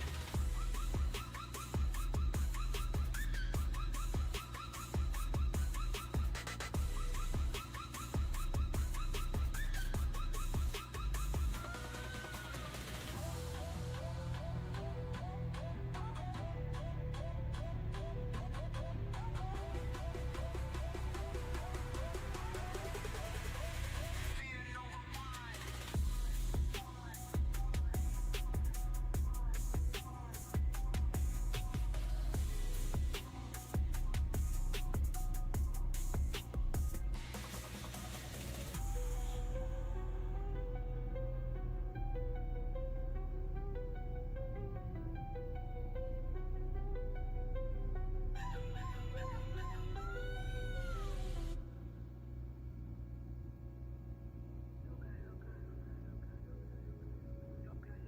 La vida se controla, adrenalina te motora, fuego en cada rola, loca, loca. Yo vivo a 1000 por hora, leones en la calle, vibra que enamora.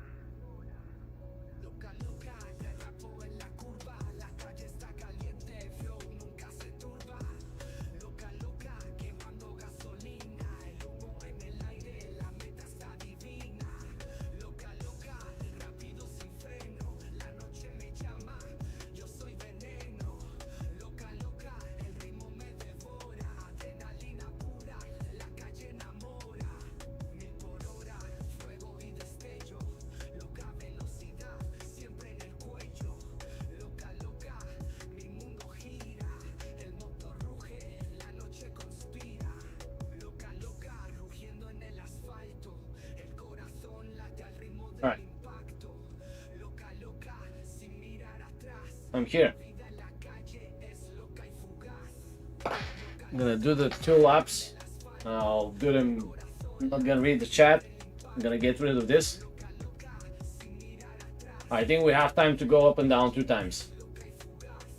Because I see it on the clock on the server.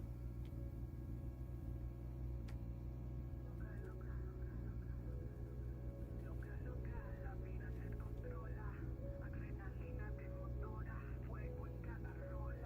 Loca, loca. Yo vivo a 1000 por hora, leones en la calle, vibra que enamora.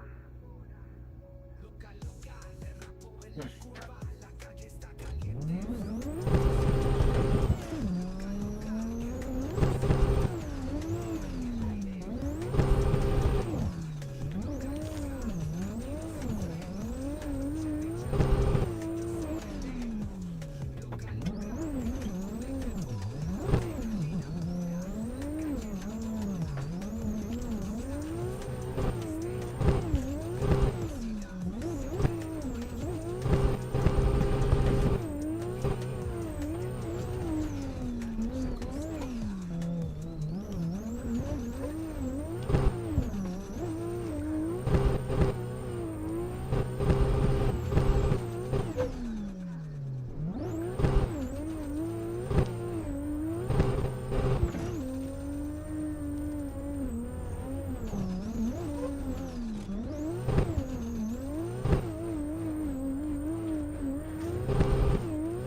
I saved it by downshifting, honestly, here. I literally saved it by downshifting and I clutch kicked the opposite side, otherwise they would have like scuffed the 360. I did it early. We patched up the mistake. I saved it in time.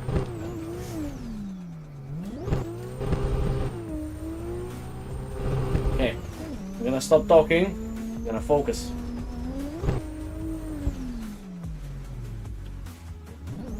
Oh, that was very lame for me. Why am I doing this? What the hell am I doing?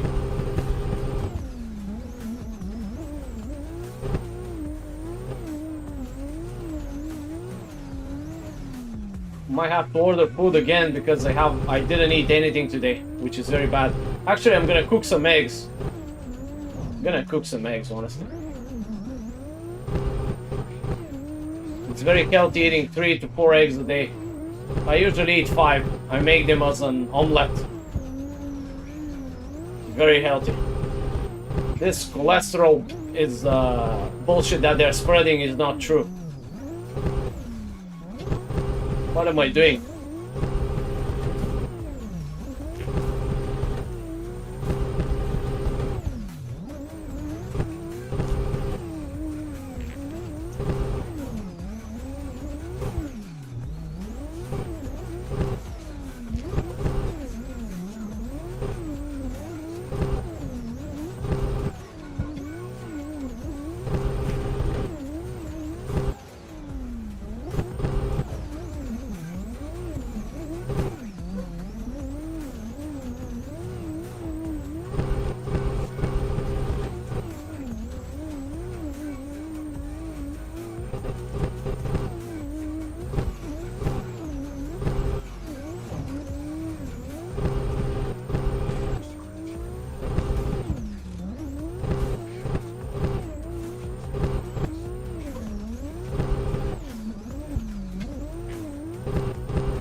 Oh wow. Big jump.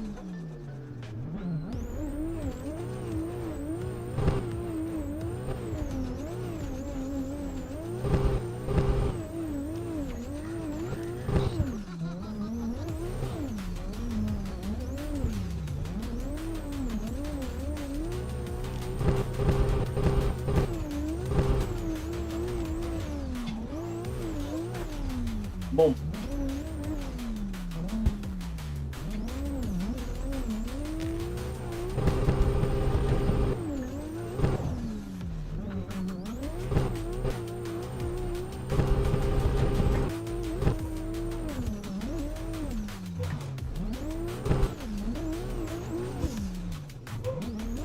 Yeah.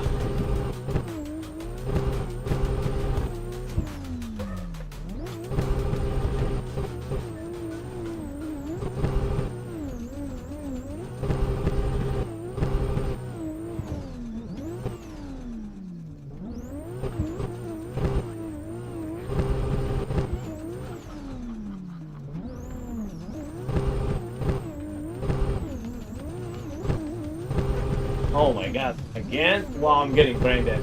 Holy shit, the easiest thing.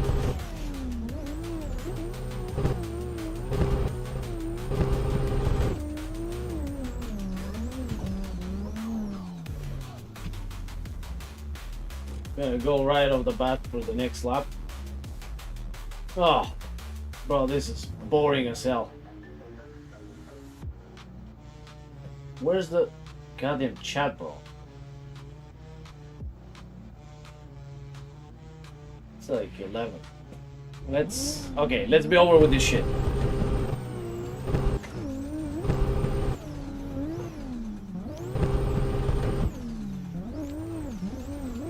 I'm really done with this.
No.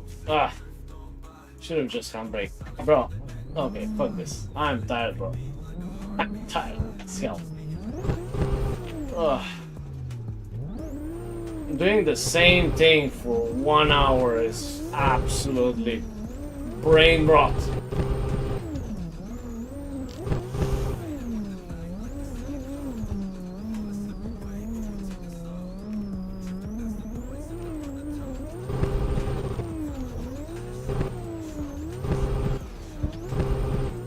Ugh.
Okay. I'm done with this shit, bro. Oh my god, I hate it so much.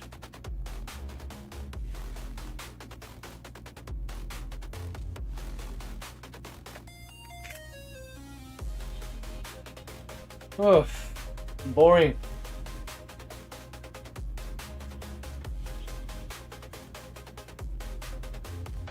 Well, so I managed to do 2 loops on the donut, letting off slower and ramping up earlier yields better results, but if I don't slow the wheel, I end up hitting the wheel lock and then I straighten out. Yes, so look, the point is, you gotta find, you can check the drift coaching, a lot of the videos, there's a drift coaching series. You gotta find the right speed where the moment the car slips on its own, you could also lift off then. The goal is just let the wheel move through your hands. It's gonna stop in your hands, then you take control. But like, you know, while you're ramping up, the thing is, you gotta you gotta be careful, bro.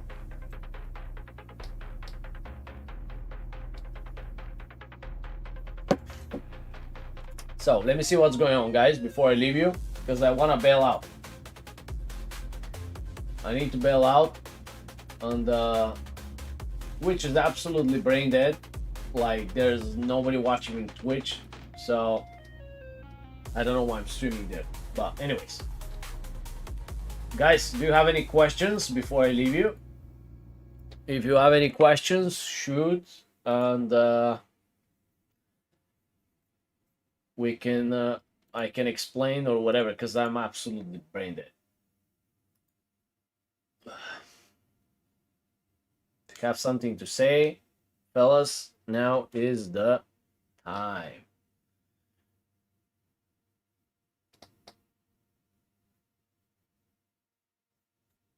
I would advise you something.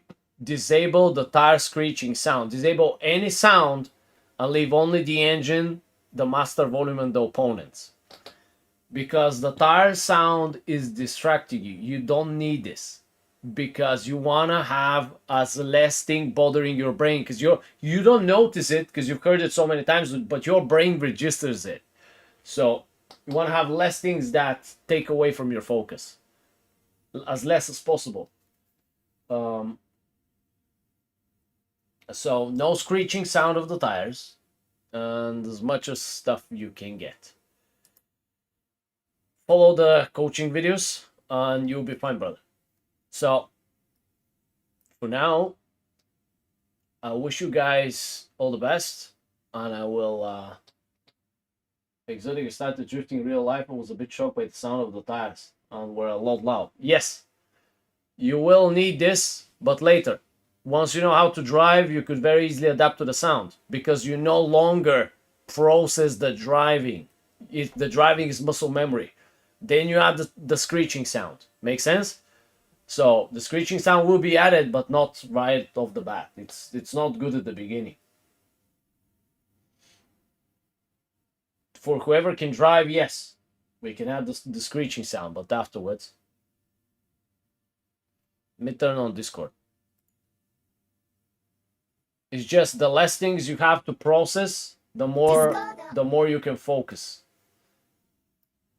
Now, so, oh.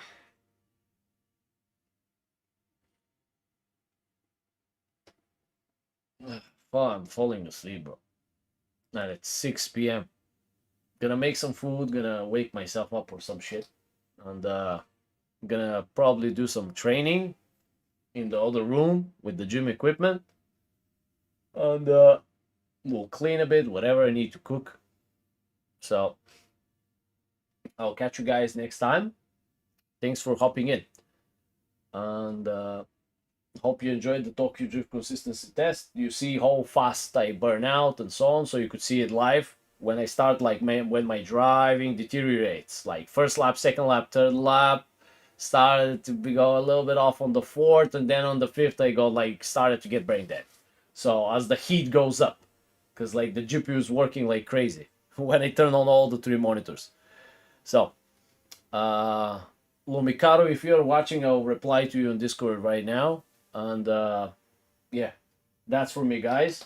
So I wish you a good evening, and you can find me on Discord. You could use the chats there, message up, drift talk, coaching chat for the people that are in my coaching. If you have any questions, whatever, don't feel free to shoot in the drift talk or send videos. We could always reply and help you out while you're doing your solo practice, whatever. So nothing to worry, guys. So see you guys, and until next stream. I think if tomorrow is what the fuck is tomorrow? Saturday. There's coaching sessions tomorrow, so I'll probably stream them. So I'll catch you tomorrow, guys.